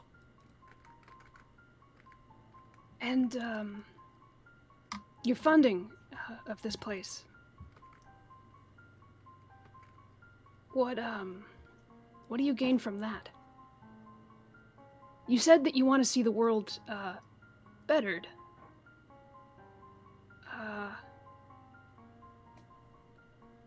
Forgive me, but normally, people aren't so, magnanimous, especially with money. I know that places like this are expensive, very expensive. I'm sorry that if I find it hard to believe that you would put that much money into some place like this for no other reason than it's the right thing to do. True. There are always two sides to every coin. You see he pulls out a coin out of his pocket. And he sort of just begins to turn it in his hands, mindlessly sort of doing the coin dancing trick across his knuckles. Yeah. Mistress La Rosa, the late Mistress La Rosa, Vivian's mother, saved my life more times than I can count when I was young. When I would cut my hands on the piano wire as I would try and fix instruments. When I would hurt myself on the strings of a guitar. When I found myself with my hands broken from making them make acquaintances with another man's skull.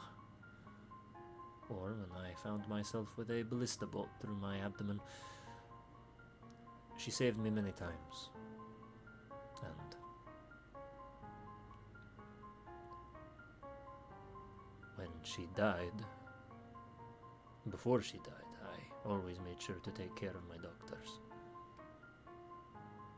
She helped the community. Did it all for free.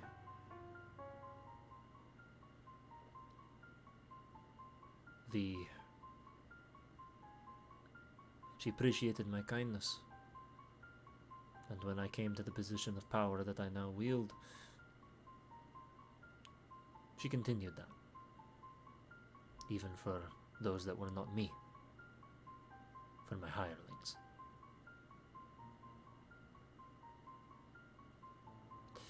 There is mutual gain. My men need doctors, as you can clearly see. I trust the ones of the House of Quiet Hours.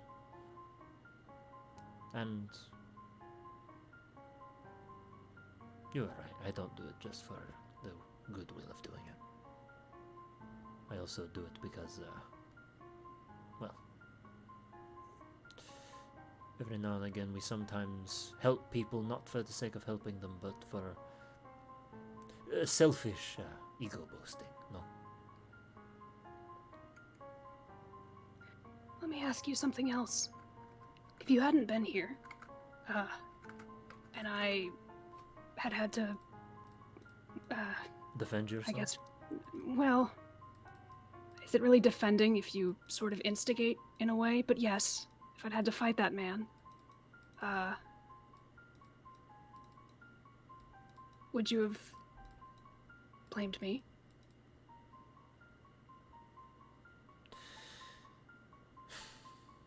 He takes another hit of his cigar. And he would even, like, offer it to you. Henry just sort of shakes his head. He nods and takes another hit.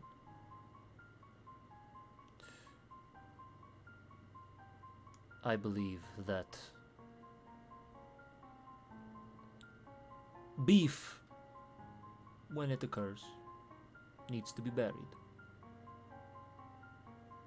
If two men have disagreements over whatever reason, if they are not inherently related to my business, it is not my problem.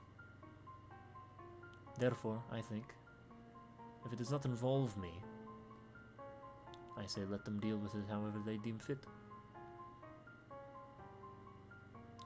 If You you fund and this place. Doesn't everything that happens here involve you? But not you. You getting hurt concerns me not. Not unless you are you are deemed a extension of Vivian's goodwill. Well, I wasn't so much me getting hurt that I was concerned about. Ah. Now if it was her that got hurt, I would have, what would I have done?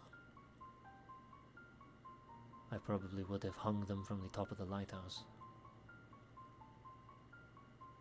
And I would have paid 2,000 gold pieces to whoever could hit one of them with a stone first. That'd have been a start, I guess. But if they'd have hurt you, I don't know. I probably would have done nothing. Unless Vivian asked. What if I'd hurt them? Then the only thing I'd expect you to do is dig a hole. Clean up after yourself.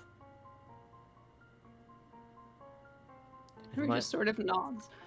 If my men get themselves killed, deciding to set petty squabbles behind doors I have told them time and time again are off limits for bloodletting.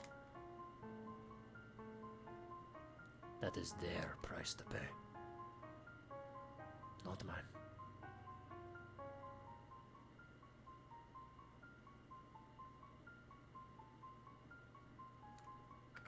True neutrality is pretty hard to keep when there's funding involved. I know that this isn't really my business. As I said, I'm not from here and I am just sort of helping out. I'll probably be gone in another week or so. Consider your questions the cost or the exchange of my apology. Consider the answers to your questions my apology. Ask away. Right. I have nothing to hide.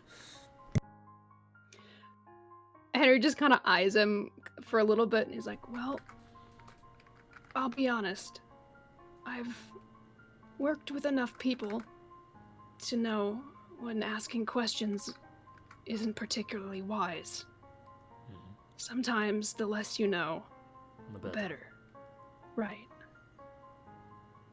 So I think I won't ask you any questions. I'll just say, I'm concerned for Vivian and everybody else in the House of Quiet Hours. You said that you've told your employees many times that this place isn't for fighting. I have to wonder whether or not you truly believe that they would listen. When it comes to fights that involve life or death, well, tempers tend to run. I would just say that whether or not you intend to, you're putting her life at risk. And the risk of the many people staying here.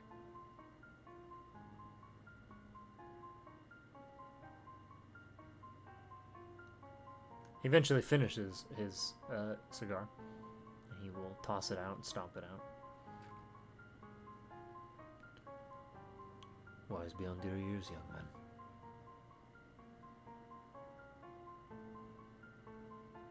Henry kind of just gives him a knowing look and is like, I probably won't be here in another week or so.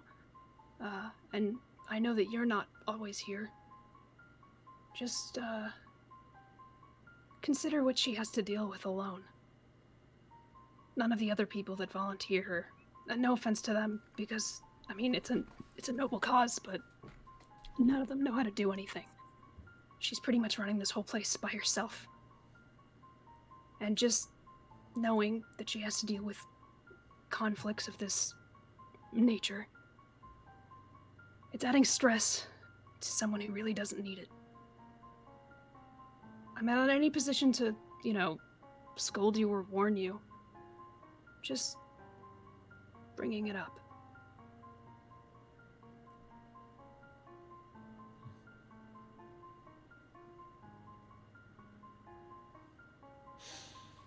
See, he kind of leans back.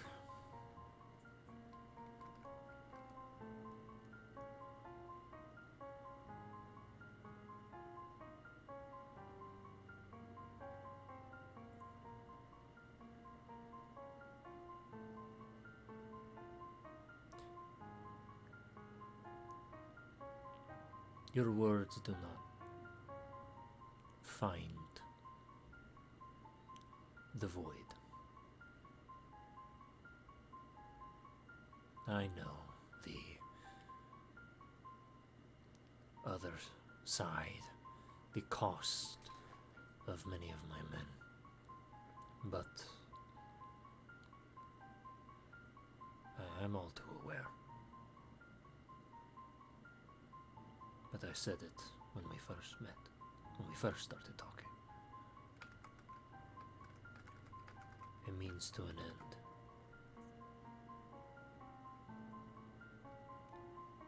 You're a doctor who seems quite the virtuous one at that.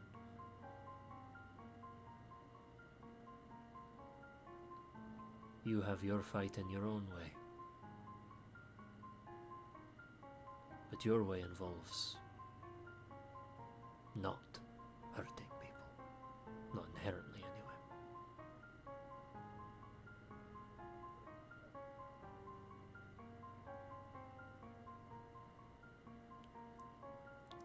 Can't say I've run into too many situations where violence was the only answer.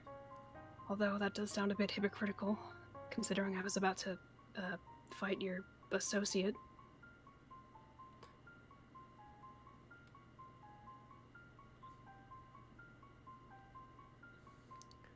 I hope to keep Vivian safer.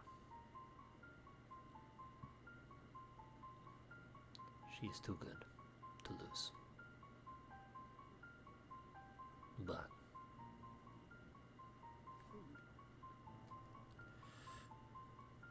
some things might never change, young man. But I have a question for you. Seems fair. In all your idealisms, in all your observations, rather good ones, I ask you, who do you think is in control of this city, the lives of these people, the people of this clinic, of these streets, of every shop and stall. Who do you think is in control of it all? Can Henry do an insight check on this? For what? To see, is he like referring to himself, or is he just like is he implying it's me, bitch? Like, I will give you this. It's a genuine question. This does not seem like a facetious thing. You get the sense he know, you get the sense he has an answer, but you get the sense he's not. This isn't like an ego thing necessarily. It's not like a gotcha. No. okay, No. well, yeah, I wasn't thinking it was like gotcha. I was thinking of it. He was kind of like he's not like a warning. he's not inherently inferring himself. No, and it doesn't. Okay, It doesn't. This doesn't seem. Well, it is laced with not threatening intentions, but definitely oppressive ones, like very intense intentions. Right, but right. Not as a threat, I would say. It's an aggressive statement for sure. Okay, then Henry would just kind of look at him for a little bit and then just say, I don't know. I don't think I can tell you who exactly, specifically is in charge of everything, if there is such a person. But I can say it's probably not the Archmage, and it's probably not who people would guess. It's probably someone who isn't really seen. I find that the people who have the most power tend to be pretty unsuspecting about it. People that wield power openly tend to get killed. Astute Or martyred. observations.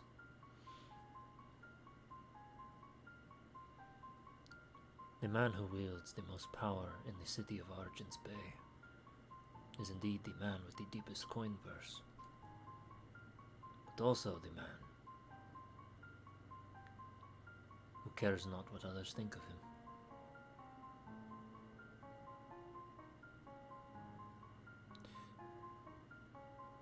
And only a person like that could ever. A person who is willing to do violence. Who's willing to walk both sides of the coin. And he would flick you the coin he's been rolling. I guess Henry would try and catch it. Yeah, you can. Unless you don't want to. Do you want to drop No, it? he would do the thing where you almost like almost drop it a couple times, but you end up catching it. Very tired. Only someone like that could ever, in their right mind, be the Prince of Paupers. Would Henry recognize this name at all? History. High DC. Oh god, history is not my strongest, whatever.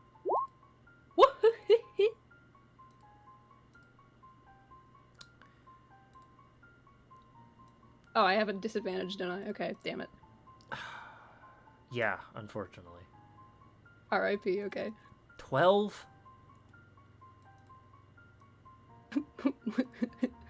I would say, yeah, Alan's observation is a very good one. The word paupers was in a note you found recently. In a shack in the middle of the woods. Ooh, Sirloin about to get his daddy back. Okay. I think Henry would file this away in his mind and just sort of look at him for another minute and just say, I accept your apology.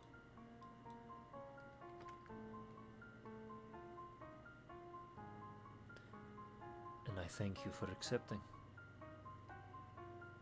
Henry would just sort of like give like a slight bow and then go back inside. Another thing. Yeah. To not keep you. You're a good young man. And I know whoever raised you probably did so well. But if you ever come to understand more, or perhaps you feel like you need another way to help,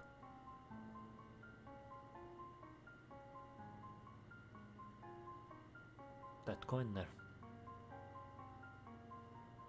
Use it. Do you look at the coin at all? I think that he wouldn't do it with the guy right there in case, like, it was something he recognized, so he wouldn't have a reaction. So Sure. he would just sort of nod at the guy.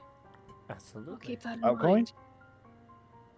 So, I think Henry would go inside, and Yeah. he would go to a room that he knows is empty, and he would rest his head against the wall. yeah. You easily are able to do that.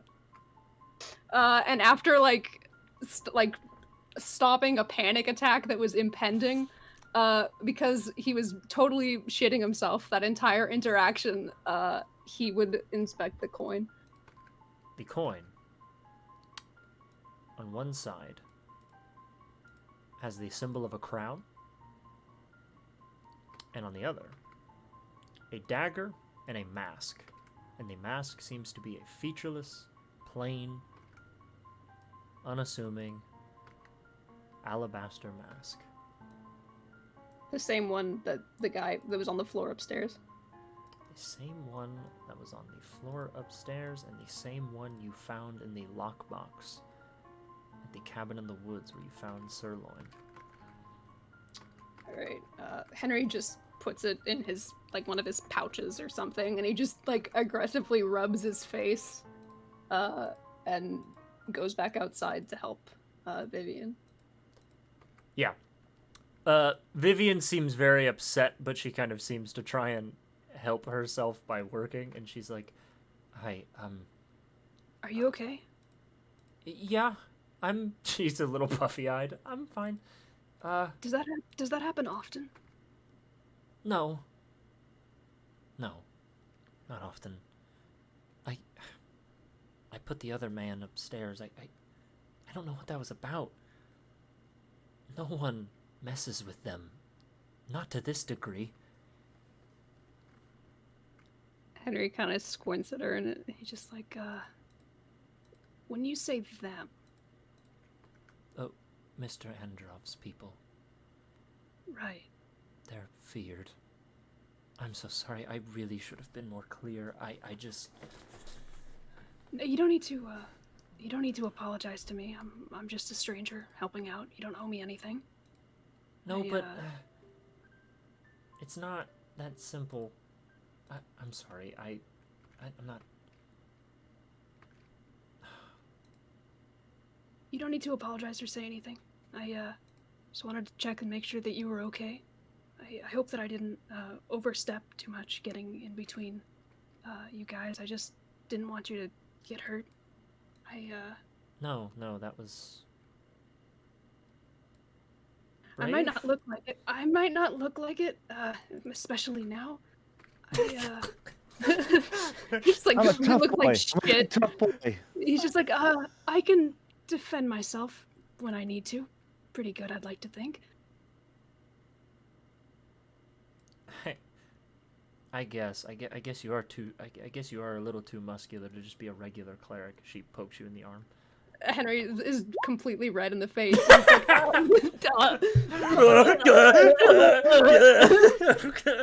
Throws up, leaves, kills herself. yeah. Shits himself, kills her. yeah. Gets hit by cart. Yeah, Henry's just like, I grew up on a farm. Okay. Just blurts it out. Thank you.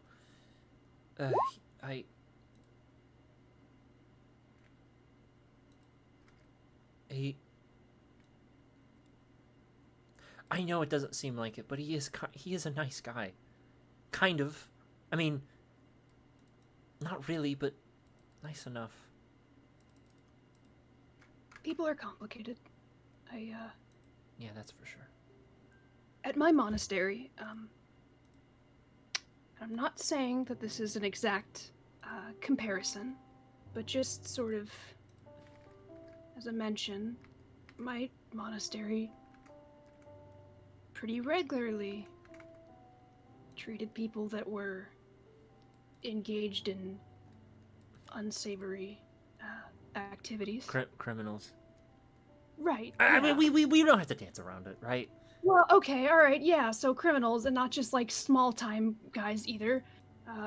Wait, how big are we talking? Well, I mean, I guess I can't judge, but like, how big are we talking? your dad never really let you. Your dad never really let you know. I'll paint you a picture of the types of gentlemen that you interacted with on occasion that you thought were really nice guys. Because there was like there was an older drow man who would just kind of he would hang out at the hot springs a lot, kind of naked, and yeah, dick out, and you know, I don't know. I feel like naked old men, they gotta have power and money to be doing that. So powerful enough to feel no shame in any way. So yeah, that kind of. Okay, so Henry just looks at her and he just goes, powerful enough that I never asked. That's fair. Yeah, that's a smart. So, and many of them, I mean, they seem nice. I used to talk to them. I mean, when I was really little and I didn't know anything, I just thought that they were like nice old guys. So yeah. I mean, people are complicated. I'm not naive enough to think that they're not. Yeah, I know. It's just. And I don't, for the record, think any less of you, by the way, because you're being funded by Mr. Androv. I get it. It's pretty much impossible to run a place like this with no funding at all. And I'm sure you're doing a lot more good than harm by having association with him.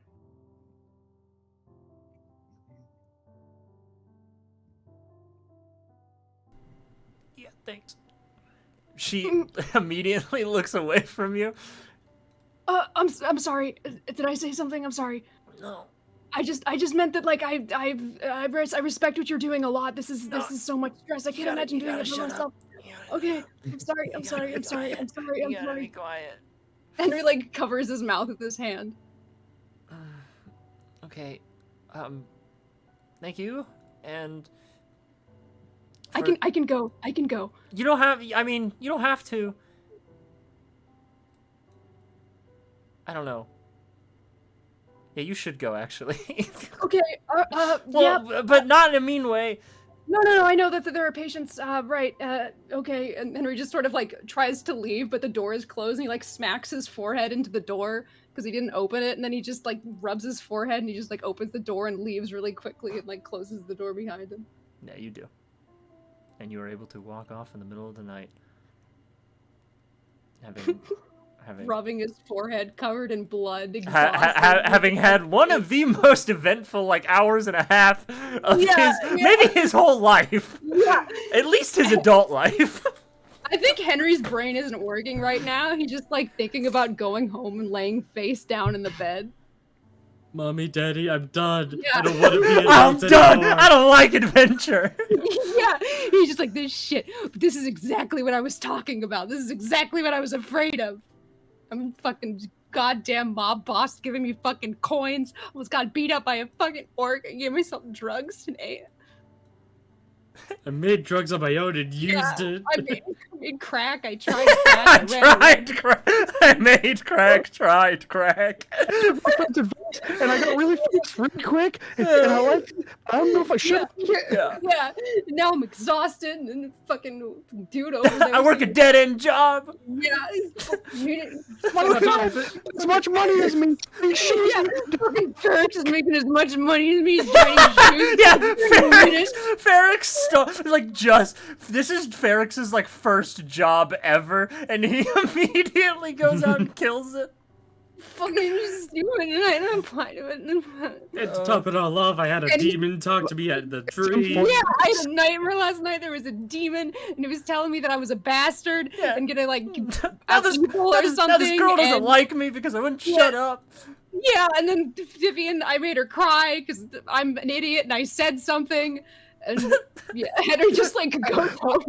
By the way, I love the headcanon that he doesn't understand that he just rizzed her in the most like smoothest way He possible. doesn't. He sees that she was like turned away and just crying. And he's like, "Oh fuck! I said something. I said something." Oh, shit." You literally healed the fuck out of a guy, found the cure for this like incurable thing, then all of a sudden stood up to gang members and then console her after. Yeah, that's just. Holy fuck. Henry's autistic swag. No. His eyes are Weezer blue. Yeah. Yeah, so Henry in his head, that's what Kraft just said is what happened, but this is Henry's perception of events. He stumbled into this house after like doing drugs and getting scolded by Bimbody. He goes to this house, he like does save that person, but he's kind of like sweating about it because he was like, oh shit, that's scary. That was a lot happening. That was fucked up. And then he goes down and he like almost got his ass beat by that orc because he was just like, man, that guy was gonna kick my ass, but also like I kind of had to do that, right? So he just in his head, he just like went down there, he almost got his ass beat, got saved by this other dude, then went outside and the guy was really scary to him and said a bunch of like vague philosophical things, and then he went back inside and he like insulted Vivian, and then she like told him to leave, and now he's just like going home like, man. What a day. We clown on Zay for sometimes tripping. Dude, Henry's not tripping. Yeah. He's digging into the void. We thought we found the bottom, but no, he went to the other side of the Dude is about planet. to find the bottom of the flat Earth. Like his interaction with the gang leader was just, oh my god. Yeah, Zay finds bedrock, and then he also looks to his left and then sees the hole through the bedrock. That Henry's got like a fucking miner's hat on and he's digging down. He's like, I made her cry that I hit my head on the door. So you all meet back up.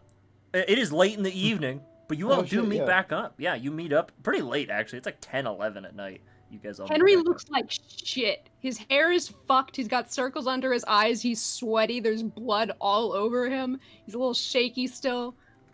Hey guys. Zay shows up with visible burns on both his hands. Infinite swagger. Zay shows up swagged out. Yeah, Henry just like stares at him for a few minutes and blinks, and he's like, "You make your shield?" Yeah, I'll take it away from my back and I just like present it to the group.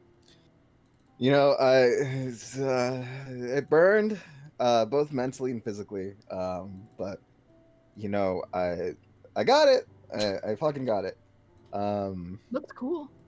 Yeah, it's really rad. Again, Brody, thank you so much for carrying the ice. I talked to the lady about it, and she was like, "Yeah, it's so useful that you have this robot to help you carry ice." And I'm like, "Yeah."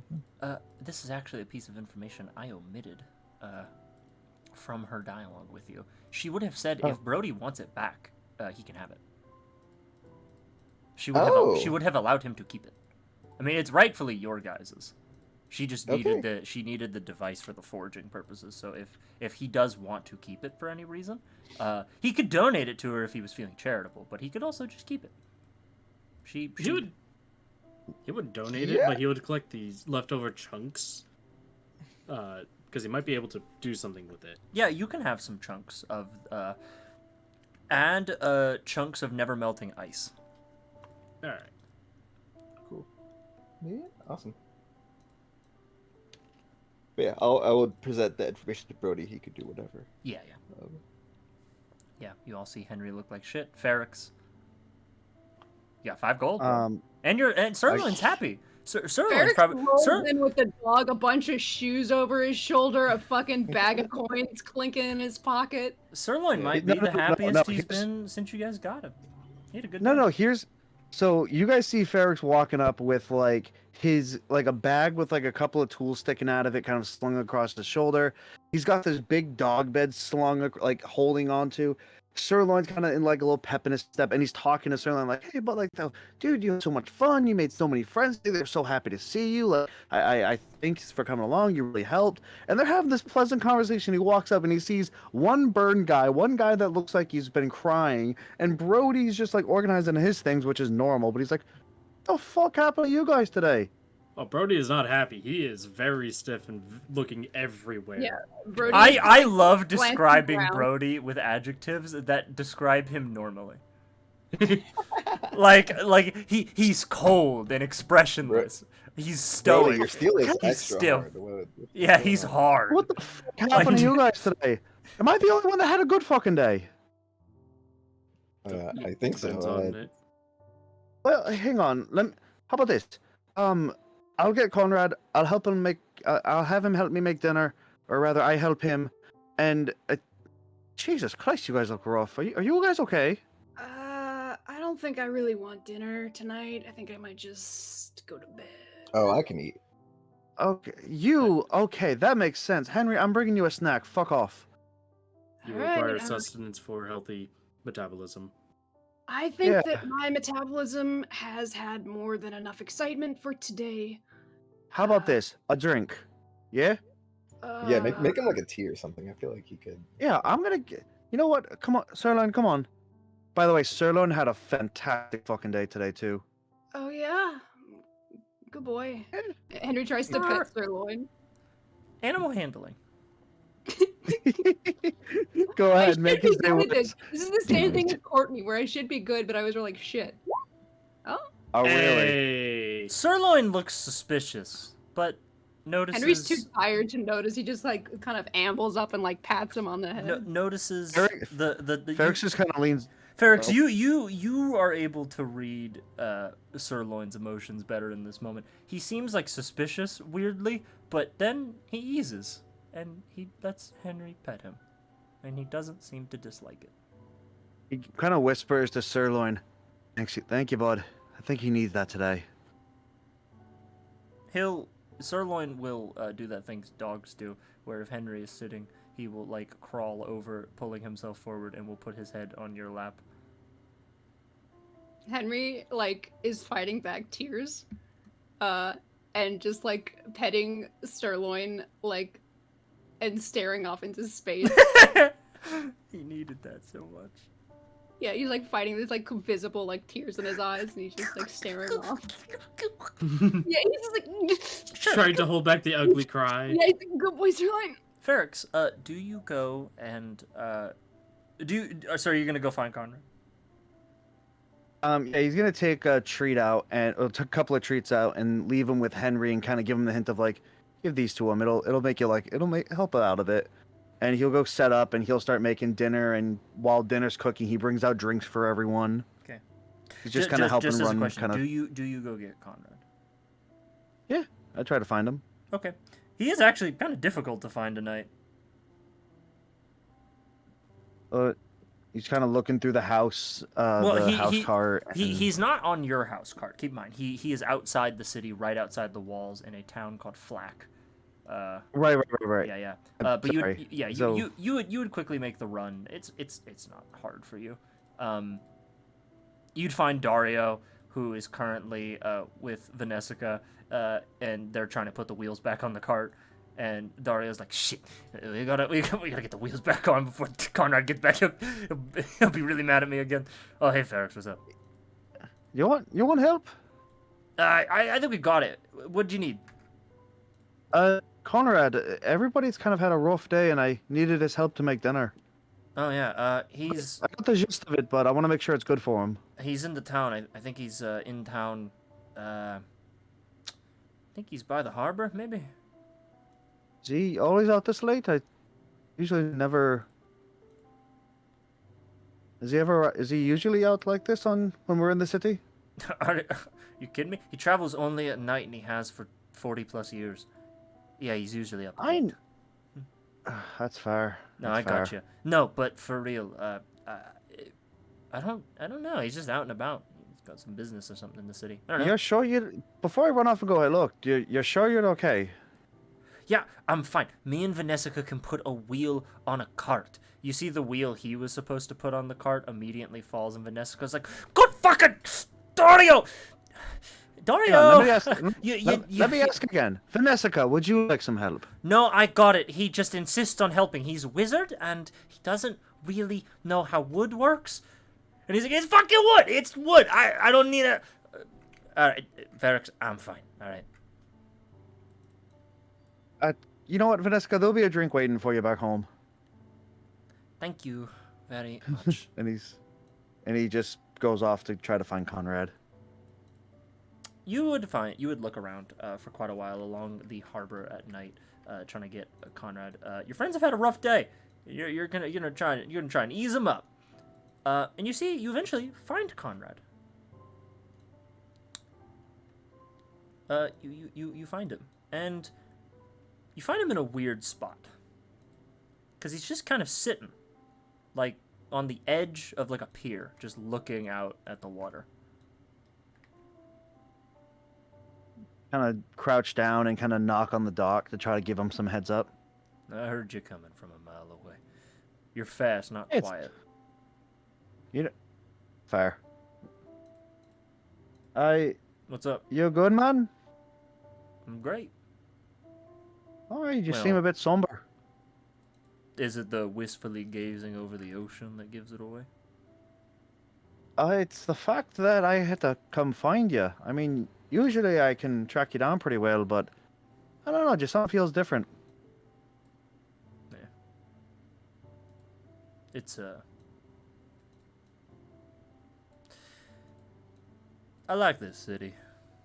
Well, I like parts of this city. The ocean view is nice. We're not gonna get a view like this again until we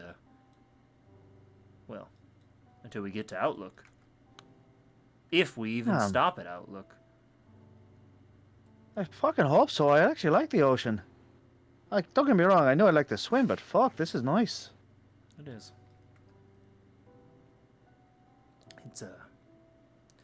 It was a favorite spot of an old friend of mine's. Well,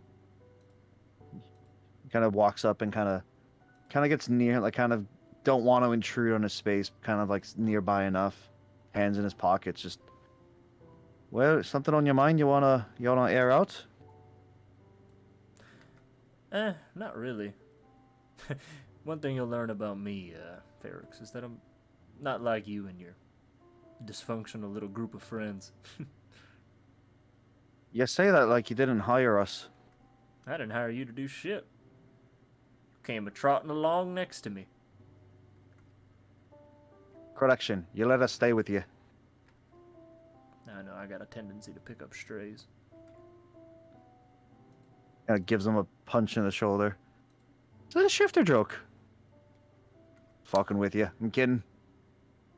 I was gonna say yeah. But hey. Listen, you find another shifter, let me know. I want to fucking meet him. Never met someone. Never met another shifter yet. I've met a couple. They're drawn to caravan lifestyles, yeah. I've met a few. Not many. My father said that. Well, yeah, my father said we usually end up living in isolation. So the fact that my mother stuck around as long as she did was surprising. No. When you love something, you don't exactly want to just up and walk away. Fuck. You good? Hello? Is he dead? He got sucked under the water. Ferrix dies. Ferrix gets Hang on, crack my and headset grabbed. died. Ferrix gets crack and grabbed and pulled beneath the waves, and The snake comes out of the water. Oh, it's salamander, my bad. yeah. Hello? Hello? Yeah, we can hear you. Okay, good. My headset died. I'm sorry. Oh, good. You know, though, you don't always have to. I found that if you want to keep the things you love and keep that wistful sense of adventure, you just take them with you. But that doesn't exactly always work out, you know? Me father? Well, more your mother. I don't know. I'm sure there's... That's kind of why I'm out, actually. I'm looking for her. Never got to meet her, but heard plenty of stories from my dad, and when he told me that she left because where I lived and all that, and how the grove was, I mean, he said that her nature was to adventure. And she was never against meeting me. If anything, she wanted to. But she just couldn't stay. So I got old enough, kind of didn't feel that being a guard was good any longer, so I moved on. I mean, I want to go home and visit my dad and tell him all this stuff, but I want to make sure I can tell him the story of how I found her. He kind of smiles. Well, from coming from another parent, I know she really wants to see you. Kind of smirks at that, and Most do. I hope so. If I'm anything like her, she's probably still moving around. Maybe she's with another caravan too. Who knows? She fit in with me village for a bit, but I mean, yeah, I live with a secluded bunch of people that are kind of used to a certain way things are. They don't. They have fun with it, but it kind of grows old real quick. Tell me about it. Yeah, that's fair. And you're sure there's nothing bothering you, man?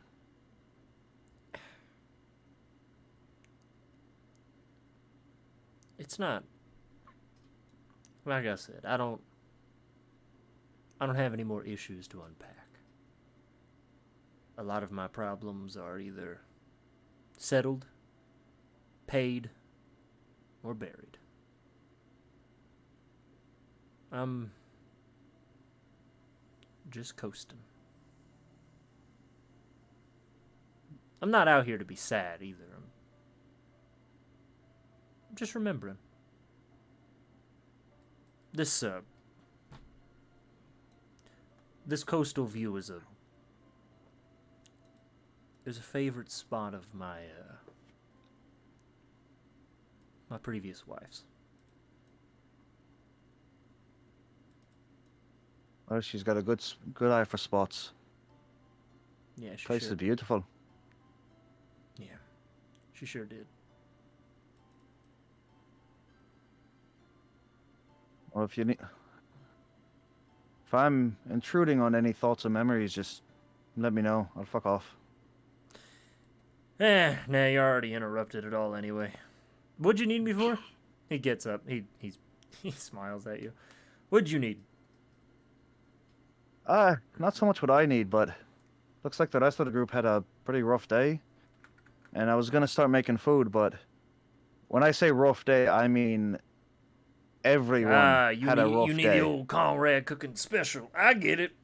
Say no more. You're a good teacher, but I want to make sure this one's done right. And the fact that Vanessa's ready to rip Darian's throat out over a Why? fucking wheel. Wait, what do you mean over a wheel? Back home, they got back. She was working on a wheel. He broke my goddamn wheels again! That stupid son of a... I can't count how many times he... I'm gonna... Now listen, he starts backing up with his hands up, and it's like, now listen, Conrad, listen. They're my friends too. I'm gonna put a damn druid's curse on that boy and turn him into a frog. So as he's backing up and saying this, he's like, now I'm not gonna tell you where they are. I'm not gonna tell you that I found them next to this house in this building by this restaurant. And I'm definitely not gonna tell you that I'm gonna run ahead of you. Ferrex, where would they go? Ferrex, I'm on your own. Ferrex, where would they go? The cart ain't got no wheels. It can't go nowhere. I would definitely am not gonna tell you that they're over by this house in that building. God, I'm gonna go make the caravan some food because I feel like I'm in a generous mood right now. Then I'm gonna go beat the shit out of Dario. Even if the wheels are replaced. You know what? I have some extra glitter you can toss on them too. Make them really. He does hate having glitter tossed on him. That is something he doesn't like. That's my fault. Dropped a whole bucket on him.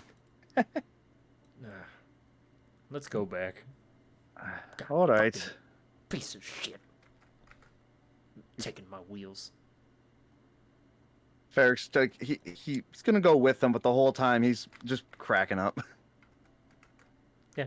And you guys go back, and Conrad would greet you all with pats on the back and just sort of trying to get your minds off of whatever's ailing you, and he would make you a nice dish using his druidic abilities. And with that, And the evening. will Eric's also probably leaves come an to a extra shot close. out Sure. With for that, Vanessica. and with that, the evening will conclude. And that will be the end of the session. This was a long one. God. It was so Long.